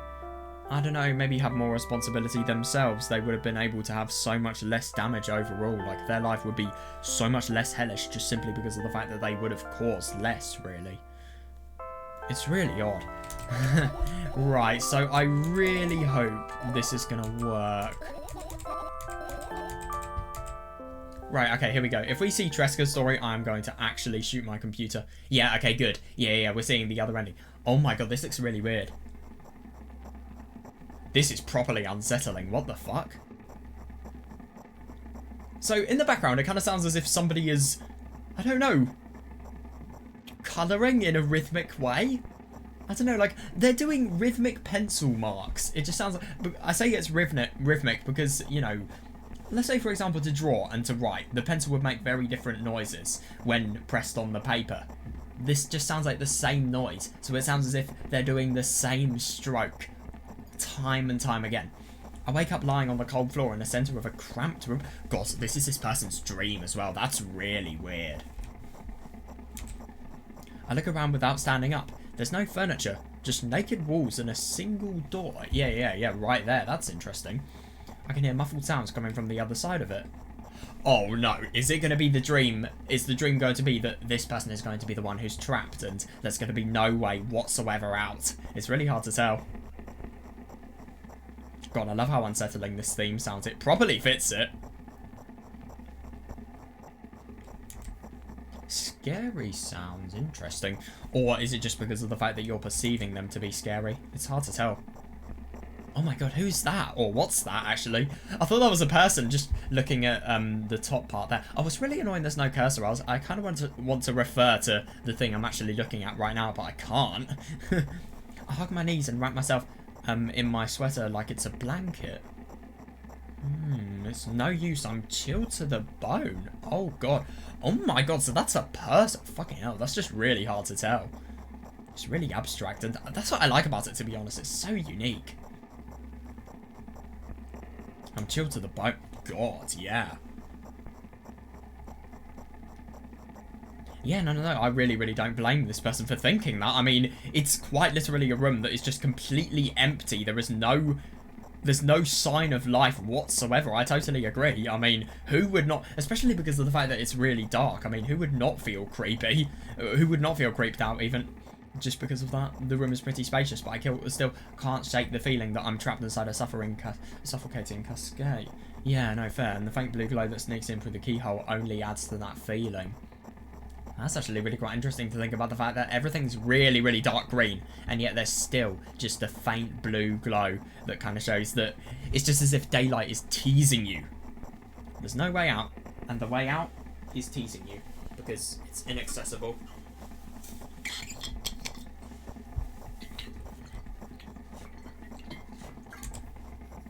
Do I want to know what's outside? Well, I mean, obviously you're just going to die of starvation or anything else when inside, and constantly inside as well. Do I want to know what's outside? Yeah, I mean, it probably would be good to, yeah, as if on cue. An inhuman roar comes from the other side of... Okay, maybe not then. What the fuck?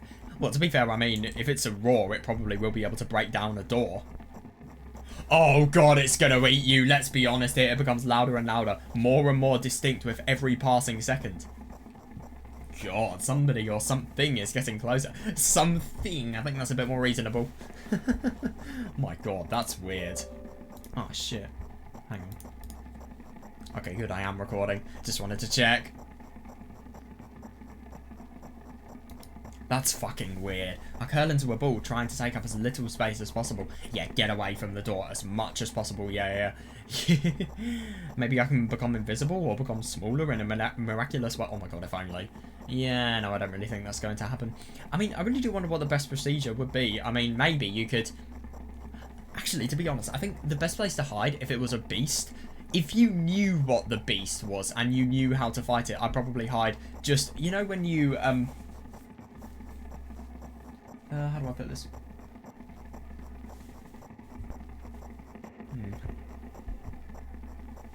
Well, so let's just say somebody breaks the doorknob open, and then obviously the door moves about the pivot, and what you do is you... I've got a really vivid image in my mind. I'm just trying hard to put it into words. So basically, you go on the side the door is opening, so that when the bear, or I'm just imagining it being a bear, but like when the bear comes in, there's nothing that it can see. But then when the door obviously reveals you, you can completely attack them.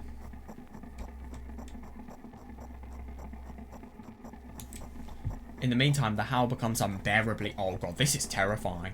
Yeah, but only for a moment. Then it sheepishly backs off until I can't hear it anymore.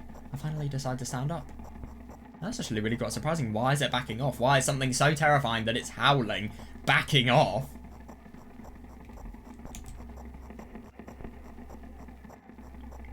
My god, what a weird picture. After I do that, I hear another strange sound. It's coming from right above me now. What? Oh my god, this is a lie. Oh yeah, isn't that really interesting to think about the fact that this is kind of reflecting her fears? You know, I mean, it's kind of the opposite. It's moving upwards rather than downwards and obviously onto her, but it kind of reminds me of that. The ceiling moves upwards, squeaking. Small debris is falling on my... That's fucking weird.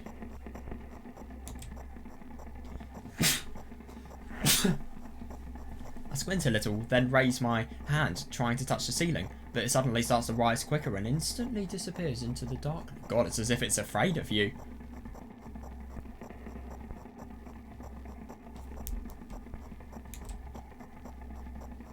I'm not in a cascade anymore.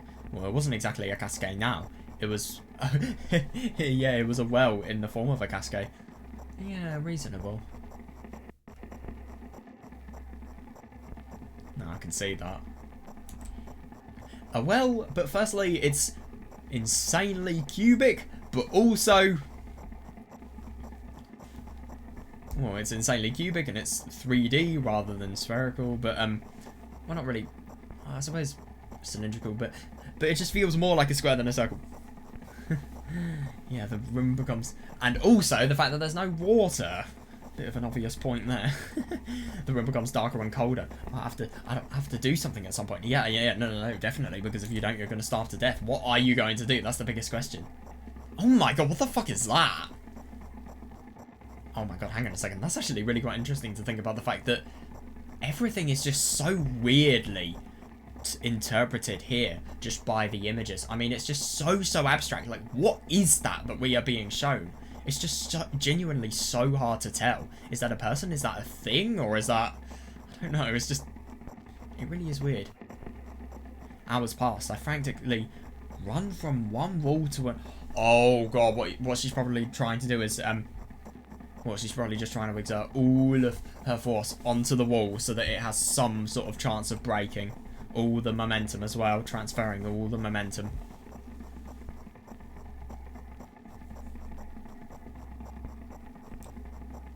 The walls run away from me, making the already spacious room even bigger. That's really, really unusual, my god. In the end, I stand amidst the endless darkness, and the only door is watching me with its eye. Oh god, of course you see an eye in the door. Yeah, that totally makes sense. It really matches.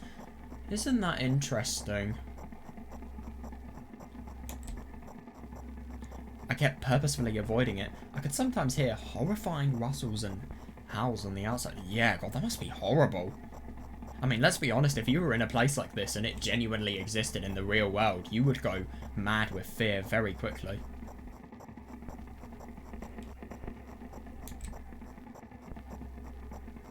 However, now I don't even have a choice anymore. I slowly come up to the door and reach out towards it.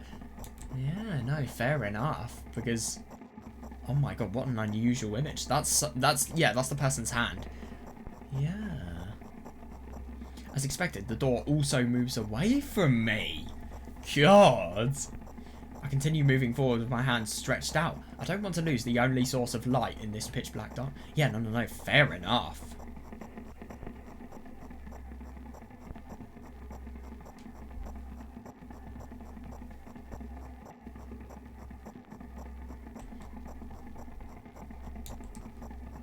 At some point, I get tired of sneaking up on the door, like it's some wild animal, so I lunge at it, trying to grab the handle. However, at the last moment, the door whizzes away and I fall to the cold floor. No, fair enough. Unable to keep my balance. It hurt. Yeah, God, I can really imagine.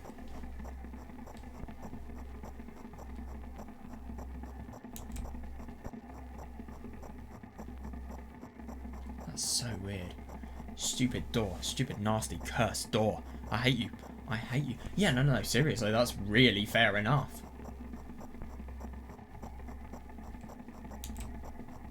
I scream at the top of my lungs. I finally let all the despair that I had bottled... Yeah, that I bottled up out. I slowly realise how horrible the situation I ended up in is... Of course, yeah. No. I just really wonder how this dream is going to end. God, and I mean, when we saw how this girl was sad about the fact that we stopped dreaming, I mean, my God, I think we really realise why she's sad now. Fucking hell. Yeah, I don't stop screaming for a moment because I'm scared to end up in complete silence.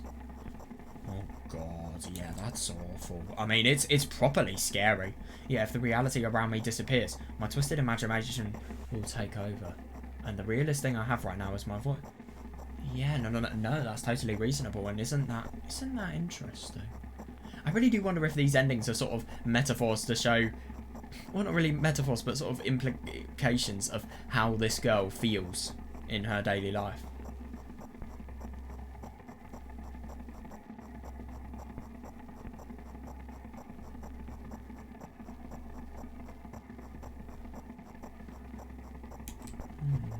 Hey, I can hear you. That's actually really weird. A voice coming from the other side of the door. I'm here, come closer. No, but the only thing is the other side of the door is always going back. I scream thrice as hard as before. I scream until my throat hurts, until my eyes stop buzzing. Fucking hell, yeah, that's so terrifying. Yeah, my biggest wish right now is to keep in touch with that person. Yeah, no, fair enough, but the only thing is that's the worst thing. They sound like salvation and cause of disaster. But the only thing is, I think, judging by the context of this event, I don't think that's going to be the case. Hey, where are you? God. I rush towards the door, stumbling on the way. Yeah. I keep running for a minute, for 10 minutes, but the door isn't even an inch closer. At the same time, the distance between us hasn't grown either, which means I match it in speed. I just need to make one final push. That's actually really quite interesting.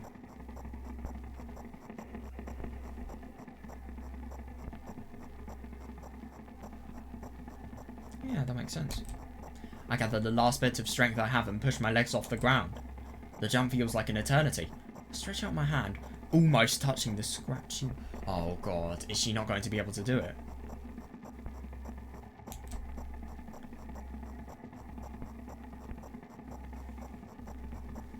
I dive face first. Oh God, onto the ground with ridiculous... That must hurt. Jesus, yeah. I dive face first onto the ground with ridiculous speed. I slide at least 30 more feet like that thanks to inertia, leaving behind a bloody trail. Yeah, that must fucking hurt. That really must. Jesus.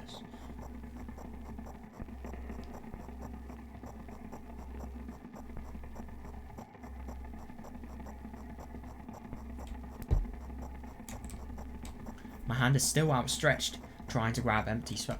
God, I know. Even in the times where you fall and everything is just completely horrible, you have to focus on getting out, because if you don't, you're going to be stuck like this forever. Yeah. Oh my god. Yeah, that must hurt so much. Tears stream down my face, making the numerous scratches burn. I try to wipe them, but I scream and yank my head away the moment I touch my face. Oh god, yeah, no, reasonable. My lips and nose are now a mushy mess.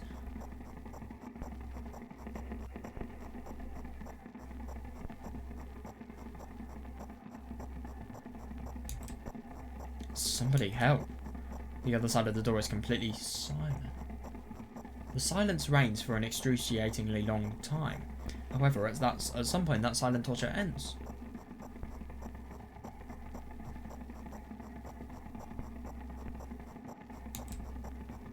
Hey, I can see you.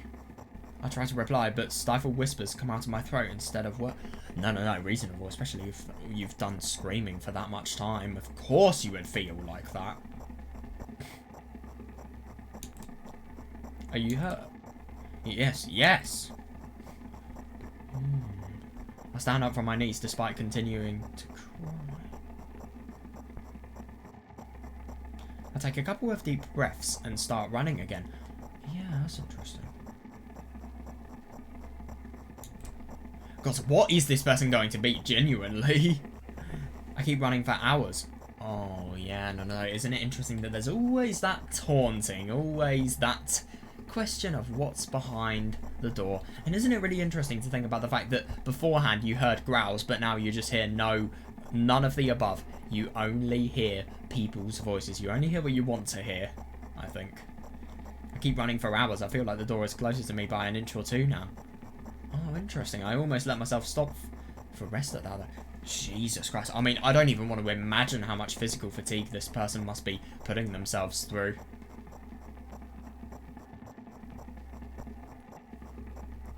Yeah, but also I think, you know, the fact that they can run for hours, I think that also shows the lack of realism, as well as obviously all of the moving doors and the moving walls, but it shows the lack of realism and the lack of perspective that, reasonably, if you ask me, a dream should have. And I like that they've included that.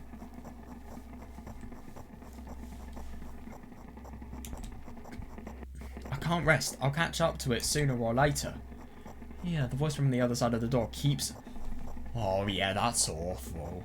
Yeah, the voice from the other side of the door keeps asking me how I feel. I let out heavy, ragged breaths in reply. Yeah, I'll fall from exhaustion if I utter even a single... No, fair enough, yeah.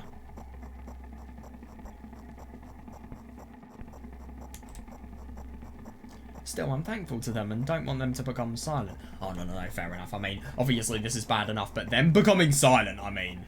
Yeah. After another hour passes, I barely scratch the handle with my nails. I'm almost there. I'm so scared. Why aren't you doing anything? Why are they doing this to me? Don't they understand how painful... What if they don't, though, genuinely?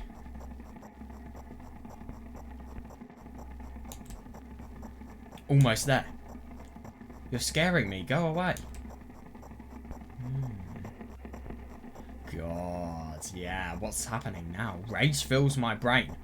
And that's actually really interesting to think about the fact that, you know, now this person has just got so annoyed at the person who is in the other side of the door, on the other side of the door, just simply because of the fact that they are just talking as if, you know, they're being inconsiderate and rude. But if anything, they're kind of being the rude ones here, because they just genuinely have no understanding of the ridiculous amount of pain and, you know, adrenaline that we have. Yeah, rage fills my brain. I ignore the pain in my bones and channel all my... Oh, God, that's...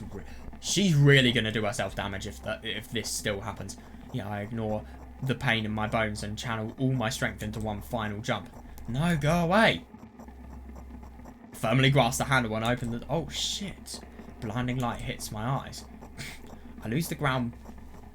That's weird. Beneath my feet and start falling. Oh my god, what's going to happen now? Genuinely expect anything. Oh my god. Oh, that's weird. Huh? What the fuck? How can on a second, so I don't really understand this. So you've just been in a ever-expanding room, and now you're just lying and you're facing some sort of weird source of light just in the middle of grass. Oh, no, I kind of misinterpreted this image. Yeah, I didn't read the text. I'm lying face down in grass. I smell water, earth, and the dampness of the night. Yeah, that's so weird. Yeah, and grass, of course. The wind tickles the back of my head. It howls and jumps around restlessly. Yeah, no, fair.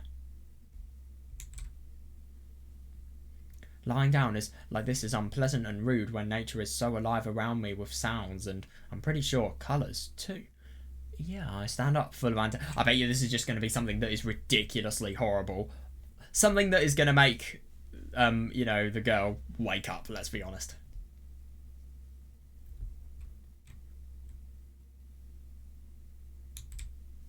Oh my god, what's it going to be?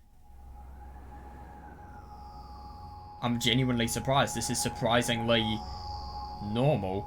I mean, the soundtrack isn't, but also that's the moon, right? I see an endless field. I love those sort of, I don't know, they really sound like the sounds that crickets would make just in the background. It's really well done. It just genuinely feels so eerie yet natural at the same time. I like this. This is genius sound design, to be honest here. I see an endless field, a clear sky without a single star. Yeah.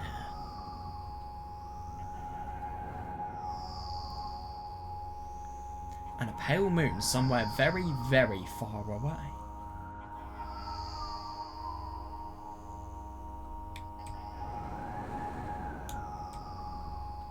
I shake my head and try to focus my eyes on anything, but to no avail. My surroundings are just interesting.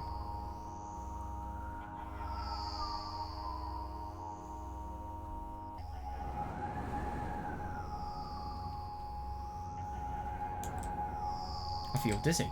Yeah, no, reasonable. Or could this be a hallucination? Who knows? I don't really know. Or maybe this could just be a dream inside a dream. Maybe you've subconsciously hit your head and then, well, you become subconscious and then as a result of that you're subconsciously dreaming. I don't know. Bam, I'm lying in the thick, wet grass again. What? But this time I'm looking at the darkness of a night sky instead of just darkness. Is there any real difference? Like, yeah, no, that's reasonable. I agree. That's really unusual.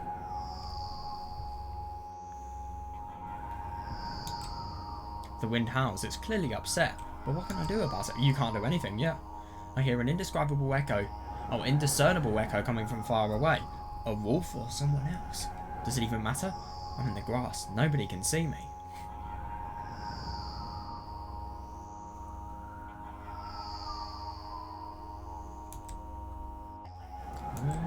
What's that? The echo draws closer and closer. At some point, I realise that it's not a wolf. What is it, though? What the fuck is that? Hang on a second, what? Yeah, I jump up and start turning my head in a panic. Where is that sound coming from? God, yeah, I haven't even said that out loud, but got an instant reply. Well, coincidental, but still. Hey, I can hear you. That was a mistake, let's be honest here. My voice runs across the field, mixing with the rustle on the grass and the howls of the wind. Yeah. It feels like it's about to get absorbed by them, but...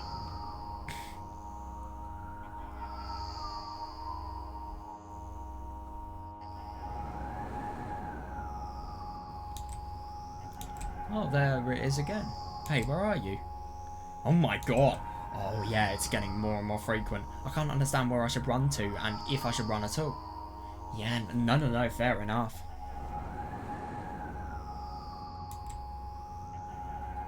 Somebody clearly wants me to find and help them. Maybe they're hurt? Yeah, no, I wonder. Does it sound like a really injured echo? I wonder. Yeah, the grass tickles my heels while I drag my feet in the direction where I think the sound is coming from. That's really a mistake. But maybe that was the trap. Maybe that was the intention. It's just, there's not a single tree or stone around. Only an endlessly wide field. That's so unusual. So why would somebody feel like this? Why would they be this injured? Well, why would they let out an echo that sounds injured? I hear a resounding, painful scream. I shut my eyes and cover my ears. I suddenly feel scared.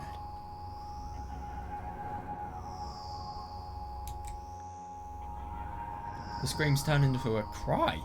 I carefully raise my head, still scared to death. Yeah, fair enough. Yeah, oh my god, so what's going to happen now? Ooh, that's interesting. Somewhere very far away, among the thick grass, I spot a silhouette. Just a small black spot, but... Hey, I can see you. The silhouette doesn't move, but the sound is definitely coming from its direction. No, it's not a scream, it's more like a whisper or a wheeze.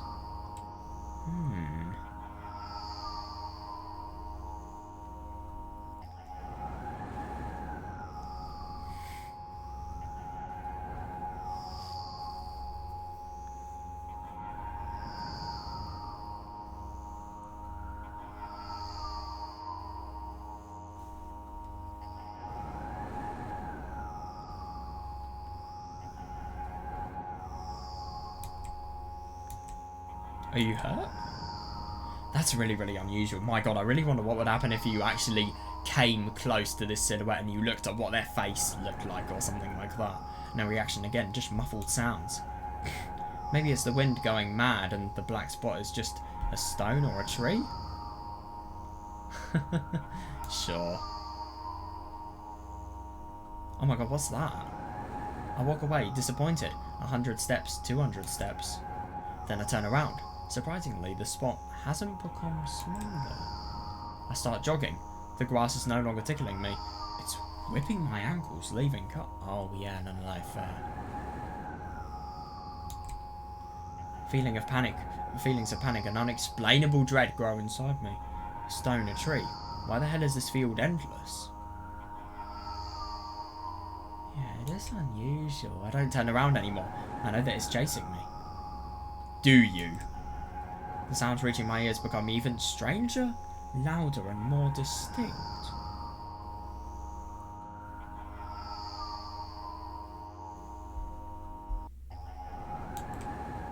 The wind is bullying me too, huh?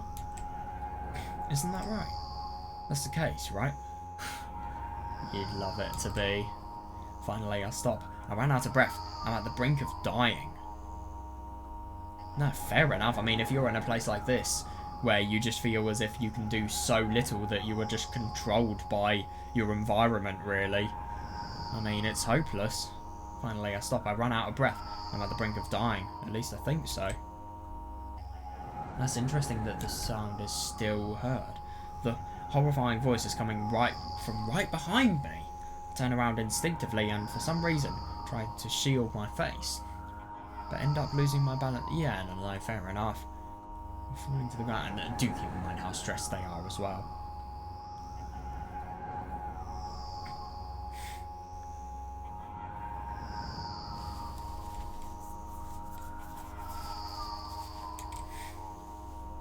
The grass replies with a nasty, cackling rustle. I've had enough.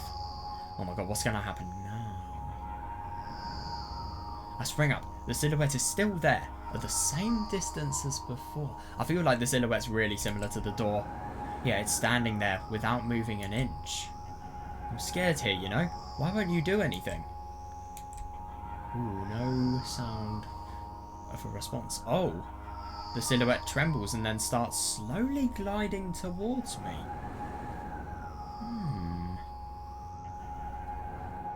Followed by new sounds. Wheezes, moans. Fear shackles me. I can only stand and watch the approaching... No, fair enough. I mean, there's no point. You're just too curious to want to turn away, really. You need to see what this thing is.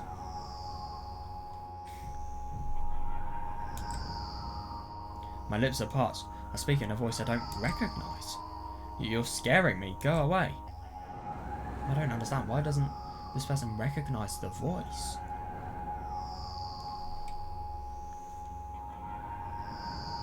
That's really weird. After that, the spot expands and, in the blink of an eye, most of the sky in the field is consumed by the sticky, cold darkness.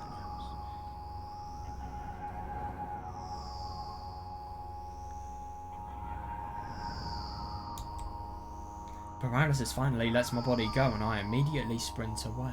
Yeah, no, that's honestly really quite sensible. It's interesting to think about the fact that the silhouette's just totally expanded and, you know, just completely filled the sky. And there's so much that, you know, their shadow has... Well, their shadow has been so big that it's just such a threat.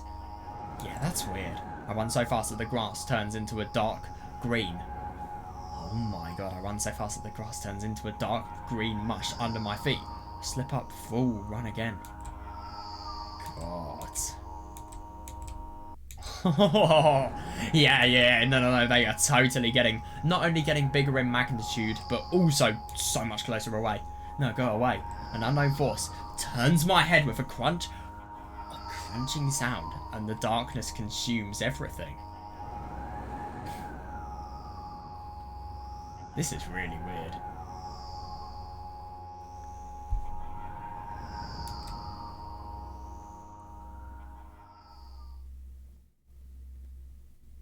I wake up on the cold floor. In the centre of a cramped room! I look around without standing up. There's no furniture. Just naked walls. Oh my god. Oh. Yeah, no, that's actually really, really interesting. Yeah, no, that's fucking terrifying. God. Oh, yeah, no.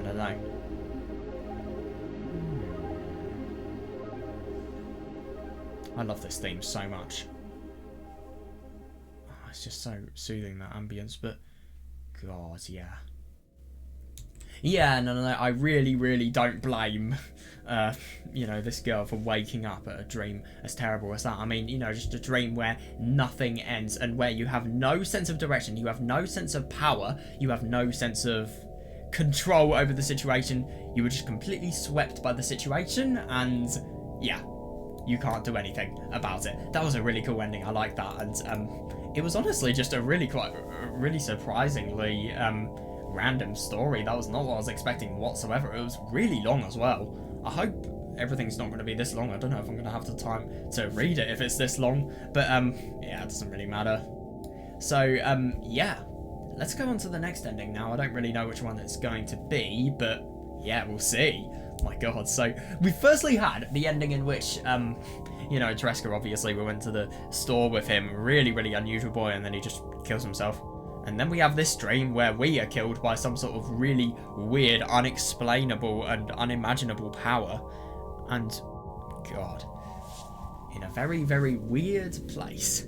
It's really cool though. Let's get on to the next one. Right, okay, hopefully I should have unlocked the next ending here. I mean, that is if everything's gone correctly, which I really hope it has. I can't be bothered to do this again. Right, I really hope we get a different ending this time. Okay, yes, good. Please make it stop. Oh, wow. What the genuine fuck is it? Hang on a second, I see stairs. That's really quite unusual.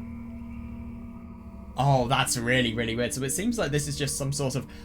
Like the previous dream, it gives a feeling of immense endlessness. And it just feels as if... Isn't it interesting to think about the fact that it just looks as if, you know, everything's just getting thinner and thinner. And the path is getting less and less. Well, it's sort of as if the... Yeah, it just looks as if it's all going up to one point. But what happens when you get up there? What happens to you? It's just such an unknown world, and it really does simulate a dream perfectly. And I really think all of these so far, they've done a very good job at it. I wake up and immediately almost lose consciousness from... Oh god, that's not a good start. You know things are going to be dark if that's the first sentence. Fucking hell.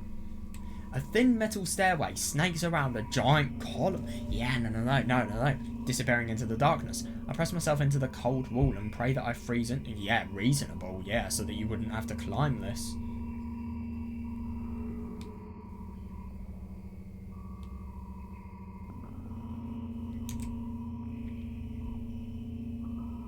This feeling, I know I've spent a couple of hours or days here, but I don't know how high the column is. I don't know whether I'm going up or down. Oh yeah, that's awful.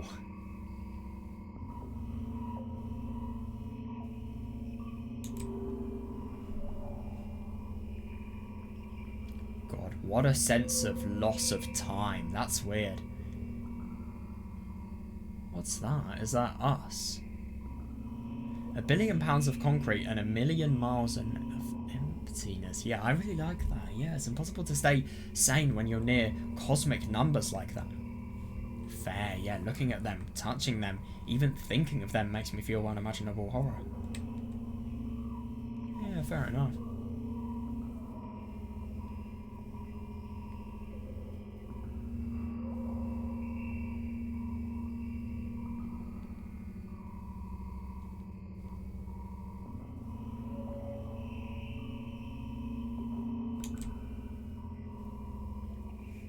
It was just a matter of time before my short term here will end. My mind will melt and my body will turn to dust. Oh my god, that's really quite unusual, especially if you interpret all of those mini white circles as pieces of dust. Other people.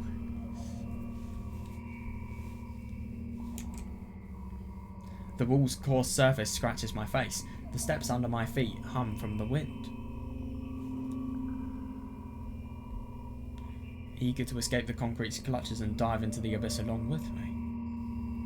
That's interesting.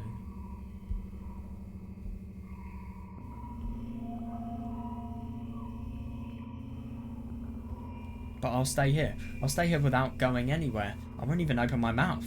My every word will be swallowed up by I know who's going to listen, genuinely. And isn't that interesting to think about the fact that, yeah, they are going to stay here without going anywhere. What is the point of that, though? Why are you not climbing? Yeah, I won't take a single step. Why would I? To find out where the staircase abruptly ends? Yeah, no, that's actually quite reasonable. It's more meaningless. Yeah, I could see that.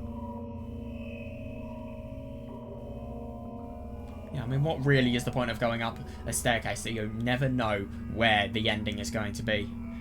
God, many units of time pass, but I'm still unmoving. My whole body is trembling, but then I realise it's the whole space around me that is trembling. Oh, that's interesting.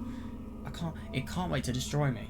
Maybe I should gather my will and at least turn my head? God, totally still. That thought doesn't stay in my head for long. It's torn out with inhuman force. Unaware of what's about to happen, I slowly turn my body with a squeak. No, this is not what I wanted. Don't.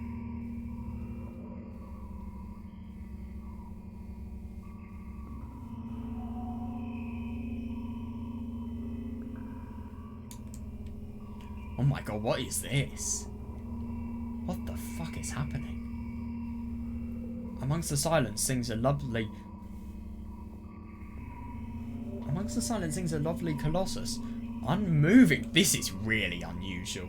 Until the music stops, the bridge across the dark abyss cannot be seen.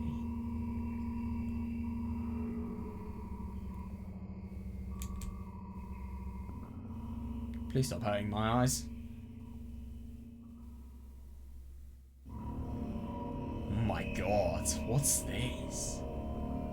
God, it just looks as if we are not the only person, and yeah, like all the other, well, like the other dream, feeling of endlessness, a real feeling of endlessness. This is fucking weird. God, oppressive, thick, sticky air drives itself into my ears, silencing my thoughts with a haphazard string of words. While I watch the scene before me unfold.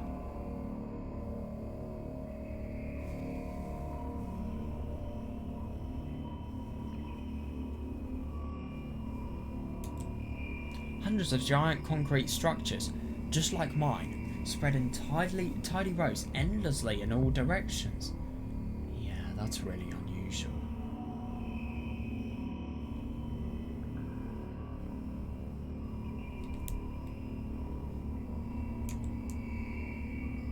God, and it's still going as well. There, at the end of this world, there's a person smiling. The world still exists, but all that makes it both exists and not. But all that makes it both exists and not. That's weird. I really do wonder if this is kind of sort of symbolic for, you know, all of the struggles that we're going to have to go through, because obviously we don't want to take the first step. We don't want to find out the part in which it just inevitably ends and all of our efforts just reduce, or at least the perceived part that we're thinking of. But the only thing is, I mean, there's just so many other pathways that we could take, but I mean, at the end of it, we could potentially be happy, but if we don't do anything, we're not going to be happy whatsoever. And obviously, I suppose our world will exist if we choose to live. If we don't, obviously it won't.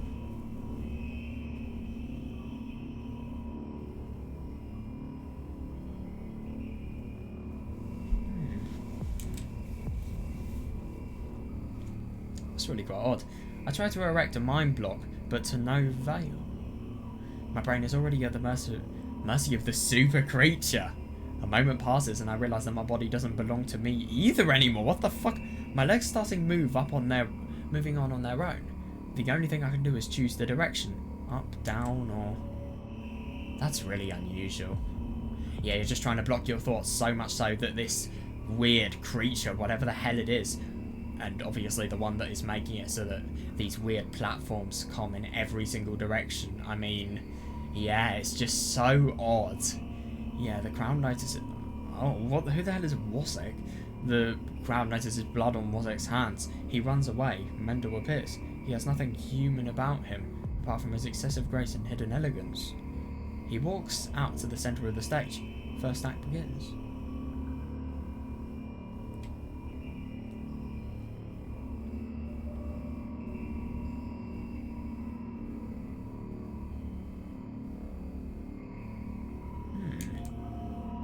That's actually really quite unusual. So it's as if they're kind of doing a play. Yeah, no, I really do wonder. I don't understand what it is whatsoever.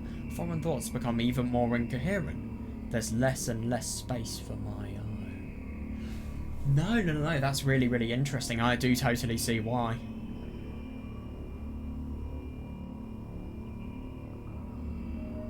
Yeah, I mean, if there's going to be so many foreign thoughts, how are you...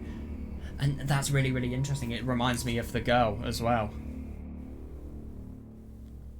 Do you feel the connection to your body clearly, or does it still cause confusion and fear? If you've been living through that fear a lot recently, how did it manifest exactly? Answer honestly, don't hide anything. That's really interesting to think about the fact that this is a theme of the dream, and it just shows that she is really, really troubled about this.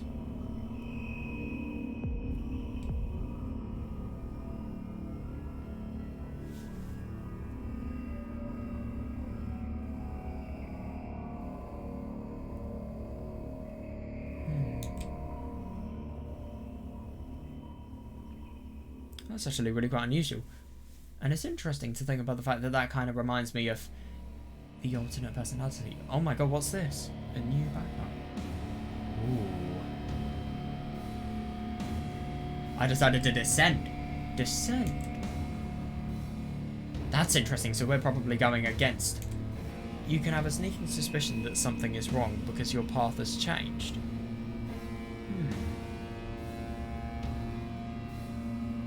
Maybe you started talking in a wrong way or made some sort of mistake. If so, start getting used to your new life.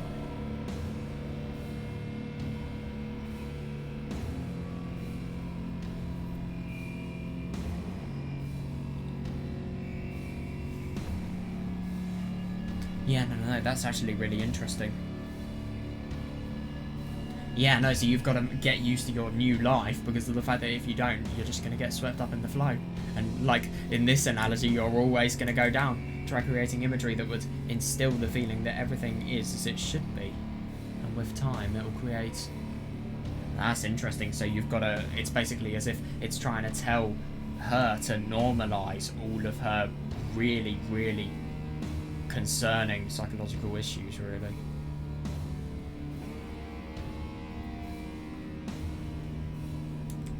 That's really unusual. I don't doubt that you're going through some hard times, but you have to make sacrifices. Grow up. Only then you'll be able to obtain the meaning of... Oh, that's really interesting. So you ascend the stairs and then you obtain the meaning of life. That's really interesting.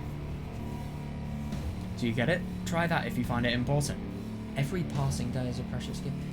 Yeah. Well, so you have to make sacrifices because of the fact that...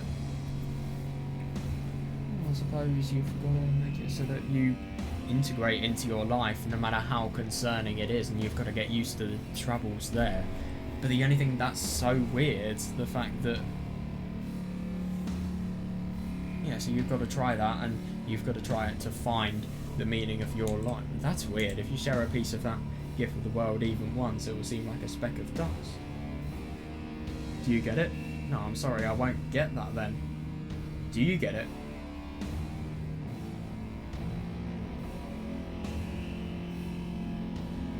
Yeah, no, fair enough. That's interesting.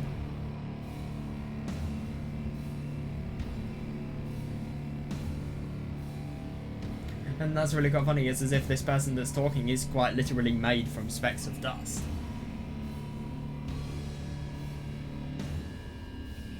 Yeah, and that's also interesting. If you have a gift to potentially make it so that you are going to transform your life, and you're going to make it so that you are normalizing all of your problems, really, and you can actually live through them. But if you share it with the other world, with the world, it will just seem as meaningless as a speck of dust. Do you get it? Do you get it? Yes, even you get it. When you notice how people look at themselves in the mirror, when you look at your own reflection and realise that it exists in reality. Yeah, no, and I totally see that. You've took a bad turn in your life, you're finding it hard to tell what reality is as well. So, you know, basically, well, like this person said, integrate your understanding into the real world. It's so odd, though. Do you understand how exactly it feels? Oh my god. Yeah, that's interesting. God, that's so horrible. Yeah, no, and I can totally see why she would feel like, oh god, it's just so... God, I can't imagine living like this. I mean, you know, the thing is, I mean, these people, they have, I won't deny that they have insanely creative minds. They really, really do. And the thing is, it's just as if, it's just the worst things that can happen from a creative mind here, just because of the fact that, you know, it's just as if everything that is occurring is as a result of this person here, this really, really unfortunate person, just no, I just find it interesting to think about the fact that your creativity is your torture. And I mean, she did drawing, she did, you know, 3D modelling, stuff like that, and she was clever, you know, so she did have loads of experience with really creative things. I think before her life went wrong, she was really creative, and now it's just totally making it the worst for her, because I think her creativity kind of reflects in just how much of the delusion, or how deep the delusions go, really. I don't know. It just kind of makes sense to me, but I don't know. But yeah, what's really interesting about this dream is basically, it's just so weird to think about sort of the symbolism of that, because I suppose, you know, you're on endless stairs, you don't know when it ends, and that's kind of like your suffering, really. I mean, if you have something like this, you never know when it's going to end, and you never know if you are going to be able to end it as well. But also, I suppose you've got to think about the next part, which was where you just had this other thing, just, oh, no, I find that really interesting. So it's interesting to think about the fact that there are loads and loads of other challenges, as if, stairs that are created as a result of this other person. So it's as if somebody is forcing you to change. You know, they just really, really don't understand your mental conditions. And what's basically happening as a result of that, they're just forcing you to change. You're just, you know, saying grow up, even though your life is that difficult. Yet, at the same time, we can't process it, and everything is shaking, and we are just deteriorating so much so that, you know, all of our foundations are just going to collapse, because we're going to feel so bad about ourselves. Okay, I don't know if that's how you interpret it, but if that is, everything makes sense. Right, it is time to do the next ending. Okay, right, time for Everything is Fine ending. I don't really know what this ending is going to be. It looks really unusual. This is the first ending in which we have actually seen a reflection of ourselves, which is really unusual, actually. This is a very weird song, by the way, can I just mention? And isn't it interesting? So we have the mirror, we have the toothbrush, a very, very similar scenario to her house. I don't know why I can't just help but feel a little bit scared. Another terrible morning. Boo, why is my face always so stupid? I wonder what the others at school think. Oh, interesting. Isn't it interesting to think about the fact that a lot of these dreams, I think they do have reflections upon the subconscious. I mean, obviously what I was saying about the third dream, The first dream, I think it also makes sense because of trauma. The second dream, I think that's more just the hopelessness of, let's be honest, somebody with a condition like hers. Why is my face always so stupid? I wonder what the others at school will think. Well, it's not that I care too much, I just don't want to be branded a loser on my first date. Oh, that's awful. God, she's having flashbacks to her first day at school, or maybe high school. Probably. Cheer up, there's nothing wrong with looking different. Yeah, that's not what defines you after all. Yeah, no, exactly. People aren't going to think you're a total loser just because of that. And God, look at how depressed she looks. Hey, hurry up. Yes, Mum. Was that it? Oh! Oh my God. Okay, that's fucking weird. Oh my God, this is gonna get more and more weird. Oh, another terrible morning. Oh, this is odd. Yeah, no, fair enough. Oh my God, right. Isn't that really quite funny to think about the fact that what this is doing, it's taking someone who's completely normal, and I bet you anything, it's just going to get progressively more and more terrifying, and we're going to see the same loop more and more times. But yeah, I feel that it's basically saying, you're normal, you're scared of being seen as somebody who's going to be discriminated against, and then you get these illnesses, and then it becomes easier and easier to discriminate and to laugh at and to, you know, just have really, really awful times at school. I think that's what it's trying to show, and that could be a reason why her dad quite literally took her out of school, dragged her out. That's not what defines you after all. Oh boy, here we go. Oh my God, I don't want to look. Oh my God, what the fuck? That's weird. What happened to your fucking neck? Oh my God. This is odd.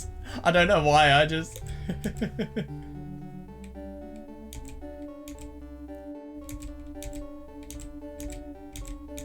Oh boy, right, what's gonna be here?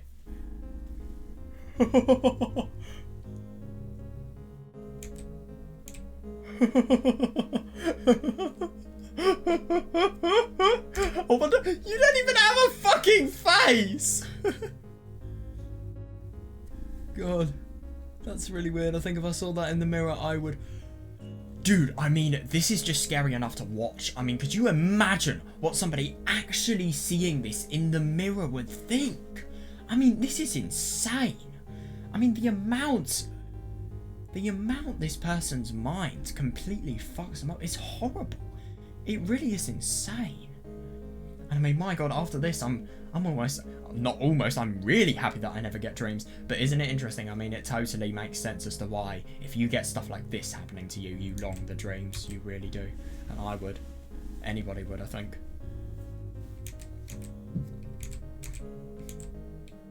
Oh boy, here we go. Right, what's going to happen here? Either she's going to wake up, or terrifying. Oh my God. That's weird. That's actually really unusual to think, oh, isn't that interesting? Really, really weird to think about the fact that the person on the mirror is different, by the way. And now it's fully shown that, you know, one person... Maybe this shows the way this person has perceived themselves.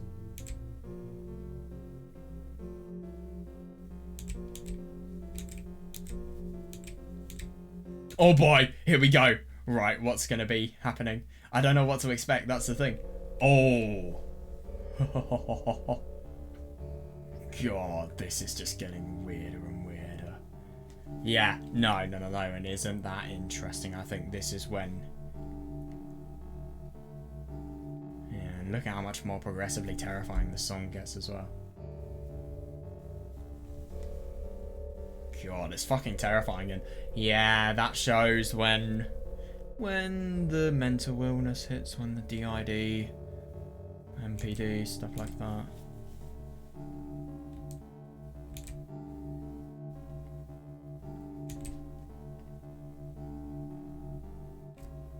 By the way, can we just mention that, you know, even though this person had a hole in their head, they still hadn't woken up. Oh my God, I just wonder what's going to be next. What is going to be so terrifying that's going to make this person wake up? I really do wonder.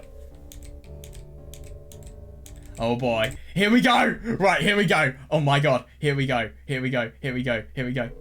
Oh my god. That's so weird.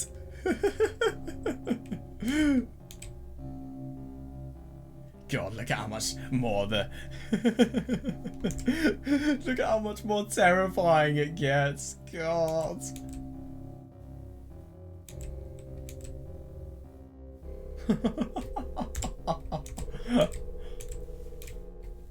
Oh boy. Right. This is, I bet you this is gonna be, oh my god. Jesus Christ. This is so unusual. God.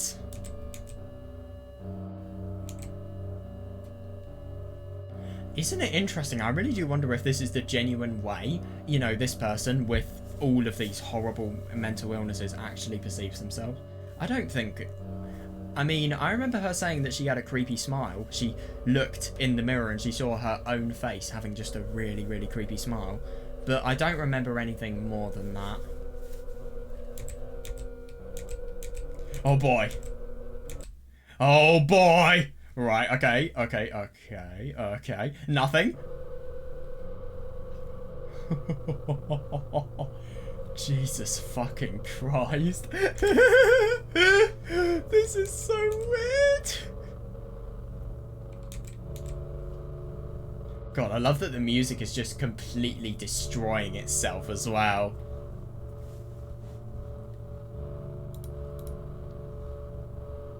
Oh shit, I'm sorry, I completely forgot to... That's really annoying. Sorry about that.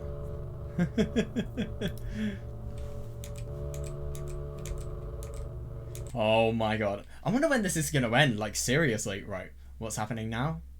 Oh my god. Oh. They took a total DDLC move here. Oh, interesting, it's a different dialogue. Good morning. I feel wonderful today. Can't wait for my first day at school. That's really unusual.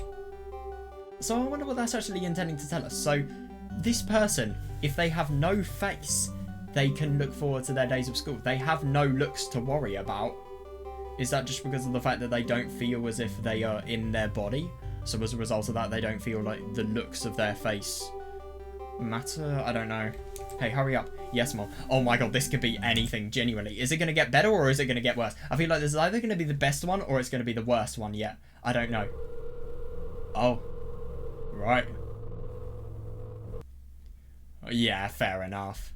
Yeah, I don't blame her for waking up. Jesus Christ, I feel so sorry for this girl. I mean, Jesus fucking Christ. Having to... I don't even know how you cope with something as terrifying as this. Oh my god, yeah, and that... Yeah.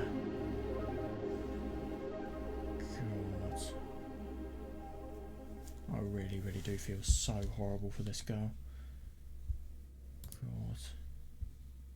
Yeah, that was... I mean, that was amazing. I won't deny that. That was actually amazing. But, yeah. That was fucking terrifying. It really was. It was interesting as well. I mean, the first time it made sense. Then it just got more and more extreme. Right, last ending time. I wonder what this is going to be. Okay, right, here we go. New ending time. Hang on a second, what the genuine fuck? I'm not really going to ask what in the background sounds like screaming is. What that sound is, I don't really get that whatsoever. And I'm also not going to ask why the fuck this person is basically texting on the roof of a massive skyscraper-like building. That's really unusual. Hello, thank you for choosing our pizzeria.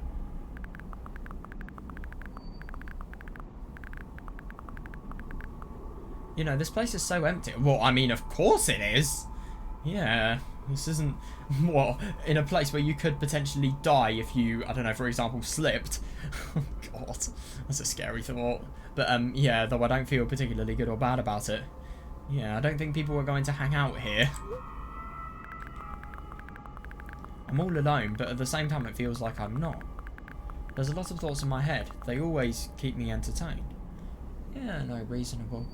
God, yeah, and I know. I mean, this is the worst thing about an illness like this. I mean, A lot of people will just be scared about you because they won't see the person on the inside, they'll see the person on the outside. So, you know, you're not going to be able to have friends, and you're always going to be like, that's horrible. Yeah, so this is what the person is dreaming.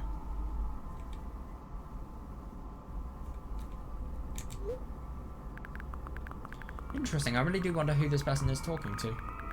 Yeah, no, I can totally agree. Yeah, I can create a whole world with them. I'm sure it will be able to fill the void around me if I try hard enough. Yeah, but the only thing is, this is the worst thing. Even though you seek comfort in that, that's just going to entirely dull your perception of reality. Is that really a good thing? Although, no matter how much I think, my surroundings don't change.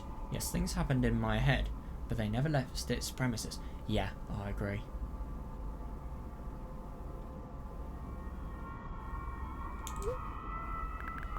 God, yeah, and it's not like I tried to suppress them.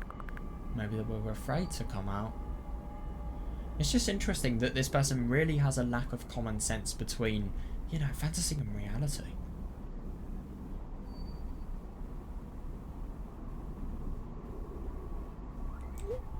Oh no, what's happening now?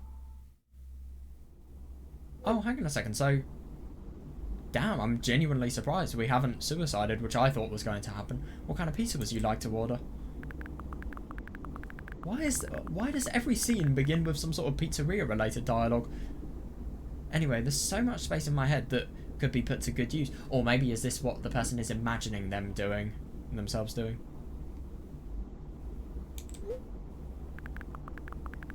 So every thought would make a senseless and merciless circle in my head, destined to go back where it started.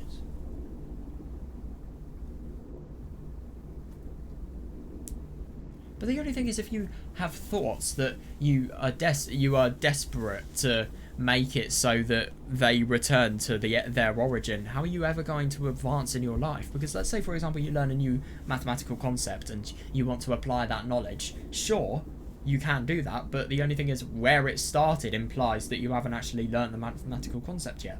So that means you're just going to be really counterproductive if you want all of your future thoughts to return to a state in which they previously were.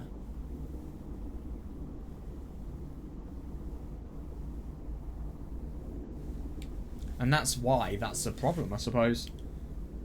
Like, how is you and your mind going to progress if something like that is happening?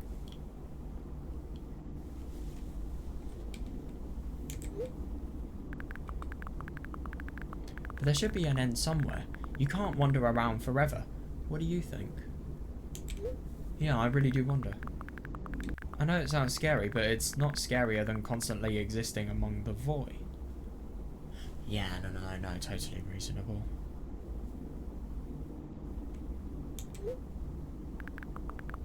This place is safe and nothing bad will happen here. Yeah, no, reasonable. Yeah, nothing good will happen either, though.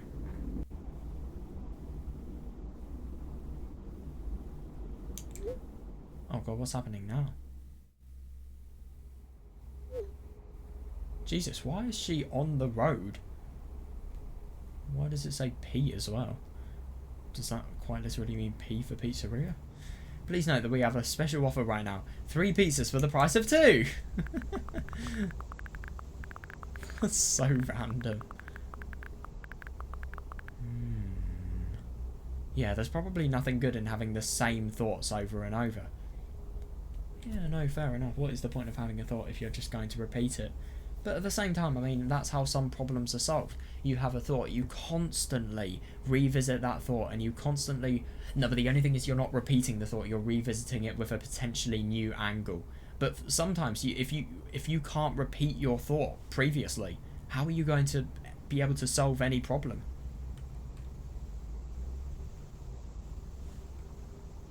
Yeah, I do see that. Isn't it interesting? She's just totally putting her heart out to somebody out online.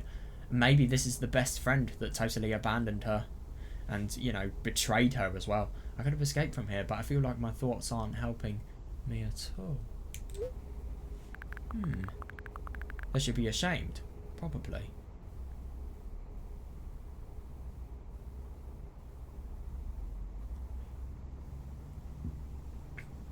Oh, that's interesting.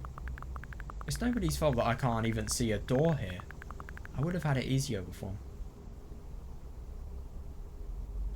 Yeah, no, fair enough. It isn't anybody's fault though, that's the most brutal thing. In a situation like this, I suppose there's nothing you can really blame. And that's how a lot of people feel better in some situations, you know, just blaming it on somebody else. Yeah. I tried to find it. It turned out to be a waste of time. Yeah, no, just trying to find a way to make it so that things can progress and... well, let's be honest, you can connect with your other... everything that's going on inside your head. But it's just a waste of time because it's just so hard to do. No matter where I look, it's not looking good. Pardon not intended. And that strips me of the last bit of hope for salvation.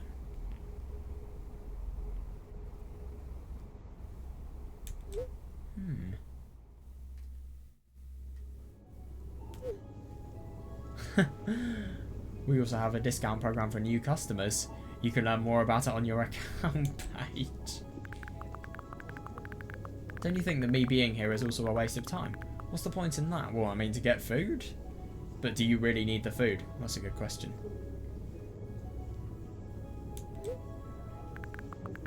I can just keep on thinking, and even then my thoughts are as meaningless and as empty as everything else. Yeah, no, that is reasonable. Yeah, it's just taking a really pessimistic view of life. It's just thinking, what, in the grand scheme, the only thing that's really bad is sometimes you could think, is this genuinely true? Yeah. No matter how many times you think, what is the real purpose of it going to be? How is it? Well, what you think affects how you act, and then that affects how other people perceive you. But still, it's hard to sort of think that in a situation like this. But in this situation, she doesn't have other people to perceive her. Let's be honest, there's such a small amount of people who will talk to this person. Let's be honest here.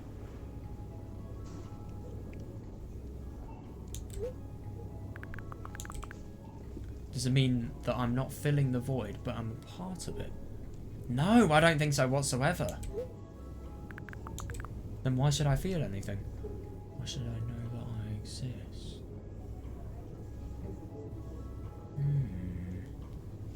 No, I do see that. I mean, you just think that there's no meaning in your thoughts and you just keep on thinking, but what is that ever going to achieve, really?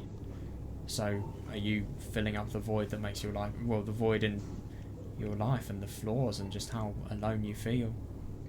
There's nothing to fill it up, and there's nothing for... you know, she does want to escape into a new life, which, fair enough, but the only thing is she can't because of the fact that everything inside her head, it won't let her.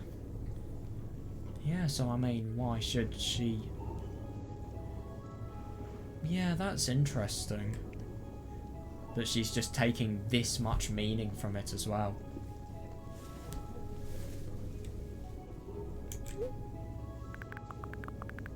Although I'm not even sure about that. That's weird. This place is always neither warm nor cold. It's neutral. But at the same time, if I think about warmth, I feel warm.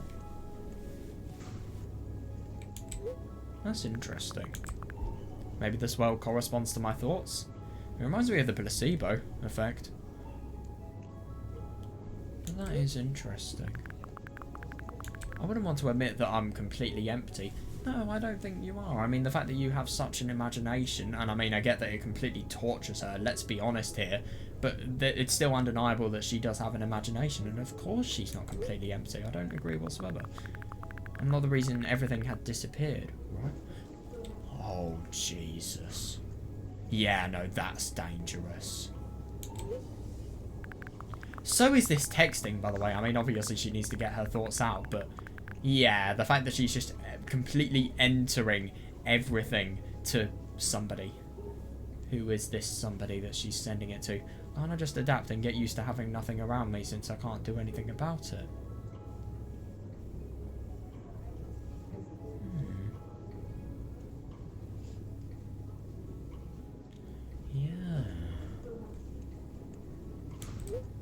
And it is interesting that you just have...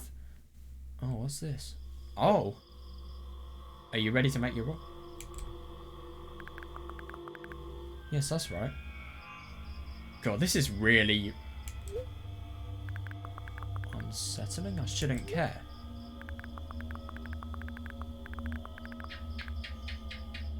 The fuck is that sound? Oh my god. This is really, really odd ambience. It's empty here and it makes me feel neither good nor bad. Yeah, no, just totally reflective of her, really. And it is just interesting that she has nothing in her life and she's just constantly trying to make it so that, you know, she can have something by either moving or just making it so that the things that she sees inside her head, like the only source of company, are real, or, you know, just really contemplating the meaning of life. And it's totally fair that somebody like her would. Yeah, it's empty here and it makes me feel neither good nor bad. I'm all alone, but at the same time it feels like I'm not. There are a lot of thoughts in my head. They always keep me yeah, no, fair enough. I kind of get that feeling as well.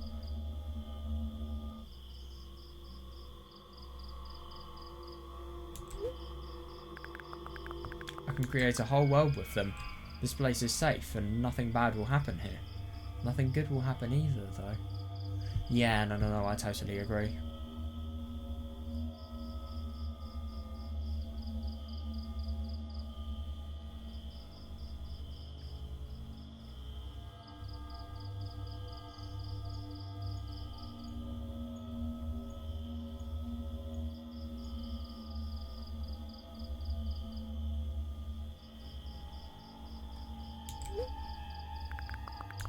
Me being here is a waste of time. I don't feel the void. I'm a part... Yeah, no, that's the worst thing. That really, really is. This strips me of the last bit of hope for salvation. Because she just feels as if her life is meaningless, and then I think she probably is just really sad, and, you know, she's really, really desiring of... Maybe it's just because of the fact that she's desiring of a world where this doesn't happen. You know, a world where nothing went wrong in her life.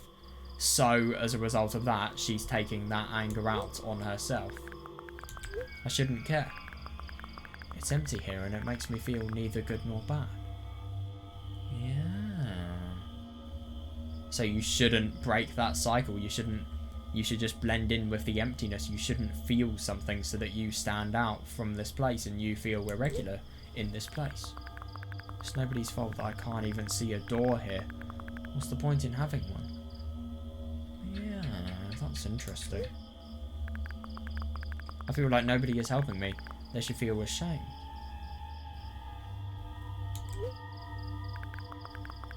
I wouldn't want to admit it, but I'm all alone here. Yeah, God, I feel so bad. Yeah, no, I can't do anything about it. Yeah. There's no delusions either. Oh.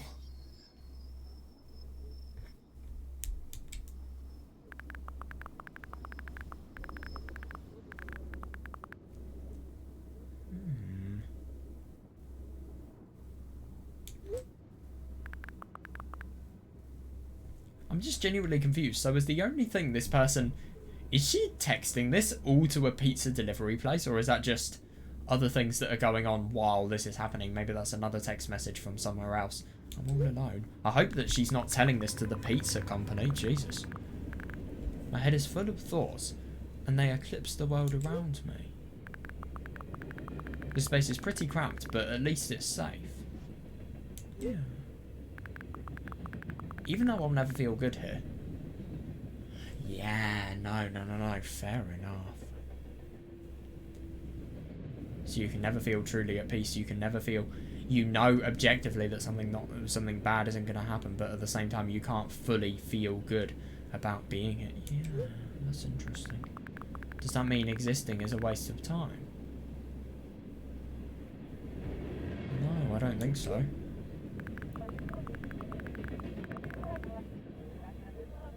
Oh no, I've just realised where she is. This is really unusual what we're hearing here. I need to decide and my thoughts will help me. They'll lead me to the exit, and I'll be able to feel proud of myself. Oh God. I think I know where the exit is. I'll be able to save myself. At the same time... I don't really care anymore. No, I can totally see that. Yeah, this place is empty, but it makes me feel neither good nor bad.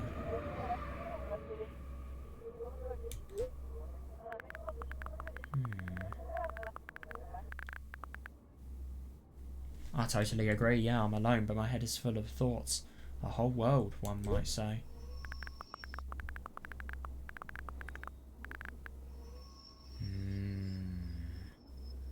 If I try hard enough, it will be able to fill all the void around me. And it is really interesting that... Yeah. Still. No matter how much I keep thinking, my surroundings don't change. Yes, something happened outside of my head, but...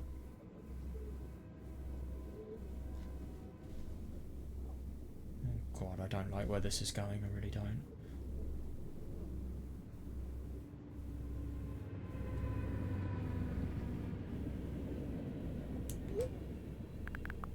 What was it? Yeah, what was it? There's not enough space for my thoughts. It's already filled with something else. Even if there's nothing around me, I'm still here. That's really interesting. It's just really quite odd, this desire of isolation and, you know, just this feeling of emptiness. And it's just really sad because it just takes loneliness to the next level because, you know, this person has no one to be with. They never have anything going on in their life, so they just feel as if their thoughts can entertain them, but then they just feel it's so meaningless because why, you know, what is the point in thinking these things? They always just go through the same cycles. What does it actually achieve? And I do really see this. It's interesting because I've had these very questions, some of them myself, and it's just interesting seeing different perspectives on things that I've sort of, you know, thought myself. But like the stuff, for example, about thoughts entertaining you and thoughts filling up the void of emptiness that is in your life. I mean, I've totally had that. I really have. It's actually really quite surprising.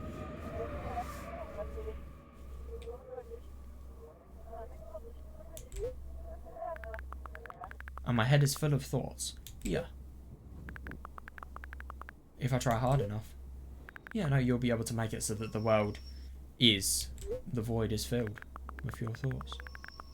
So the world isn't empty, after all. I can't see anything. Oh god, what's happening now? Oh, there she is.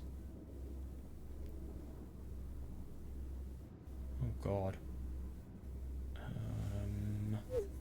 This is unusual. Session timeout. Please reload the page. Oh. That's a really ambiguous meaning, but I think it totally shows. Jesus Christ. It just shows another of the billion aspects this poor person is suffering with. Let's be honest here. Because let's be honest, I think it shows fully loss and well, loss of a will to live really, and a loss of everything, a will to just perceive your surroundings. And yeah, I just really do find that interesting that you just have so much of a void inside you, and then you just try to fill it with your own thoughts, and you always think that, you kind of irrationally think it as well, because obviously if you do make it so that this is filled, it's just going to, well, you're just going to have a less of an idea of what reality and the world inside your head is, and that could potentially really cause, well, it could cause your world later on just to become so much more problematic. And yeah, no, it's just really interesting that, and I'm going to be honest, I really think I need to reread it. This is one of the things that I'm just really annoyed that there's no backlog for, because I would have loved to analyse that in so much more detail. But yeah, honestly, I do have a lot of time. I've got a lot of time, so I probably will just re-watch that, because it was really interesting. I mean, yeah, and it's just so sad seeing a gradual loss in interest in life, and, you know, just seeing the fact that there is a void that is always there, and always, it's as if she wants to get all of the things that are inside and just make it outside, and, you know, interact with her thoughts, and her thoughts were the only thing keeping her going. And, you know, she was just so sad that in the end, let's be honest, there was a train and then it hit her. Properly dark. God damn. Yeah, anyway, so that was Milk Outside a Bag of Milk. That is everything I wanted to cover. So, yeah, I'm going to go now. My god, that was a really fun game, honestly. A massive improvement over the next one. And just, honestly, it's a really interesting story. I feel like this is one of the stories where I really want to understand more just about the psychological analysis of it. So I'm probably going to watch a bit of that. I mean, yeah, I'll probably do that later. So, yeah, man, I really hope you guys enjoyed this video. Thanks a lot for watching it.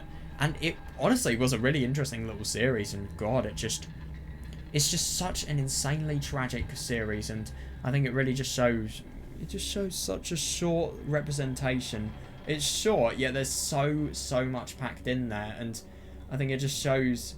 It's interesting to think about how much, let's be honest here, because this has only been like half of a day that we have seen here, and yet in this half of a day, because of the fact that we've been able to see loads of different choices and loads of different dreams, we have been able to entirely learn about a person. I mean, I just think that concept in itself is really cool. I mean, well, I mean, obviously it's cool in a writing perspective, in a story perspective. Fucking hell, it's tragic. I mean, you know, if you have a really, really bad life and, you know, somebody can tell just by a half of a day how hellish your life is, I mean, that's just really concerning, and obviously that definitely is the case for this one. Yeah, got a really quite interesting visual novel. So, yeah, my god. I'm probably going to take a little bit of a break from reading visual novels for a bit, because I just want to do some other stuff in my holidays. I don't know whether I'm going to play it or not, but next visual novel is this one. So, yeah, I really hope you guys like it, and yeah, I will see you guys there. I really hope that, you know, that's going to be fun. We learn a lot, and I just hope we get more psychological analysis like this. It's just such an interesting little... what I just find really interesting is just there's so many things in here that I'm just genuinely surprised. Like, they just seem like the extremes of which the human mind can go to. It's fucking scary. I will just say that without any hesitation. It is scary.